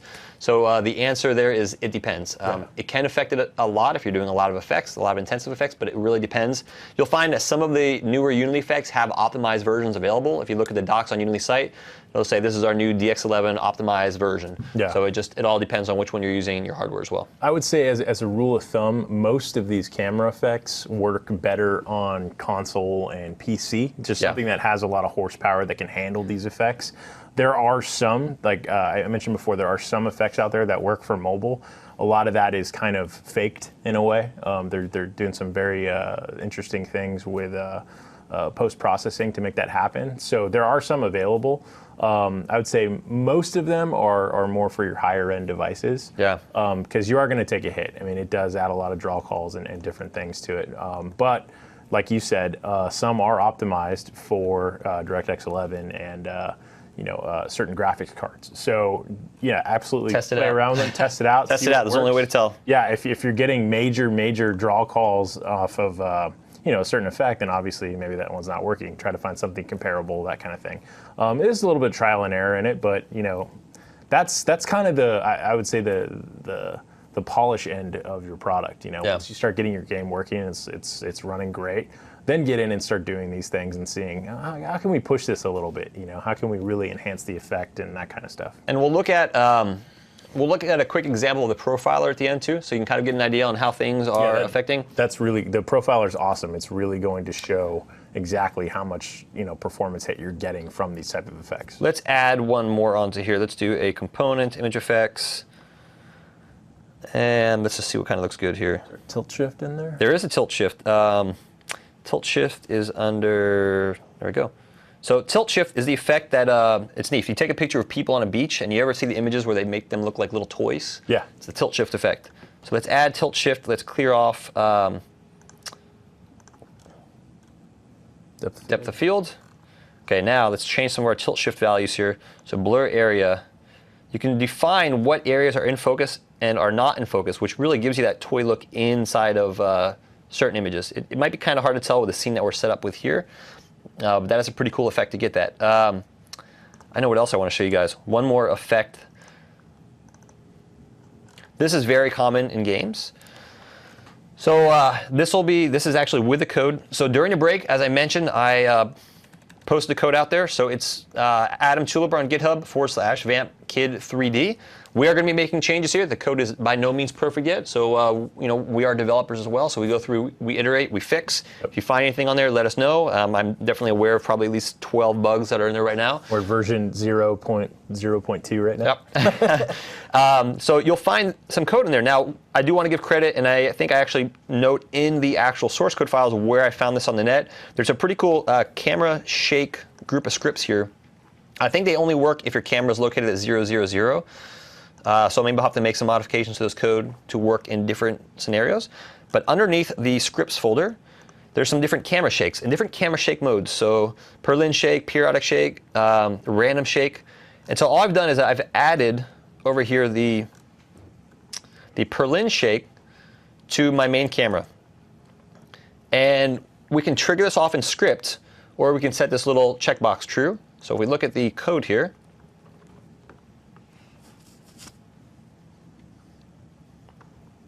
let that load up. And camera shakes are great for things like, if a T-Rex was stomping by, a bomb just went off. Player gets killed. Player gets killed. There's a variety of uses for using camera shakes, and camera shakes add a ton of drama to your game too. Disorienting the user at the perfect time always, drives the point home a little bit better than just having just some image appear on the screen. And be careful too. If you find these scripts, you're like, I'm going to use this and place this in this project. Caution, because like in this project right now, we have a third-party character which is running around, third-party character controller, and then we have a freestanding camera rig which is always following it and rotating around, looking at it. So if we suddenly try to shake the camera, well, this is going to try to this is trying to auto-correct its position based on the user, and we have something else shaking the camera, so it might not work as expected. And in that case, I would actually use two cameras, disable one, shake the other one, and go back to the other. So there's different ways of doing this. But here in the code, there is the location. I got it up top. And if we go ahead and click on the test button, this just shakes on the spot. So let's see what this actually does here. It uses a coroutine we talked about earlier. Let's play. And let's crank up. We'll try the small one first. This is going to be very, very tiny here. So you can see my focusing is still happening there. This is too small, so I'm going to make this magnitude to 0.1. Still pretty minimal. Let's do like let's do 1. There we go. Did you see it? Yeah. We'll do magnitude 5. Now you saw it. The speed, I think, if you hit something, the speed should probably be a little faster. There you go. You can almost hear the sound effect in your mind, like, right? So real easy to add. Trigger it off once, it shakes your camera, and you're back to normal again. Which is actually kind of good that we're this fits the focus right now. It's all shaky. We're going in and out. Yeah, totally. All right, so some cool effects you can do there. Hopefully you picked up something neat from that. Next, let's talk about animating the camera. We kind of went over this process just a little bit. Cameras are game objects. You can animate any game object. It's very easy. If you're going to use multiple cameras, make sure you disable one camera and activate the other one. Unity's working, they've announced on the roadmap this feature called Director, which is going to allow this timeline where you can really say, hey, take this camera and pan it over here. Meanwhile, move a character over there and do this. Right now, animations are limited to a game object or its children. The Director is going to be, they showed it last year at Unite. Hopefully all these things overlapping. Yeah, I don't know if anybody's seen the blacksmith demo that Unity put out there. Very, very cool. It's almost like you're kind of in charge of directing a scene, essentially. You can have all kinds of things trigger in a complete timeline, and you're kind of orchestrating this whole thing that happens. So great for cinematics, great for just initial gameplay element, all kinds of stuff. So really exciting to see that, to see when that comes. That's going to be awesome. So check out on Unity's website here, Pages of the Blacksmith. We mentioned it, I think, in the first module today. Play this, check it out. They've released some of the assets for this. Really phenomenal. Oh, that's right. Yeah, the assets just came out. And I mean, the quality of everything, using a standard shader that we talked about, physically based rendering, really neat stuff. All right, so let's go back. Moving cameras. Let's look at a quick demo of animating a particular camera here. So let's assume that we want to start this camera out. We already have an animation defined for this camera, which is okay.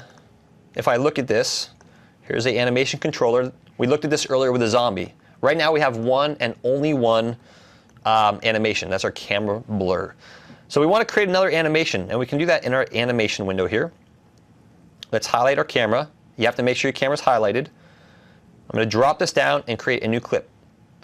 This is the new animation file. So the two things required for animation are the animator component on your game object and a .anim file. Now, the animations I did on the zombie earlier was because Matt had already created essentially the animation data in another tool that got imported in Unity. Yep. We can create our own as well. And we can see what an animation looks like. If we want to look at what a zombie animation looks like, here it is. So Matt had created this in Maya. I believe you did your animations in, right? Correct. And look at all those keyframes and data. So a zombie idle takes the chest, front, back, and does this along some timeline. We can actually preview this.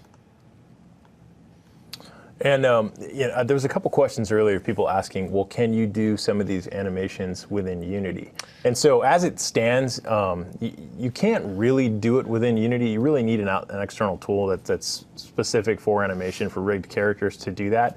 But there are some pretty great tools that people have launched. I think one of them that just came out is called Skelly, and that'll actually let you take a rigged character and animate it within Unity just by keyframing joints and things like that. So yes, it is possible. You can do it. So just a heads up on some of those questions I got earlier. I saw some. Yeah, this guy right here, about that. Skelly. Yeah. I'm a proud owner of Skelly.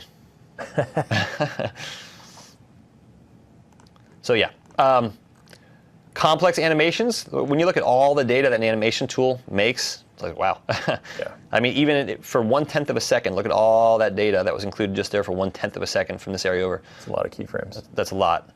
Also, I whenever I do animations in Maya or Blender, any other program I'm using to make my rigs, I always bake all my keyframes because I want to make sure that the animation that I created within Maya comes in exactly how I made it within Maya, right? So part of the reason you're seeing a lot of those keyframes are in there is because I literally baked that entire sequence, every single frame. So when it came into Unity, it had all of that data on every single frame.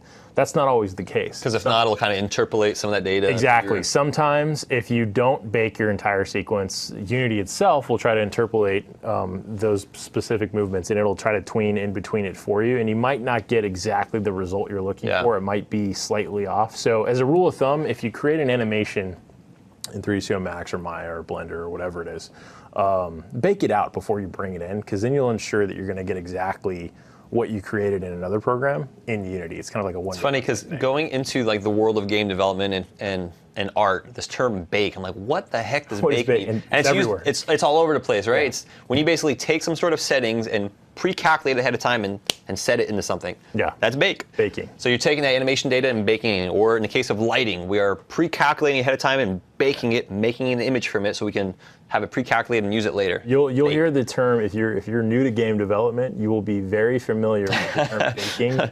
in a matter of weeks. Absolutely. You'll be light baking, you'll be baking animation, you'll be baking cakes, baking textures. There is a lot of baking that's happening. And basically, yeah, like you said, it's just basically calculating behind the scenes before you actually use it. So I guess the term is bake. It makes sense. All right, let's go ahead and take our camera. We already have that blur animation here. We're going to create a new animation, so make sure your camera's highlighted while this window's open. It is context sensitive, so make sure your camera's highlighted. Drop this down. We're going to create a new clip. And this particular clip, since I already threw my one in the wrong location here, I'll do this one there as well. We'll call this camera fly by. Nothing's pointing to this right now, but I can still test it out. I can still develop against it. So my camera is currently there. For my flyby, I'll start there. So I'll move this object just a little bit so it logs its initial position. Oh, let me go into record mode here. Move that just a little bit. There we go. Now we have recorded its initial position. I can even fix this back up to start it. 0, 0, 0. Now at, say, let's go to 2 seconds. And at 2 seconds, maybe I want to be here, there,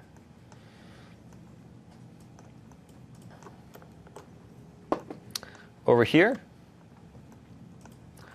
And then maybe at 4 seconds, let's come down in and we're going to do a little rotation here. So let's go and rotate around the X.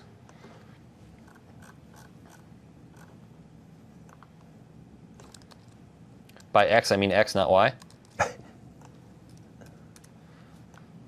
And Again, as Mark said earlier, we can just click on these letters, which I like to do sometimes. Let's kind of flatten that out a little bit and move this down. And then finally, we'll maybe come by for a fast, maybe like 10 seconds over here, and we'll rotate it around our y-axis. Something like that.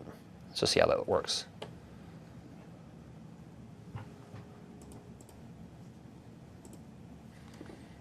All right, so our animation is done, and it's just going to repeat over and over again. But now if I want to trigger this animation off, come over to that animator window. Let's stop our recording and playing. We need some way to get over to our camera flyby, and let me maximize this. And let's go from our any state to camera flyby, and once we're done with that, we're going to exit back out and go back to our camera blur state. How do we get to camera flyby? By adding a parameter, a trigger. We'll just call that flyby. And we'll say that when this transition from any state to camera flyby will be triggered. In other words, it will happen when somebody sets that value to true. In other words, when they set that value. Since it's a triggered, it's not really true or false. It is behind the scenes, but you just click it and it just happens. So let's watch this here. We'll click play. Pop out my animator window. So I'm blurring right now, and we'll see camera blur. Let's go to our game tab here so we can see that. Now if I want to trigger out that flyby, there we go. I clicked it once. Now it's still blurry because I happen to trigger this in the middle of a camera blur. And now we go back to the kind of that initial camera blur location and settings there. So we can overlap these, we can trigger them off, just like we did with the zombie. We can change any of these values here. And that's, like we said before, just using that, little things like that, like tweening your camera, adding in these post-processing effects or camera effects, all that's just going to give your product that much more of a little more quality edge. You'll notice a lot of products that are out there, they do that because it really just gives it that extra little layer of polish that I think it needs. So if you're an indie game designer and you're doing things for Steam, go nuts, man. Get all the best camera effects you can find and use them. Really make that product shine. It's awesome. Cool. Awesome. Well, that's it for this module. Next, we're going to talk about UI. And particle effects. The wow factor. Wow. I actually had a lot of people hit me up on the forums, and they were talking about, how do you create particle effects, that kind of stuff. So I'm not going to go a lot of magic spell questions, things like that. So we'll show kind of some initial pieces of what you would need to create something like that, but I'll kind of guide you through that whole process, and we'll get rolling with it. It'll be cool. Cool. Awesome. See you shortly.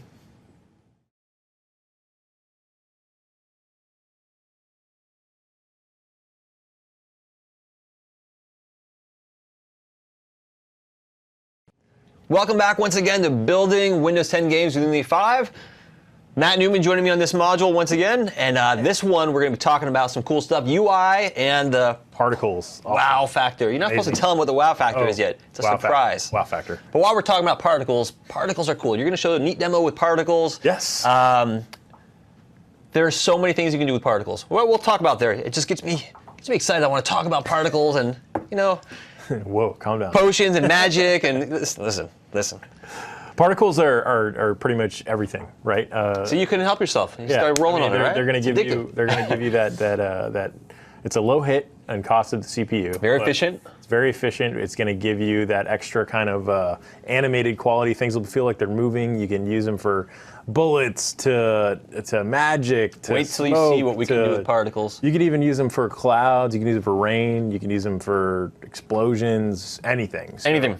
Particles are your best friend. I would say learn the Shuriken system very well in Unity, and I'll show you some demos on how to kind of get your feet wet with it and start doing stuff with it. Amazing things with particles. Yeah, and from there, use them in everything you do. I mean, when you're you know, and there's different stages of particles too, and we'll get into that when we explain it. But you know, you really want to think about the particles and what you can do. Potions and magic and snow and fire and smoke and Very cool. Gore, you know. bats, gore, blood. Yeah, whatever. Let's start out by talking about the Unity UI. Okay. And then we'll look at the wow factor after that. Unity UI has a little bit of a history behind it here. What is Unity UI? Well, What is Unity? so this allows placement of game objects in your scene that will overlay, ideally, overlay onto your screen. So we looked at a heads-up display, coins, things like that. Yep. You can drag and drop like a coin up in your scene, or you can actually project things from other areas. Maybe you had a 3D model running around somewhere else and you wanted to project out on your screen. So you can do some really neat with that. As we're going to see, this is meant for layouts. Like it's meant to overlay on your screen, give you a UI, something that pixel perfect layouts, scaling your layout screen, scaling your screen, Yep. right? If you have a coin we saw on our display for a game, how do you scale that out? So we're going to look at some things that you can do based on that. Even add particles to UI as well. Can even add particles, text and image components, plus the code to operate them, form the bulk of nearly any UI component that we're going to look at. Yep. There's a text component for displaying text on your screen and an image component, which is different than the images that we looked at which is slightly different than the images we looked at when we looked at the 2D project with orthographic cameras. But text and image components give us the bulk of what we see with our UI components, as you'll see shortly. Initially, this was there's a long history on Unity UI. They had a very inefficient old system, and they had mentioned several times there was going to be a new system released, and it didn't happen, and everyone's like, when's it coming? So finally, they in the later 4.x version, I think it was 4.5, was when they first announced the Unity, what they initially called UGUI, now it's Unity UI, and it was initially formed, from my understanding, off the base of NGUI, which was one of the #1 selling assets of all time in Unity Asset Store, to be able to really create really powerful layouts on top of your screen. Really neat stuff with that. And then, so this was kind of initially based off that. Actually, two folks that did NGUI and Unity worked together. There's a whole story you can watch on Unite when they talked about this whole process and their old UI systems and the history of it. But now we have Unity UI. So let's start talking about what's required for Unity UI. Everything's inside of a canvas, and you have various canvas modes. Those UI elements, so for example, if you want to display a coin in the upper left-hand corner all the time, that must be inside of a canvas game object. Must be. By default, you'll see it's going to create an event system, which is going to detect things like clicking when you click on a game object in your canvas. And so the event system will detect those actions and send them, and I will show you that as well. And a canvas has 3 modes. If you look on a canvas game object, there's a render mode, and it's a screen space overlay, which is kind of what you expect when you think about like a HUD, a heads-up display. Yep. It's overlaid onto your UI. So there's the overlay mode, there's a camera mode, which is, in other words, there's some camera in your game looking at something, and that's going to be overlaid on top of your UI. And now they've also added world space canvas. So you can actually take everything we're going to show you in a canvas and throw it on a door somewhere inside of your game, right? That's cool. You can throw it around anywhere in the world, so it doesn't have to be overlaid on top of the screen. It can literally be a game object inside of your world, but still act like a canvas and do all the cool things a canvas can do. Very cool. Oops. That's a world space canvas? Is that World space, yep. Cool. There's the rect transform. So to date, we've looked at a game object, and a game object had the basic properties of a name, a tag, and a transform. And you'll see that when you go to the Unity UI system, you're still dealing with game objects. But to help you out and to make a little bit more sense, because of how these are laid out, you get a rect transform object. And we're going to look at that, and it makes it super easy to deal with these 2D elements that you're overlaying onto a screen. You can define your location, your rotation, and the anchoring system, which is used for positioning. You can also use pivots for your rotation, and you actually have a size, width, and a height, for example, that you can specify on these. This makes it really easy to work with. So let's look at a demo of that. A good project to start out with here would be this one. We've seen this a couple times. I will pause the music for those that have expressed concern in the studio. They've heard it too many times today. I love that song. I like the song too. It's getting scrolled on me quite a bit. So I'm actually going to keep one of those filters on there. You know what? I think it adds a little mood here. So I've still got the effect on the camera from the last module. And I've actually added Mr. Newman's latest zombie right that on. he gave to me at about 4 in the morning last night, and was wondering, at 8 o'clock this morning why it wasn't in the game yet. He says that, but it was really like 2 weeks ago. Oh, that is so not true. I have the bags under my eyes to prove it. So actually, this brings up a good point. Yeah. So Turn this if you notice from before, we kind of had these green kind of amorphic kind of zombie guys running around, right? And those were prototype versions of what I wanted to do for the enemy. So what I did initially was create a very, very low poly kind of shape of a character, exactly in the shape of the, or more or less in the same dimensions of the enemy that I'm creating, right? I did all my animations with it because we needed a prototype fast. This was kind of like we had to get this done quickly. We had to iterate in a couple of days. So to start, I needed to give Adam some pieces that he could work with like yesterday, right? And so what I did was I created this kind of prototype character.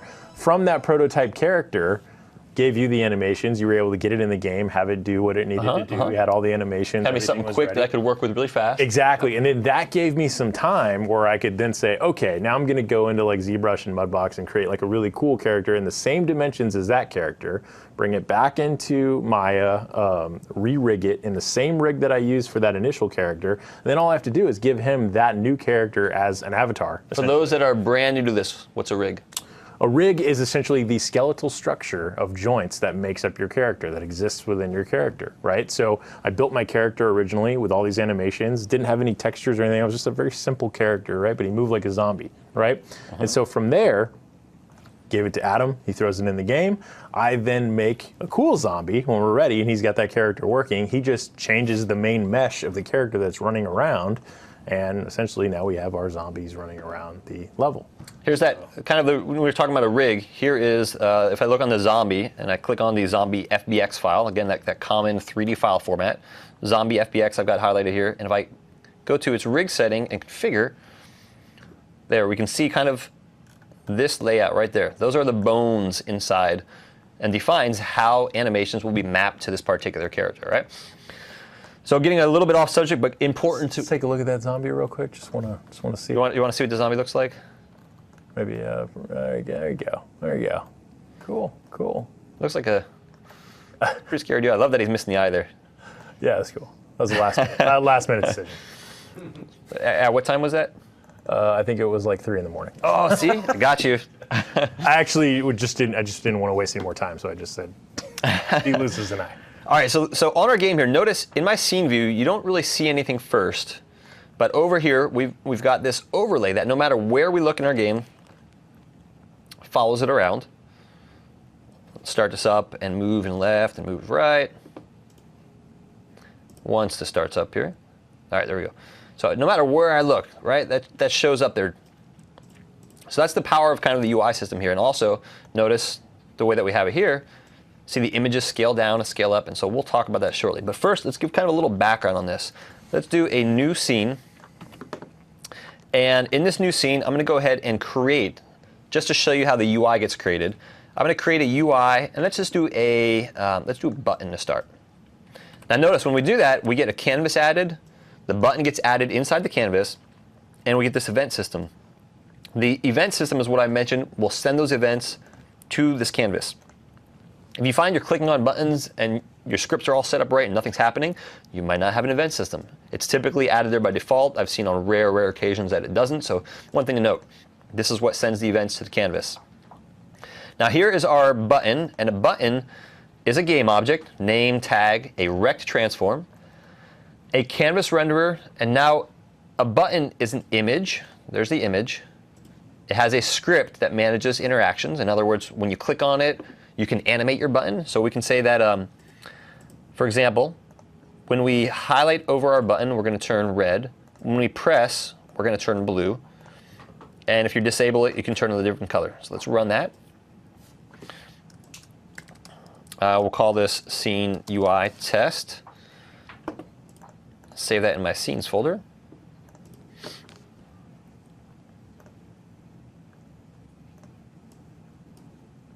Give it a second to start up, and you'll see, there we go. So I click it, it's blue. I hover over, it's red. You can also do things like you can swap out different sprites when you mouse over. You can actually define animations. Using the same animation system that we've done, we can actually say auto-generate animations for us. Where do you want to generate them? Let's create a new folder called animations. And it will actually create those animations. The same deal we've looked at before, animation. Pop that window in there, highlight our button. And you can see it doesn't create any data, but it's given us an animation named normal, highlighted, pressed, disabled.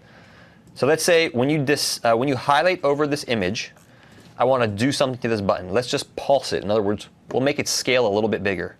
So we can go into our 2D tool here. And this deserves a little explaining. We can see it in our game view, centered here. If I go to our scene view, where is it? Notice we have this window on the side. Let's pop into 2D mode. Always go into 2D mode when you're dealing with your canvas. Let's double click on the canvas to bring it in the view. I can't scale this. It's basically telling me right now it's locked to 318 by 573. This is tied to our viewport window right here. If I change this window, notice it changes my layout. That's what we're looking at. This is a representation of this entire window. And it's saying that wherever we're displaying your game window, we're showing this image right in the center. If I create a game object, a cube, right? A cube is there. Let's go into 3D space here. It fools you at first because there's this gigantic button around this cube. Don't let that mislead you. It's so you can see both of these in the same view at once. But just know it's the canvas settings that control how it gets shown in the end here. So you'll see sometimes that the canvas looks so weird in your scene because you have all your game objects here in this huge canvas. Don't worry about it. It's just so you can see it all in the same scene and work with it. Previously in Unity, you couldn't see this in your scene view. You had to modify values, check your game. Modify values, check your game. At least now you can kind of see them all in the same view here. If I want to take this button and duplicate it, for example, like that. But now let's go back to what I was talking about with an animation here. Let's say at 0, 0, 0, my scale is, let's just log it at initial value of 1, 1, 1. And come back here, and let's say at 1 second, we're going to be 1.2, 1.2, 1.2, just to scale out a little bit, just like that. And I will copy my initial value and paste that at about 2 seconds. So I should pulse out and back in again when I'm highlighted. Let's try it. Run. That's not our default animation. That's only when we are highlighted.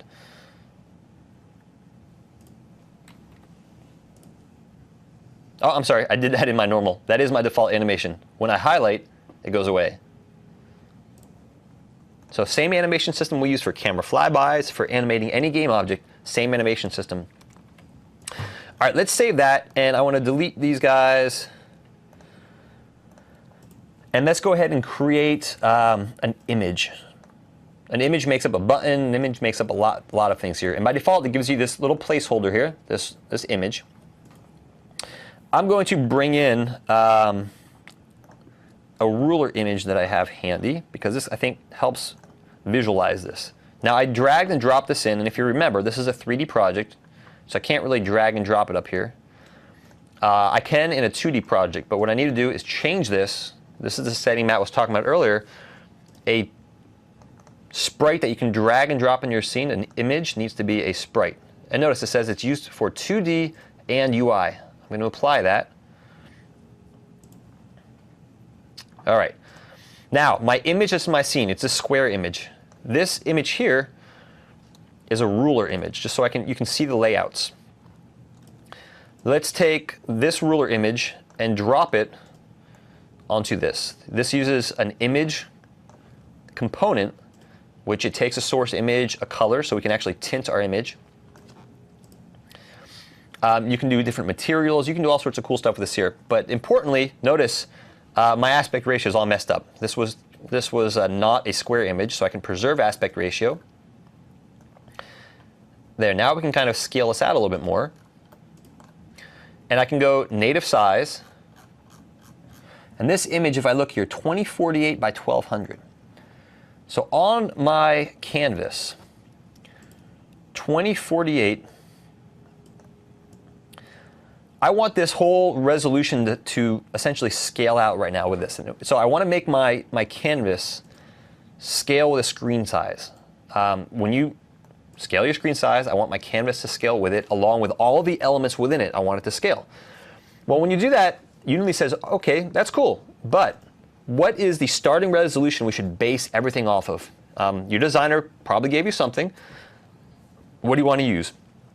So this image was 2048 by 1200, so let's just use that because that's what these rulers are set to. 2048 by 1200. And notice it's kind of offset a little bit here. Let's take this image and we are going to dock it in the top left. For those that have been using Visual Studio for a while, you'll notice this is pretty similar to how you can dock elements in Visual Studio. If I drag something out here, for example, and I want this to be docked to the top left, I can't just click top left because that sets my anchor. What's an anchor? An anchor is used as the fixed location, so there's some distance in pixels between the anchor and the edge of this object, and that distance will remain consistent when I'm doing operations like this. Right? It's kind of this fixed width that's always staying scaled from. If I move it over here, notice my anchor's there. It's always going to stay consistent to that anchor. Now, what I can do here is if I want to dock it to the top left, just follow the directions, Shift and Alt. So I hold Shift, Alt. Now I can click the center, top right. Let's do that. All right. And now you'll notice, let's save this scene here. So scale with screen size 2048 by 1200. Let's check our, so 2048 by 1200. Now let's see what happens. If we happen to be running in this resolution, and you're not going to be able to really see it too much here, I'll have to kind of read this off a little bit. Let me just change one thing here, make sure that we are good. All right. It's unfortunately the best quick ruler image I could find on the net really fast, but it still will show you the idea here. Let's go back to free aspect ratio here, and as we scale this window, something's going to happen. Something has to give here. And if we look at our canvas scaler script, this is what it's going to use to basically resize elements within here. And the reason I want to show you this ruler is it shows you what happens. Notice we're retaining our aspect ratio here. We have a reference resolution, and we're telling Unity to match either the width or the height that I've specified here, or a mix of the two. You have to give on one or the other and make a compromise. If somebody is running at a 16 by 9 resolution, like this, great. You've got kind of your whole image here. If somebody goes to a different format, you have to give somewhere. Either you're giving on the width or you're giving on the height, because you're not at the same resolution that your image is at anymore. And so this allows you to specify how you want to give on your width or your height here. Thankfully, in our game, it's a pretty simple scenario because we're just docking elements to the top left and the top right. I don't really care about the bottom. I know that I'm within range of any modern device is going to display OK on it. So let's go back to that main scene and kind of talk about what we're doing to display our stuff here. We can actually, I'll tell you what, we can even take our images, our HUD images here, and I'll show you just how we can use them right here. Take this coin. We can't drag it into our scene because now we're creating a 2D game from it. We need this as a UI element. So UI, image. Again, I want to stress this is different than a typical like a 2D game workflow. Like here in our Vamp Kid versus Zombie Apocalypse, if we go to all of our stuff here, like these images we can drag and drop into our scene. Like this. Set the sorting layer. Right? But when I play my game, if the camera moves, that goes out of view. So that's not what I want in this particular case. I need an image. I'm going to give it my coin. And now I'm going to say, all right, I want you to dock into the top left. So hold down Shift, Alt, top left. And I want you to preserve aspect and set the native size. Let's see what that looks like in my game view here. All right, so it's a little bit small, so I can hold down Shift and scale this out to retain aspect ratio. Let's see what that looks like. Pretty cool. It's a little cramped on the edge here, so maybe I want to move it away a little bit. Now, notice its size is automatically, it's got a fixed width from the edge here. It's docked to the top left. Perfect. Now I need some font next to it. Fonts are, let's label this though. Let's call this coin HUD for heads-up display. Now let's go ahead and, oops, one thing with Unity, if you don't hit enter after a rename, it doesn't take it. So coin HUD. Now we need some font here, some text. And so text is a game object UI text. Not the component. This will add it to an existing game object. We want to create a new text game object. So game object UI text. Click on this, and there's this little tiny text right there. It's kind of blurry here. Now let's talk about fonts. I've brought in another font into this project. By default, Arial is the only font you will find in a Unity project.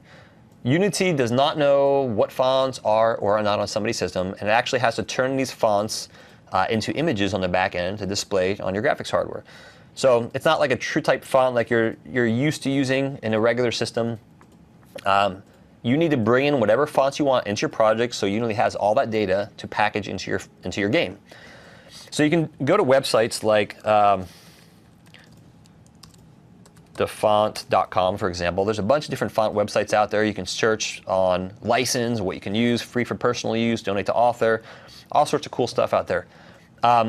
TTF, true type fonts, and OTF, open type fonts. You take them, drag them into your project, and they're there for you to use. So in this case, I chose this font called Chunk 5. And I'm going to increase the font size. And now notice it immediately disappears because my scene here is not big enough for it.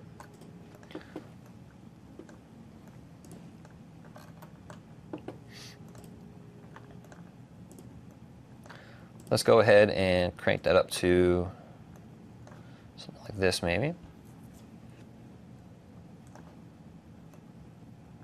Change its color to, let's do white. So you don't click on the dropper because dropper is for selecting colors. I'm going to click on the little bar here. Just change it to white. And we'll call this 0. Now notice that flows in the right direction. It's going from left to right, which is good, because as our scores will progress that way. There's an option on here called Best Fit, which will take it and make it fit whatever size you're kind of going to. Caution on that approach. There's a minimum size and maximum size. This is not good for performance or for the size of your game, because behind the scene, for every font size, it has to take all of those fonts, all of the letters, and turn them into images for every single font size. So not a good thing to do. We want to use this canvas scaler, which will automatically take our fonts and see how it scales them down and up. That's the canvas scaler working for us. The last thing that you saw in the other game was we had another score on the right-hand side, which was we can just duplicate this and dock that in the top right. So Shift, Alt, top right. And I want to drag this down to make it match the other guy. But now I have a problem. This guy is filling like this. See how our text is filling this way? I don't want it to fill that way. I want it to fill from the right on out. Like that. So we're always aligned over here. Now I can take that text box, crank it out just a little bit, and maybe say something like 0 points. So we have our coin score and maybe our zombie score, for example. And now we have a UI. Let's play this. Because of our canvas scalar component, we should be able to take this and just, look at that. It's perfect. We don't have to worry about different font sizes. It just works. Again, we only have 3 elements here. We've docked them using the we've used the anchors and it's set their positions, top left, top right. Brought in the font file. And then our canvas has simply set to scale with screen size and given it a reference resolution. And it just works. It takes care of all the rest of that. Now, one more thing you can do. So we have a bunch of other different components here. There's a button we looked at. There's a panel, which is interesting because a panel is nothing more than an image which fills up space. You could take your coin HUD and all that and maybe drop it on a panel. Maybe you wanted some sort of overlay that you wanted to show, and you could disable and re-enable that object just to show it. That's one way of doing it. But the use case on a panel was interesting because people wanted the panel, but it's just literally an image that stretches. So we talked about docking. you can actually take images and stretch them here. Like this coin, for example, if I want this coin to stretch, this is going to look kind of funny, but if I, right, if we want to take up the entire area there, we can stretch. I'm going to undo that because it's not how we want our UI to look. Take all that out of our canvas and delete that panel. Sorry, out of our panel. Now, we also have, we have a raw image, a slide, or a scroll bar. And all of these are typically based off images, and they have a little bit of script on them. One thing to note, when you want to call code methods in the UI, let's add a button here. Game object, UI, button. That button centered. And let's make this guy quite bigger. So again, this is the 2D tool, which is great for UI. Let's scale this kind of out some here.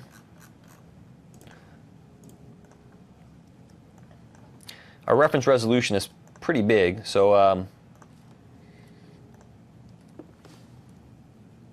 let's just 1024 by 600. All right.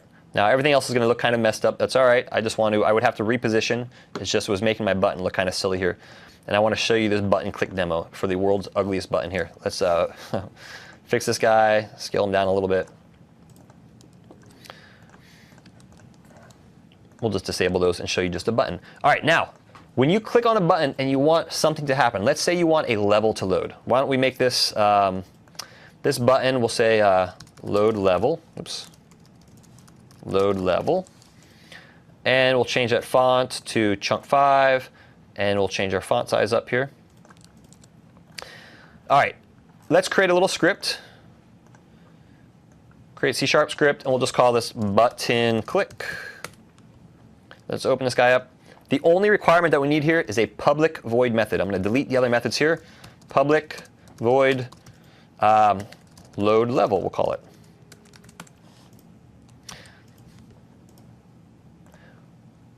The API call in Unity to load a level is application.loadLevel, and you give it the scene name you want it to load. Let me load this back up again because it reloaded my project and lost focus. So we can literally just do this, application.loadLevel, whatever our scene name was. Our main scene, I called main. We don't need .scene or .unity, I mean. You don't need that, you just, the name of it. That scene must be included as part of your build settings, and we'll look at that when we do our build, but just to be sure, here's our build settings. File, build settings, and you can drag and drop scenes on your build settings, or you can add the current one using this button. So if I wanted this to be included in my build, I would say add this current scene, drag it up here to make it my first scene that loads in my game, and that's it. My game would load with this, and when I click on my button, I want it to load this. But I haven't wired it up yet. Let's finish wiring it up. As it stands now, my button does nothing. Just to be sure, click on this. I like to highlight over the menus just to know when it kind of responds back in. There we go. So nothing happens. Our code is complete, but we haven't assigned this code to our button yet. And this is a little bit, you have to kind of pay attention here on how this works. On your button, you can say, when you on-click something, what do you want to call? And you think that you might be able to take your button code and drag and drop it over here and look at something here. And the way that you should be doing this is not like that. You should actually take your button and assign it to that game object. There it is. Now, click on the text for that button here. Right there. Drag and drop from here right up to there. Very important that you do this. Now if you look in this, it will show you for your button click code, there's your code method. So again, take your code, assign it to your button, drag it here, and then you get a whole bunch of things you can do. You can call different game object functions, game object broadcast message, which is a real generic way to try to call functions and other game objects. Not a big fan of that method. I just want to show you some of the other API that are here. I want to say button click load level. There you go. So now when I click on that button, it's going to come into my code here and call application.loadLevelMain. Another API that is kind of useful, application load level. If you want to know what the currently loaded level is, it's application.loadLevel loaded level.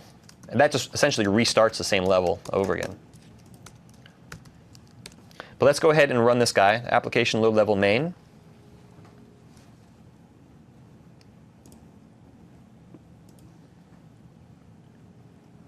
Give it 1 second there. Again, I kind of do my mouse over here to see when the menus respawn. There we go. Click on play. I click on load level. And we don't see anything until the level loads. With the with Unity now that the free version shares the same features as professional, you can have an asynchronous loading screen, so you can show a progress bar. But with that API call, just a simple one there, you don't. So just like that. One other thing I want to show you can do with the UI elements on this game that we have, the 2D version of Vamp Kid versus the Zombie Apocalypse. That's awesome. It is pretty cool. We have this health background. So here's coins and our font there. Now we have, let's pick this apart. We have this health background image. And then as a child, so this is our health background image. As a child of that, we have this green overlay. And you notice we only see a portion of it right now. Like it looks like a health bar. But down here, it's a full, long green bar. And you can, on the image script, you can basically say that you want this to fill the entire length of your game object by a certain amount. And notice, this is essentially percentage, 0 to 1 though. And through code, you can control this. So for example, if I wanted, hypothetically, to just set that value to something else, I could say, give me my image component and set the fill amount to 0.5. So for example, we could say get, assuming this code was on that particular image. It's not. I just want to show you the API for this here. We're going to say get component image. An image isn't found by default. You actually have to import using Unity engine.ui.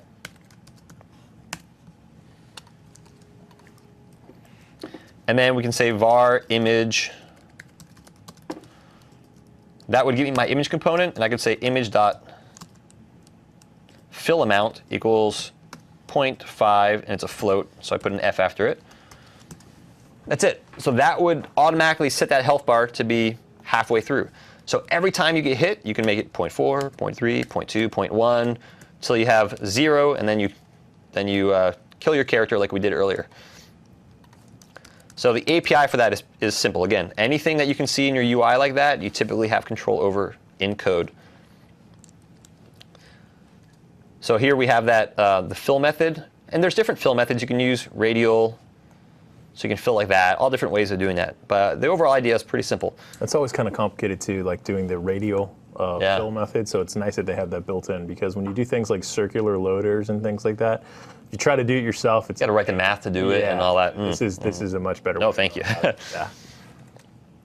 All right. Next, real quick, let's look at creating a message system. So we saw that our level ends, but we don't have any way of kind of alerting the user for that. And so we can do something pretty simple here.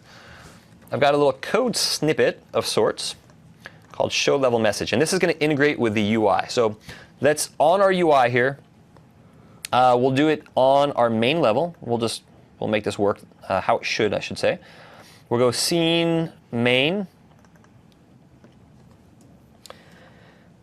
And when our character dies, let's go to 16 by 9. When our character dies, let's show a little text, some text there. Hey, you died. Hey. You died. Or maybe go, or when the level starts, we'll say go, exclamation point. Yeah, there you go, yeah. The way that we can do this is we create a text image in the center here, and we're going to stretch it to be the entire width. So you don't really see anything in it right now. Let's go ahead and let's change our font here. Let's change some settings on that. And we'll call this test message. Let's make our value for this. Let's change this to white. And I don't see, so this actually, caution here, because what did this do? This looked for the first canvas in my scene and created it there. However, this is my dual touch control, my mobile controls. I don't want this in my mobile control. I want to create another canvas to have my UI overlay.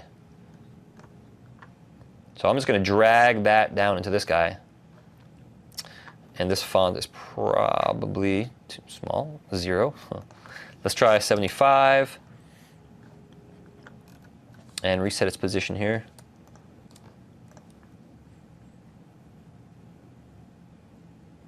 And why am I not seeing my text here?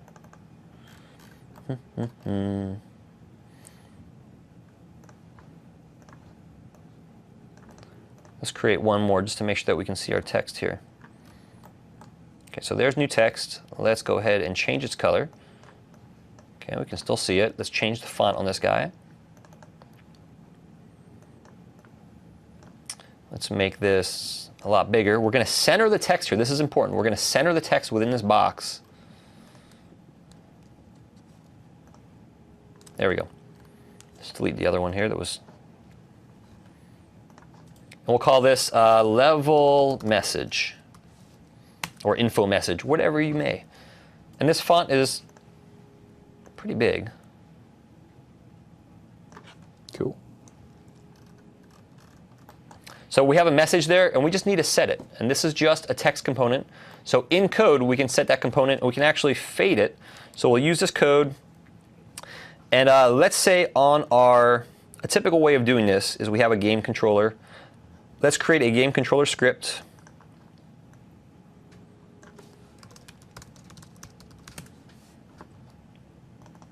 And in our game controller script, I'm going to delete what's there and paste in something called show level message. And this is going to require a variable here. Reload this. Anytime you want to set a UI element through code, you need a reference to it. You have to somehow get that reference. So we're going to expose a public variable of type text. It's a text component called level message text. And it's red here because we need to be using Unity engine.ui.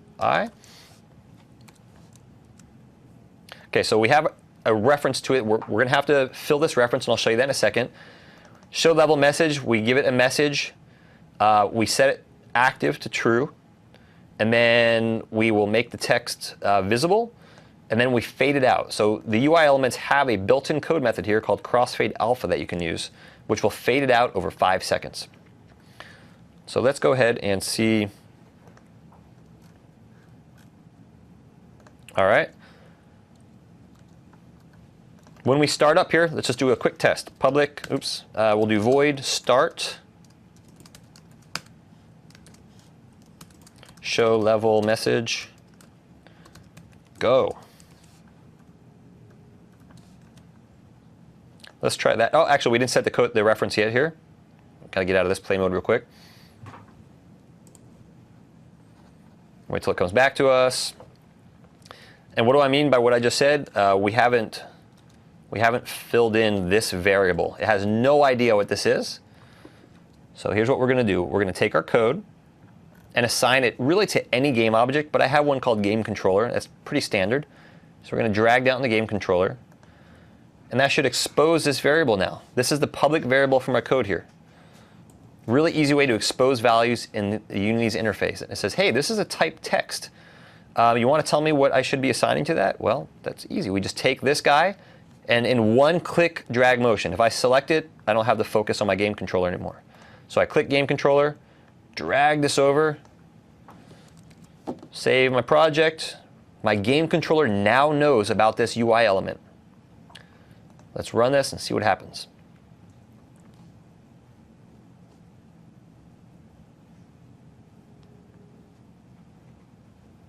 There we go. It's fading out over 5 seconds. Bam. Anytime we want to fade a message on there, we just need to get a reference to that and show it. We can do something really slick here. We'll do one last thing, and then I'll turn this over to Matt for some particle effects. Let's take, what do you say that when we die, we just show you died on the screen? That's cool. Yeah. Easy enough?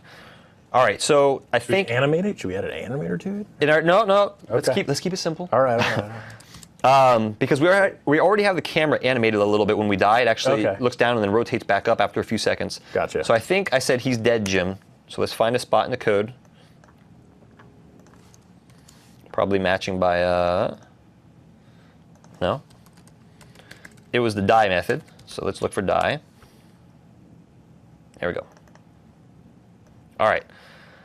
So we have this method here that player health, when the player dies, we can go ahead and do something with that. Well, what do we want to do? Conceptually, call game controllers show level message. How do we do that? We ask for the game controller. And then secondly, we ask for the game controller script reference, which has that code in it and already knows about that text box. So one, we'll say var game controller is equal to game object, ask Unity for the game object, find game object with tag, game controller. Let's see if I have that defined in my tags already. I do, perfect. That gives me the game controller game object. And then we'll do a short version here. GC is equal to game controller dot get component. What component do I want? It was actually called game controller. That was the name of the script component on there. In other words, this right here, game controller, is a reference to this guy right here. And I can simply call that show level message once I have it. gc.show level message. You died. You died. You died. Let's try it. Quadruple exclamation. So we start up, we should get our little go text. That should fade out over 5 seconds. And wait for it. There we go. Let's let that fade out here. Shoot some cool particle effects here. Okay, let's die. No. And I didn't see it happen here, so let's just look at. Oh, you know what? Technically, he doesn't die. He just explodes into bats. Yes, you exploded into bats. Let me just real quick look at what happened here and attach to Unity. And run this, and let's go ahead and jump off and see what happened. We should have seen our text. We didn't, so let's find out what happened.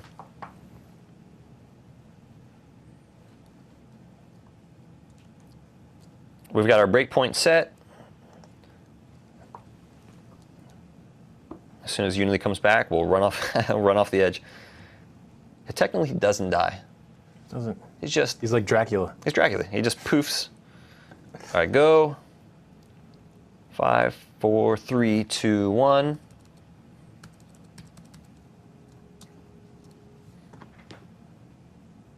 Okay, our code was called. Our breakpoint hit.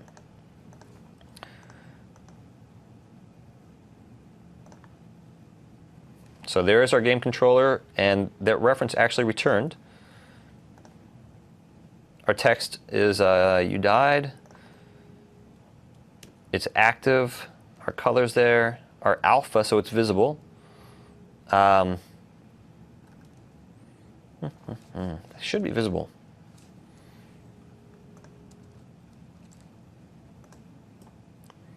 Oh, you know what? We're actually calling into a die a couple times, which is, I think, overwriting the call. So that's a bug I'll have to fix. But anyway, we saw it once when the level starts. It's just I happen to overlap calls into it when I die.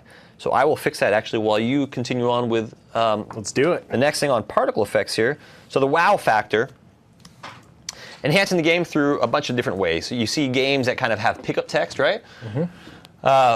Particles, particle explosions, particles in the UI. Yeah, pickup text is a good thing. Every time you get a coin, you want to see a little like twinkle You know, every time Nice. every time 5 points. Even right now, you know, he shoots his little projectiles. You know, they could probably add a little bit more, like on the initial kind of launch of those projectiles, and even when they hit things, when the projectiles hit things, maybe do a cool like projectile effect on that. Yeah. When you shoot zombies, maybe, you know, little zombie blood flies out. You know, Little explosion, and then exactly. little brains go flying everywhere. Yeah, even not right like now, pieces, you know, like when we our- have bats and brains. Yeah, when our character dies right now, or technically escapes, he explodes into an array of bats, right? Yeah. So that it's something different. It adds a little bit more to the Pizzazz. Yeah, exactly. Cool. Wow factor is. Particles can do, it's as you mentioned earlier, it's a pretty optimized system. We can include animation, we can include physics on them, so we can actually trigger colliders like we talked about with them. Yep. So show us some cool stuff with particles. So there's a couple people on the forums who basically said, hey, you know, can you do some magical particle effects and stuff? So while you were doing your, Is that what you're busy over there doing? I was busy creating some magical particle Nice. effects. So here we've got just two very, very simple elements that I'm going to use to make a very cool magical kind of sigil particle effect on the ground, right? So my initial kind of burst graphic, this is just 512 by 512 in Photoshop. You can see right here I've got my layers, and to save it out, I have black so I can see what I'm doing, and I can kind of really get those nice glows and stuff like that. Turn my black off, I save it out with an alpha channel as a PNG. It's 512 by 512, very small. Also, I want to have these little guys shooting up from it. I don't know if you've ever noticed, like kind of the Super Saiyan style when you charge up and you see these little rays of light shooting out of it. So here's my little ray of light. This is just 100 by 100. Yeah, it could actually be even smaller than that little graphic. It's just a line that I basically tapered the edges of and added a glow to. So I'm going to have those shoot up as well. So if we take those into Unity, after saving them out, we've got two PNGs. Inside of Unity, I'll show you right here. We want to make a magic sigil effect. So let's say a little burst on the ground that has energy shooting up from it from underneath your character. Like you just got a power up or something like that, right?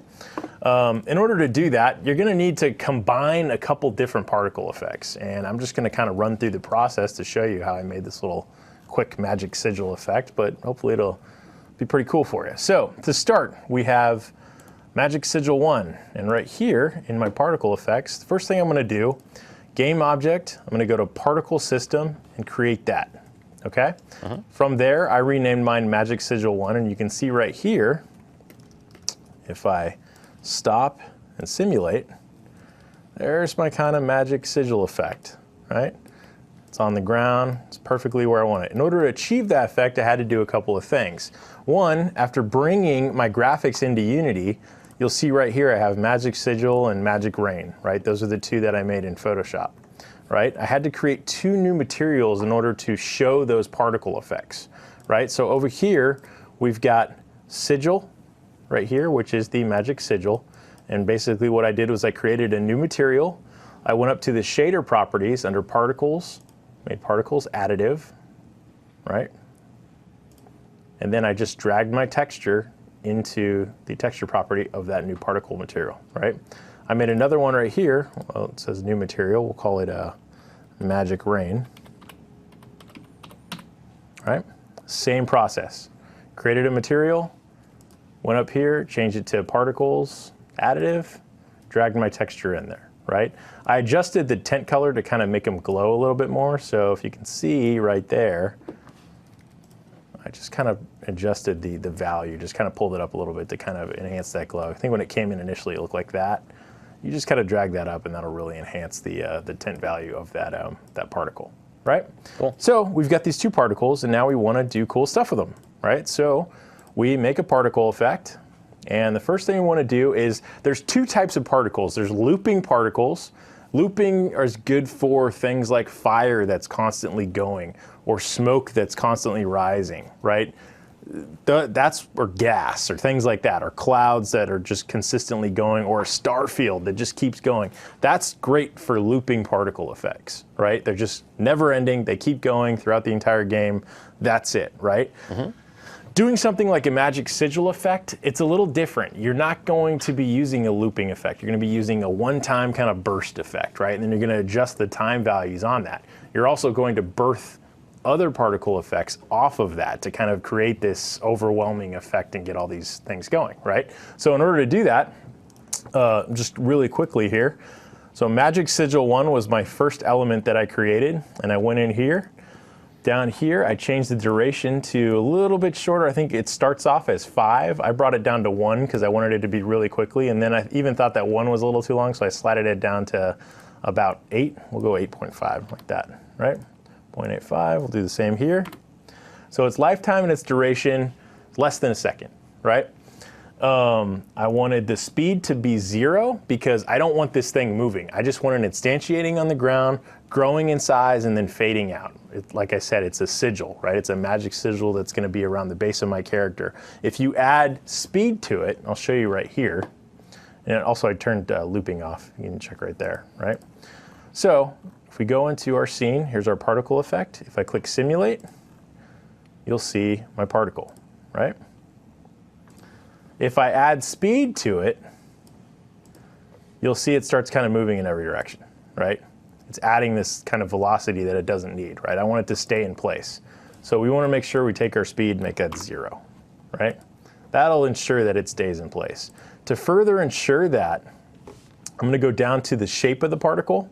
I'm going to make it a sphere, and I'm going to reduce the size. You'll probably have something like that to start. I want to reduce the size all the way down to 0.01. It's a very, very small size that this thing can emit from, right? Some of the other values we're going to need to mess with are the size of the particle, right? To start, you're usually starting with something that's about 3 units. We want to bump this up to almost 9 units, right? So that's going to give us a nice size particle that we can play with, right? I also didn't just want one sigil. I wanted a couple of sigils kind of fading in and out to kind of give it a feeling like it's almost like electrical, right? That was the graphic I drew, right? So in order to do that, we're going to add a little bit of rotation to those specific pieces. I did a constant between 2 curves, or between 2 constants, which means for each particle, it's going to consistently rotate them in different directions, right? I have one going in 360 degrees and another going in negative 360 degrees. So when I play it, I get this nice kind of alternating effect between the different particles, right? Kind of almost looks like electrical, right? Cool. So from there, as I go down, we set our sphere. We're going to change the color over lifetime. In color over lifetime, this is where you're going to adjust the alphas and different colors of the particles as they're birthed and instantiated, right? So in here, if we look at our particle and we simulate it, we see that it kind of fades up and then it fades out, right? And each one does that, okay? In order to do that, in your color over lifetime, I basically came in here, set my initial alpha to 0, then I kind of tweaked the colors a little bit as it kind of grew and created itself. I went from blues to whites to blues, messed with the alpha channel game all the way up, then it started to taper off, and it goes down, and then eventually to 0. So if we look at our particle over its lifetime, it goes from 0, up, down, kind of changes color a little bit. Great for something like electricity, right? Also, I wanted to mess with the size over the lifetime of it. I wanted the particle to grow big and then kind of subtly kind of get smaller, right? Very, very subtly, right?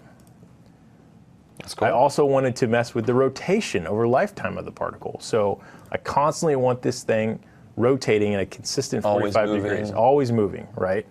It would be kind of, sometimes it's okay to just have it in the same spot. I just thought it would look cooler if it's rotating. It's already moving. It might add to the effect. We added a little bit there. And this is what's great about the particle effects, is you can just go in and start tweaking all these values and consistently just keep looking at it and playing it and everything, right? Next thing I did was, in your renderer, this is really important to get that particle. So this sigil that I made, if you click on render, you're going to have to drag that particle into the material. You will not see your particles that you create unless you do that, right? I also billboarded it against the horizontal, right? So I wanted this stuck to the ground, and there's a reason for that. Normally, when you make a particle, it's just going to be billboarded to the camera. So I'll just change it to billboard real quick so you can see. If I simulate, it's right in your face, right? Oh, yeah. I wanted that billboarded to the ground, so we do a horizontal billboard. Simulate that, you'll see it's kind of stuck to the ground, right? Makes sense? We're doing a magical sigil on the ground, that kind of thing. From there, we need to add more pieces to it. So I'm basically have to create a multitude of particle effects, assemble them all together to create one particle effect. That's what I'm doing right now. Okay, so the first one, I have my magic sigil. Then what I did was I actually just duplicated that magic sigil and I made a variation of it. And this is going to be kind of an explosive element that comes out of it, right? Using the exact same graphic. So in magic sigil, I made magic sigil 2. You'll see here if I simulate that, you'll see it's a little bit different, right? I just tweaked some of the values so it comes in, pulses, and fades out really quickly. And this just kind of adds to the whole effect, right? You have multiple textures you're playing with. I also created a spray, which was using just standard particles. I just had that kind of fly out, right? And then I created my magic rain, which was basically the same type of effect, right? So we have a simple little area on the ground that shoots up these guys, right? I don't know if you can see them kind of in there. I'll play this again. Might be hard to see on the stream. Oops, go to magic rain. See how they shoot up? So in the magic rain, what I did was I made 2 seconds of its lifetime. I actually added speed on this because I wanted them shooting up, right? And I added high speed on it. I put 8, right? Instead of 0, like the other thing that just sits on the ground, this one's 8. We want them shooting up, right? I also wanted to billboard them vertically, right? So if it's just a standard billboard, you'd think, oh, well, they're straight, right? They'll just go up. But no, it's billboarding to the camera, so you're going to get a weird effect. They're not going to be 100%, right? They're constantly looking and turning towards the camera. So you have to make sure that this is set to vertical billboard, right? Then you'll get that kind of effect, right? It's great for rain too, if you're going the other way and you're trying to make rain and stuff like that. So anyways, once you get these 4 pieces together, right? We take our original magic sigil, right? Which is this piece right here. Let me move it off to the side here so you can see it. Get it away from those other particles. There we go.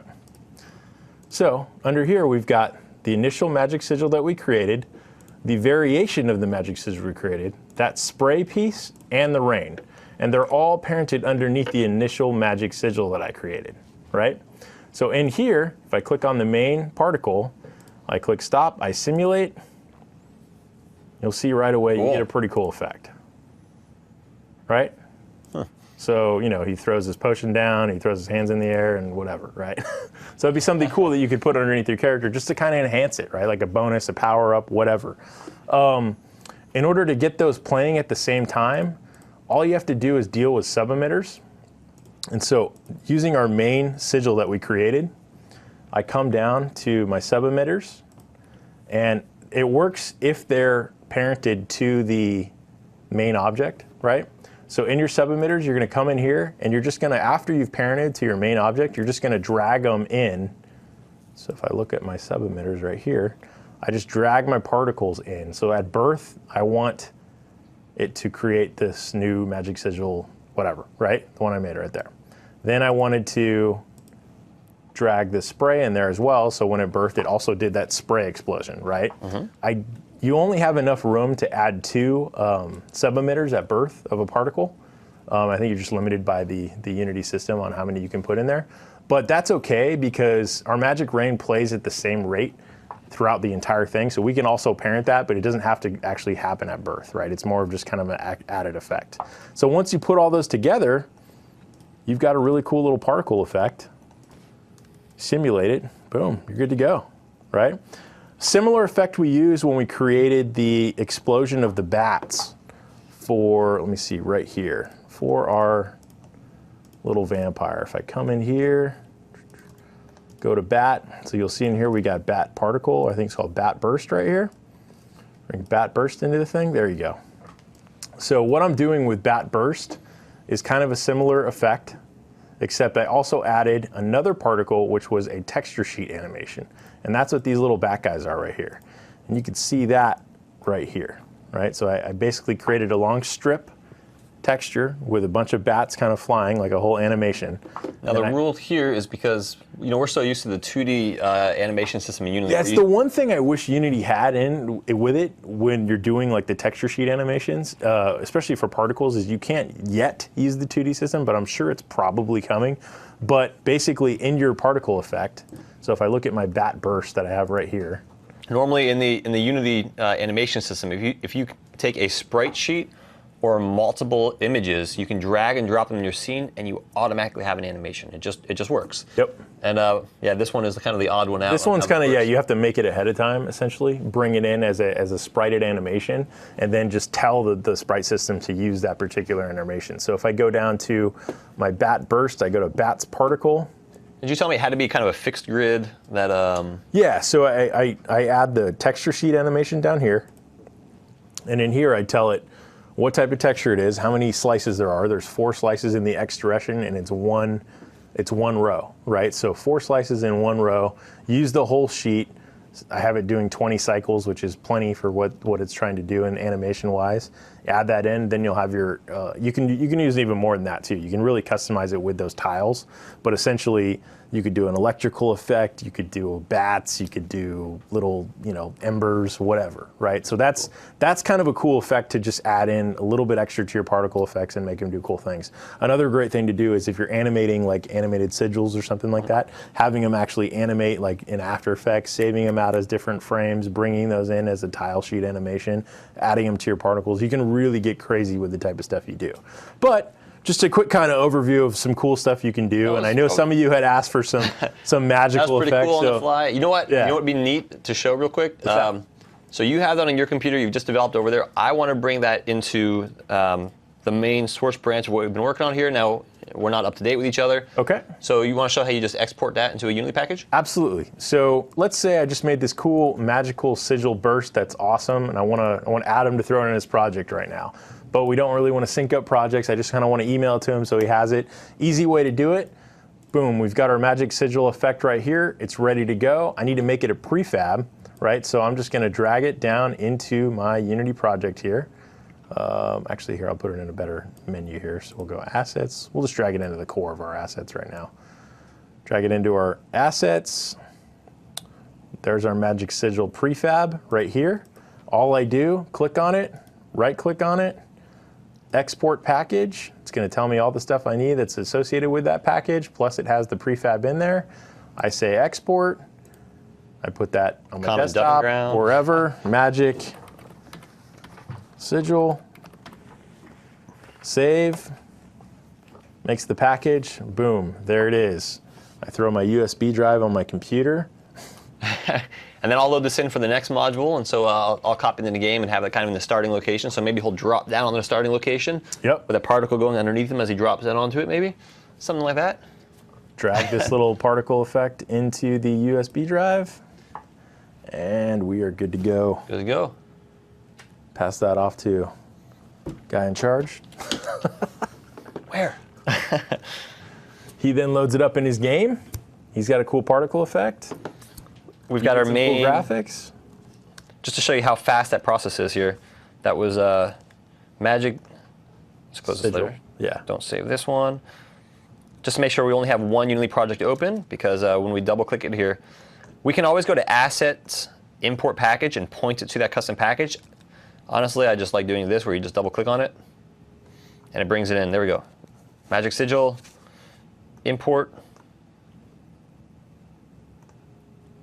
Go to our root where that was dumped there. I'm going to drag that into the prefabs folder here.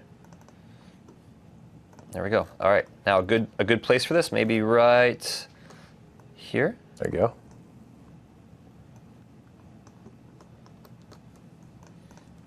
Let's see what happens.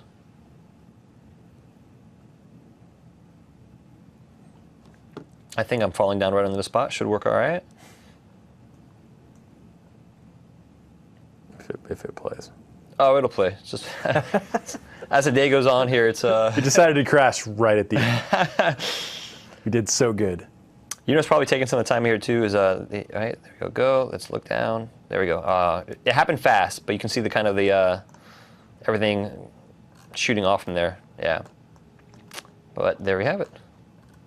Pretty cool. I'll fix it up a little bit. I'll reposition that for the next one because in the next module, we're going to do building for Windows 10. Okay. And that will be the final module of the day. So thanks for joining us on this one, and we'll see you back in a few minutes for the Module 6, building for Windows 10. Thank you. Perfect. Thanks.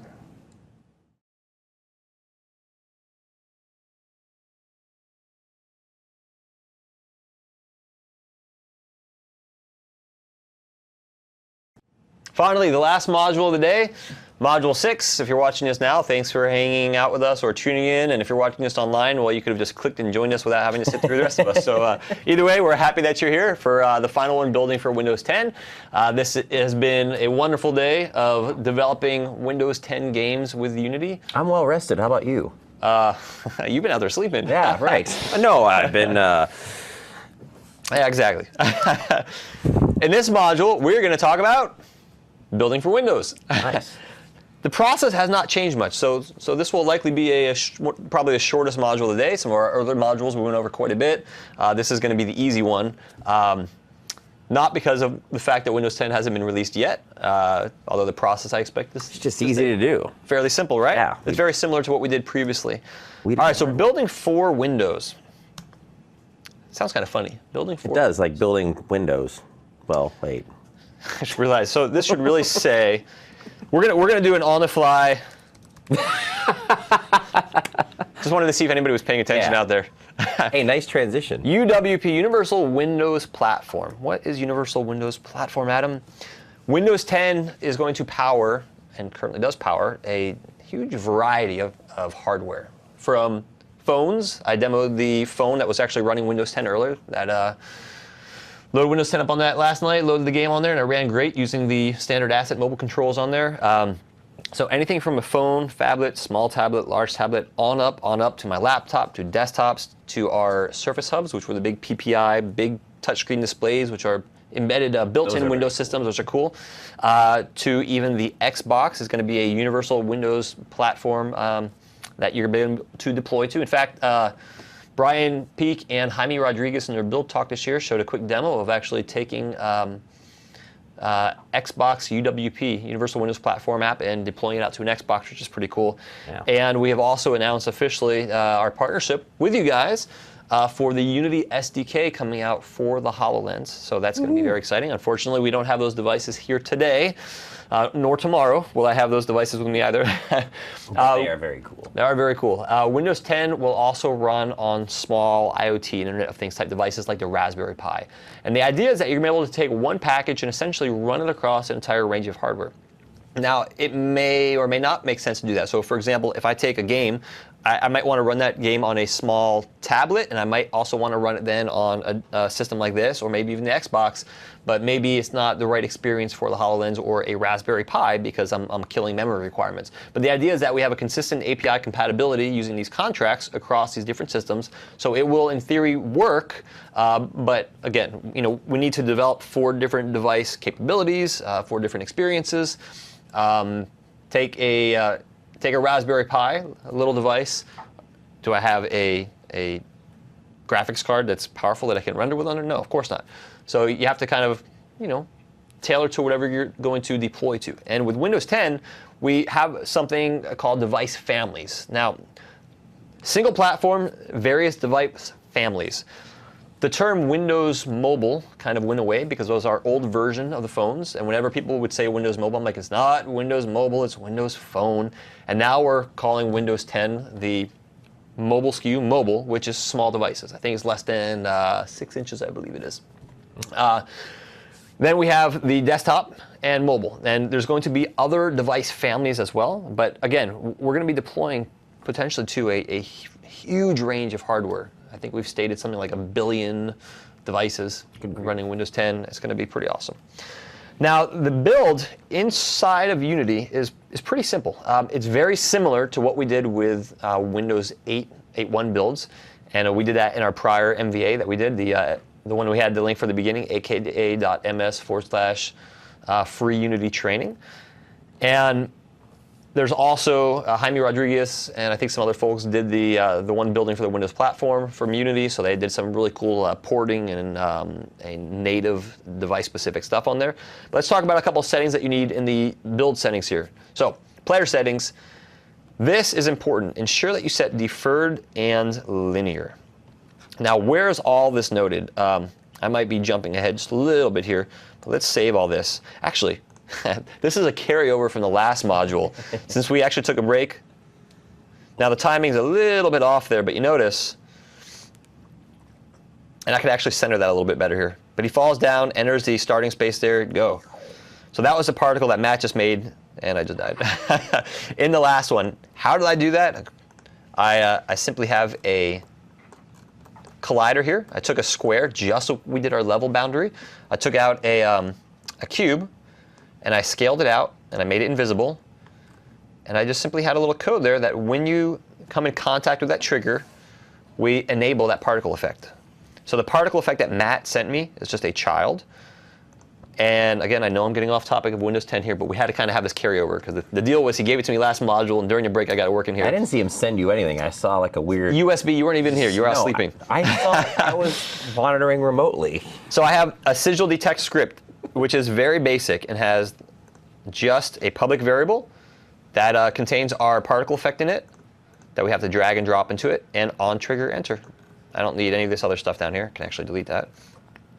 That's the entire thing we have there. On trigger enter. When the player falls on the box here, the sigil, we enable its child particle effect. So in order to set that reference, I just dragged it and dropped it right there. I then disabled it, so it wasn't active when we started. And as soon as a player hits it, when you set active behind the scenes, all it does is go click. That's what set active does. Just enables it behind the scenes, so when we fall on top of it, then it becomes active, and then we get to see the particle effect. Bam. That particle effect. What just happened on that time? There we go. All right. That was a little delayed. The system, it's the end of the day. System's tired too. All right, so the deferred and linear settings here affect the lighting. Let's go ahead and change those. So if we go to File, Build Settings. Yeah, I think it's worth pointing out those are settings you should set regardless of whether you're going out to Windows. Really, regardless. If you're using So PBR even if you're standard shader. Even if you're on just a PC standalone build, for example, go into Player Settings and deferred and linear, deferred and linear. I'm going to go to my Windows Store settings and click Player Settings and check deferred and linear. If not, things will look different. So let's just show what this looks like. Notice those nice purple lights back there. Let's go to forward and gamma. And yeah, looks very different. Yeah, with a lot of light sources, we get some wackiness when we're in forward rendering. And then the linear color space, that just solves for, I don't know how many people know about gamma being artificially ramped up to support certain devices, and it just really washes out the PBR. Well, that sounds funny. Just washes out the color range. It washes out the PBR and the and you're left GI. with watered down PBR.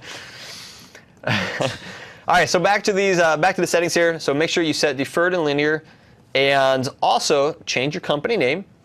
And let's go over here, player settings, scroll up. That'd be a great name for a company. 3 Guys Games, we'll call it that since we're all here today. 3 Guys Games, VamKid 3D. And we're going to cover a little bit of these momentarily. Let's go back to our slides here.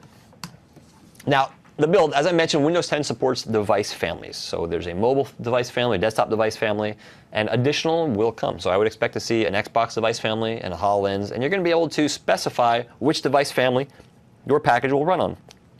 If I only want to target mobile devices, I will make sure that I specify that package will only target mobile.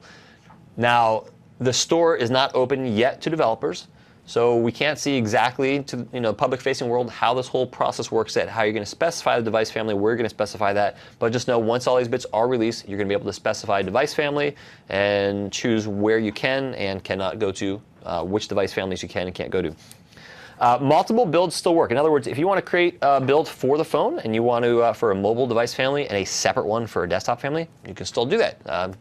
Similar to what you can do now. You can create a phone build and then you can create a separate build.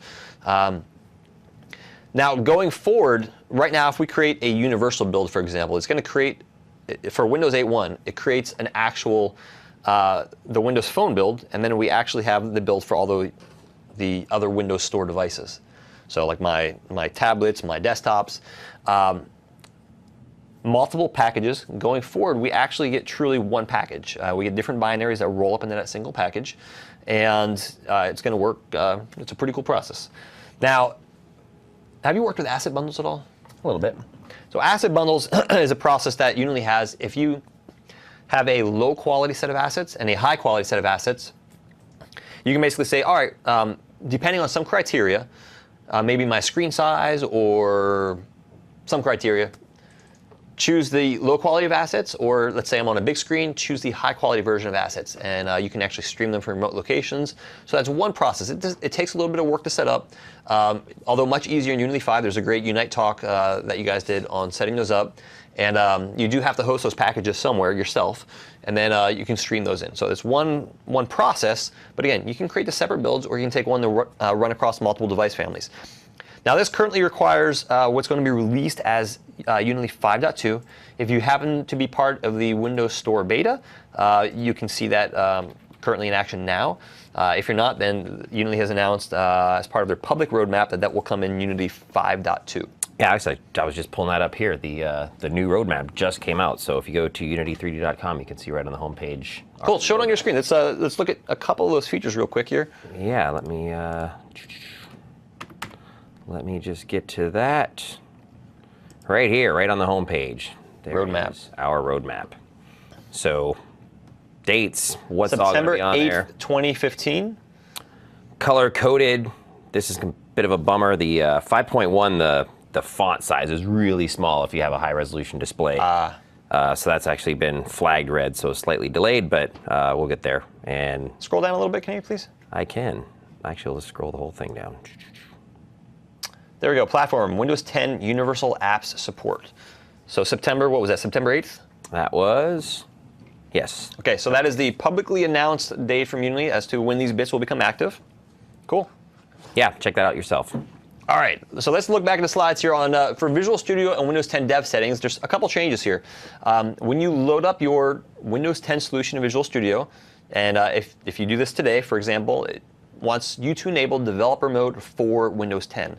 And if you were to click on the link that shows up, again, this is from Visual Studio, Settings for Developer, you now have Operating System Integrated Settings. So when I click on Settings for Developers, my Settings app loads up here. Don't use developer features, sideload apps, and developer mode. So you just select developer mode, and from that standpoint, you're good to go. On the phone, it looks just a little bit different. You just dial 1. Oh. Well, let's go back to 1 here. You can search on your phone. This is Windows Phone 10, which is also available. Search for in your settings, devel or developers, and you'll see for developers. So that's number 1. Number 2, once you turn that on, you'll get prompted. Basically says, hey, this is essentially going to allow you to sideload apps on your phone. Do you want to do that? Yep. So I don't have to tap 7 times on some? No tapping 7 times. Sure. Nope, this is pretty straightforward. Then, just like you would see on like I showed you in the desktop Windows 10 here, the mobile, same exact options here. Don't use sideload and developer mode, and then away you go. Okay, now compiling. When you compile for release and master builds, you are using .NET Native. If .NET Native has no dependencies, otherwise than having your system be able to support it, but .NET Native is different than if you've been using .NET for a while. You might have heard of NGen, and that would essentially just-in-time compile, pre-JIT they call it, your assemblies down to native code. So it was an intermediate language, it compiled it out. And with .NET Native, with NGen still had a dependency on the .NET framework. .NET Native has no dependency on the framework. It fully compiles it out to native code with no dependencies, which is really neat. Now, it allows you to start 60% faster, 15-20% less memory. It's fast. Now, if you happen to get the Windows 10 bits now and compile it, your compilation process might take a little bit. So I'm not going to show you the full compilation process. I will do everything but compile, although I could surely kick off my compilation process. .NET Native is still being optimized, and the compile process takes a little bit right now, but that will be optimized for release. If you do a debug build, you are still using you're using Core CLR, so it's not going through the same long process here.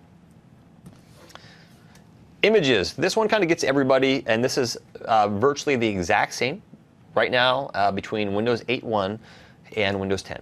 So you really need to change the default images, because when you create a Windows store built from Unity, the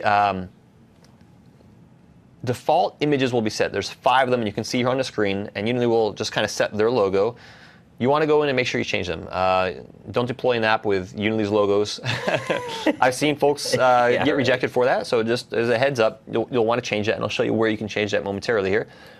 Now this tool is pretty neat, and I'll show you this in the web browser in a second here. This will generate you a whole bunch of images. I've actually filtered it down to just the ones that you're going to need here. Notice 1, 2, 3, 4, 5, 1, 2, 3, 4, 5. In the editor interface, I'm just kind of mapping these out here for you. And I have a link to a document at the end of this, a little quick start guide that I wrote, where you can actually look at this in the future. I'll give you the URL for that, so if you want to go back down the road, and I'll keep this updated for Windows 10. This is where those images map to. So in the Unity editor interface, that's from the files you download. If you look at number 1 here, you're going to take and select this image. You're going to select this one here and choose Store Logo Scale 100, and so on. You get the idea. Small logo, you're going to come over here, Scale 100, select small logo, and number 4 and number 5. Nice. So let's look at that. This is a pretty cool tool. All you give it is an image. I should have probably taken a little screenshot here, and we can do that actually real quick. Let's take Matt's, rightfully so, very proud of his little zombie friends. Too bad he's not here to appreciate that comment. I think he's sleeping over there. Oh yeah, he is sleeping right over there. Let's take the zombie here and just let's do something basic like this, just to get a squarish image.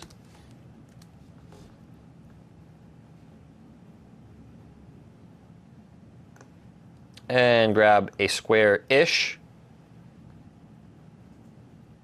That's about ish. We'll save this out to our desktop. We'll upload this to the tool, and then we'll get a whole bunch of images, more than you could ever imagine. File, save as. Love this tool. The save as prompt? No, this this particular tool I'm using here. I personally love it. You know, for Microsoft, I'm not endorsing or approving or denying any other tools, but there's personal tools that I personally love. I like that one. This happens to be one of them. Okay, so let's go over to the website here and choose Files and go to the desktop. And that was this guy right here. Now I'm going to download Windows Store Zip, so it's going to upload my file and download a zip that's got a whole bunch of these images in it. There we go. 2 megs. Remember when 2 megs took a long time to download? I do. All right, we've got more images than you could ever want here. We have 35 images in here, to be precise. Holy cow. Yeah, there's a lot of images in here. So why do you have so many images? There's different use cases. If you're on different pixel density displays, you know, one icon might scale differently than another, and so Windows will actually select the best icons to use in those cases. So you can provide them. If you're not making really different art assets, like if you're not using vector graphics and creating different scaled out graphics, I just use the basic ones here, and they work fine across. If you really want to be slick about it, then you would have your graphic artist, that guy back there, Matt. Then you would basically use some sort of vector graphic and just create scaled out images. So when you're running on these big high density displays, they look really good, high pixel density displays. All right, so we've got these images here. You go over to Unity, and you go to Build Settings. Let me go into a virtual machine here and load Unity up on there. While that's loading, I'll show you, it's virtually the same exact settings. So Build Settings here. Let that load up there. Windows 8, 8.1, Phone 8.1, Universal 8.1, and you'll see once we go back to the virtual machine here, Windows 10. Again, virtually the same options across the board here. Player settings, this is where we can set the name that we looked at. Now those images you'll want to set underneath your icon.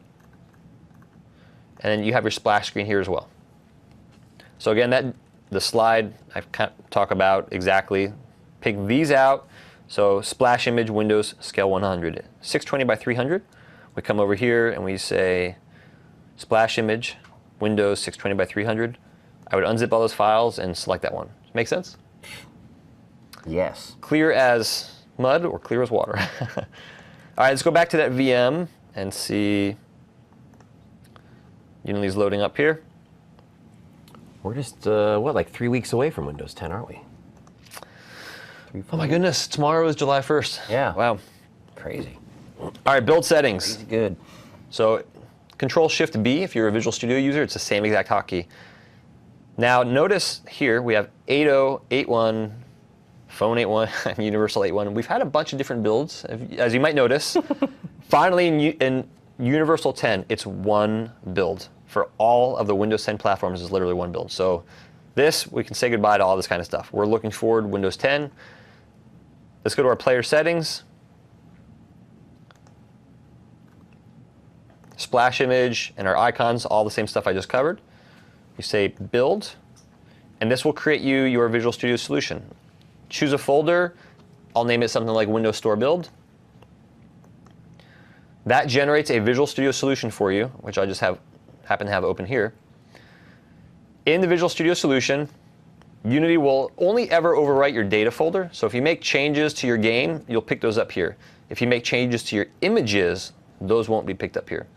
So that's the caveat. If you come back over here and after you've created your build, you change your images, you're going to need to go back in and either add them in Visual Studio or blow this project away and have Unity regenerate it again. That works just fine too. When you want to test it, you can deploy on your local machine, or being that this is a universal Windows platform, I can plug in my phone and I don't have to switch over to a different phone project. This is one single project. I deploy to my local machine. I can go to a remote Windows 10 machine, download new emulators. It's going to be kind of cool to see what emulators will be coming out. Device, plug in a Windows 10 phone, deploy it right out to my device. So all the same code, all the same project here, and it just works. Yeah, really, really sweet. Again, I'm not going to do the build here because it's going to take a little bit because of the .NET Native, and I'm in a virtual machine here. But I can show you.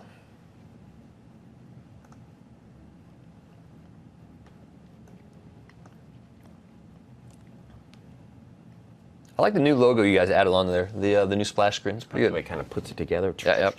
Yeah. Yep. Now this was the earlier yesterday build, so I don't have the later characters near, but you can see. I think it was earlier today build. Earlier today. This is the oh no, this was the late wait for the long build. So notice the idea of having these displays that can kind of scale out like that are excellent because these run by default windowed.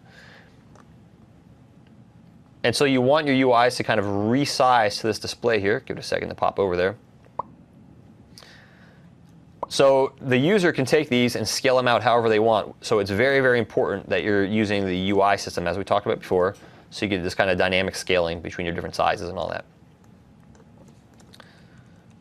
All right, back to these guys. So generating images, super easy. Building for Windows, also very easy. Yeah. Visual Studio solution is generated from Unity. Now, another option that you can do from the Unity side, and you can do this for any existing Windows build, Windows Phone or Windows Store build now, or on Windows 10, bring up your build settings, and let's say I'm doing a phone build. You literally plug in your phone, your Windows phone, and say build and run, and this will generate a debug build, deploy it to your phone, and you're playing your game. Yep. So it's a very, very fast, iterative cycle. If you want to build your Visual Studio solution, you can do that as well. I typically like to run master builds because they're faster. So let's kind of talk about those settings here. I'm sorry, you can do get the profiler then too, right? We'll check out the profiler too, absolutely. There we go. So resize over there. Let's close that out.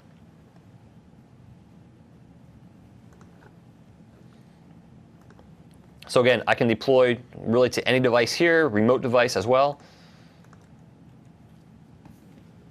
X this out. Save this guy. Debug, release, and master. Debug, release, master. Debug, release, master. People that have been used to using Visual Studio for a while, you have a debug build and a release build. Release went to production, and debug was not optimized. Now, Unity, we have 3 different builds here. So if we look at the actual settings inside of Visual Studio, we have debug. These are not in order. Debug, release, then master. Debug has no optimizations, and it supports Unity's profiler. Release is optimized, still supports Unity's profiler. And master is completely optimized, just like releases, but has no profiler support. That's stripped out from there. A couple things to watch out for. If I'm going to deploy to a device like a Windows phone, that phone is going to be an ARM-based device. So I'm going to be doing an ARM deploy here. If I'm deploying to my local machine, this is an x86-based machine. So you know there's just 2 options here, ARM or x86. If I try to deploy the wrong type, it will tell me that I've selected a build for the wrong processor architecture. So you have to be careful about that. Visual Studio will give you the message. Again, once you load this project up, these are the only settings you really need to look at, assuming you've set your publisher name in Unity and your images. This is what you kind of want to check out here. Where you're going to play to, where you're going to deploy it to, what's your target processor type you're going to be testing on, and what your actual build type is.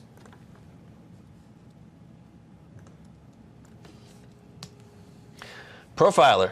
Profile, profile, profile, profile. I cannot stress this enough. Let's open up the profiler and run what we have kind of going on here. So window profiler. This is one of the most exciting things about Unity 5 being feature parity with the editor features between the personal edition and the professional edition, because the professional edition before was the one that had the profiler. So anybody that had the free version could not use a profiler, and now you can. So let's go ahead, and we are in our main scene. Let's run this, and let's just see. Give it a moment to start up. Okay, go, go, go, go, go. Let it run. Now, let's go to the profiler here, and we can see we've got a couple different things going here. Third-person controller, wait for target FPS. I can see my rendering on here, how much memory is allocated here. So Unity's got 160 megs, unused total 365, Mono's using 9.5 megs. So some pretty cool lower-level details here. Audio system performance. Now, let's break this, shall we? Let's say, and I know this because this has happened to me before, so we will we'll make this less performant. Let's get a couple debug log statements here. Not that many. Maybe like 5 in here. Just debug log statements. Come back to Unity. Run that again.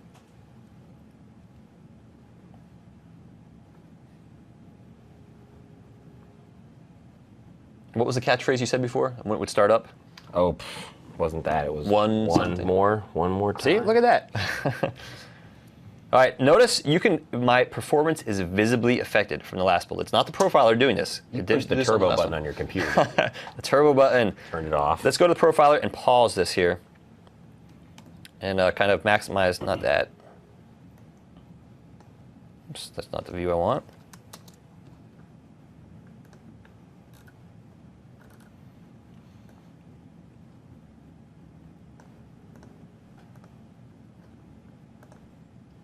Let's get that view back again. Quite a wealth of information in there, isn't there? There's a ton of information on there. But there's only one that I want to show you. And it was pretty apparent what happened, but you should see it in here, glaringly stand out. Go, go, go, go, go. I mean, our frame rate before, there we go. This is exactly what I want to show you. The top item here, responsible for 96% of the CPU. I open that up, and we look, and it's log string to console. And just to see, we can see it in our profiler here under our rendering. We have, where is our, so we've got our draw calls, and does it show us our frame count on here? We can view it here. Let's just show it here for simplicity. Okay, let's run this game, and we are currently at 2 frames a second. Oof. All right, let's get out of there and just come back here and undo what the profiler told us was the issue, these debug.logs. Just debug.logs. That's it. You probably shouldn't use those, Adam. Now watch this.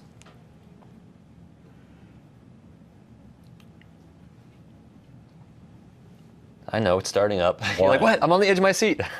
Come on. 3, no. All right, there we go. So roughly 40 frames a second here, and I can still optimize quite a bit of this out too. This is an unoptimized game as it stands. Although Matt did a good job with combining the textures on here, so we're at 35, 40 frames a second here. Not bad for this one, and we have our effects still on the camera and all this kind of stuff. So yeah, there we go, 40 frames a second. Very nice. Very cool, right? That is an awesome, awesome, awesome tool. Awesome tool. Well, I think that about does it. Let's close up here. There's a porting document I have, aka.ms/Unity for Windows. Don't forget on MVA, there's an existing porting course on there as well. But this, I kind of keep this as a live document you can go and see changes on. Check out aka.ms/Unity for Windows and visit that frequently and often. And we hope that you enjoyed your time today. We surely did. This has been a great day, a lot of cool stuff. We love doing this, and so hopefully that you get something out of this because we keep continuing doing this. Now, my buddy Matt back there is saying, you know what, you should play that game a little bit to see how far you get. He doesn't think I can make it to the end. Well, Matt, why don't you come up here and you play? Let's try it real quick here. And you know what? Get out of the sleeping bag. Out of the sleeping bag. All right, let's try this one time here. I'm gonna ignore my dumb zombies. Challenging that zombie right there. Matt probably wrote that AI, right? Yeah, now he thinks that I can't maybe make this turn here. Ah! Now, I do want to be clear. When I said we know about 12 bugs on here, there's actually a bug in this code right now where when I jump and then move, it's actually always pushing me in that direction. If you notice, I was looking this way and it pushed me that way. So that's why you're... Excuses. Try the code yourself. You'll see. Turn it aside and jump. I'll have that fixed shortly. We just didn't have time before this. But again, this is visit the GitHub URL for that project. Let me throw that up here as well. GitHub.com/Adam Tuliper, and on there my repositories, and you'll find the Vamp Kid 3D that we've all worked on for your enjoyment here. Again, feel free to check it out, use it. Check back often. I will be making, we will be making many changes to this going forward. So this will be a learning exercise for you. And if you have any questions, reach out. Our contact information was early on. Twitter at Adam Tuliper. Any questions, issues, reach out to me, adamt@microsoft.com. Be more than happy to help you. And we'll see you next time. Thank you very much. Thank you, guys.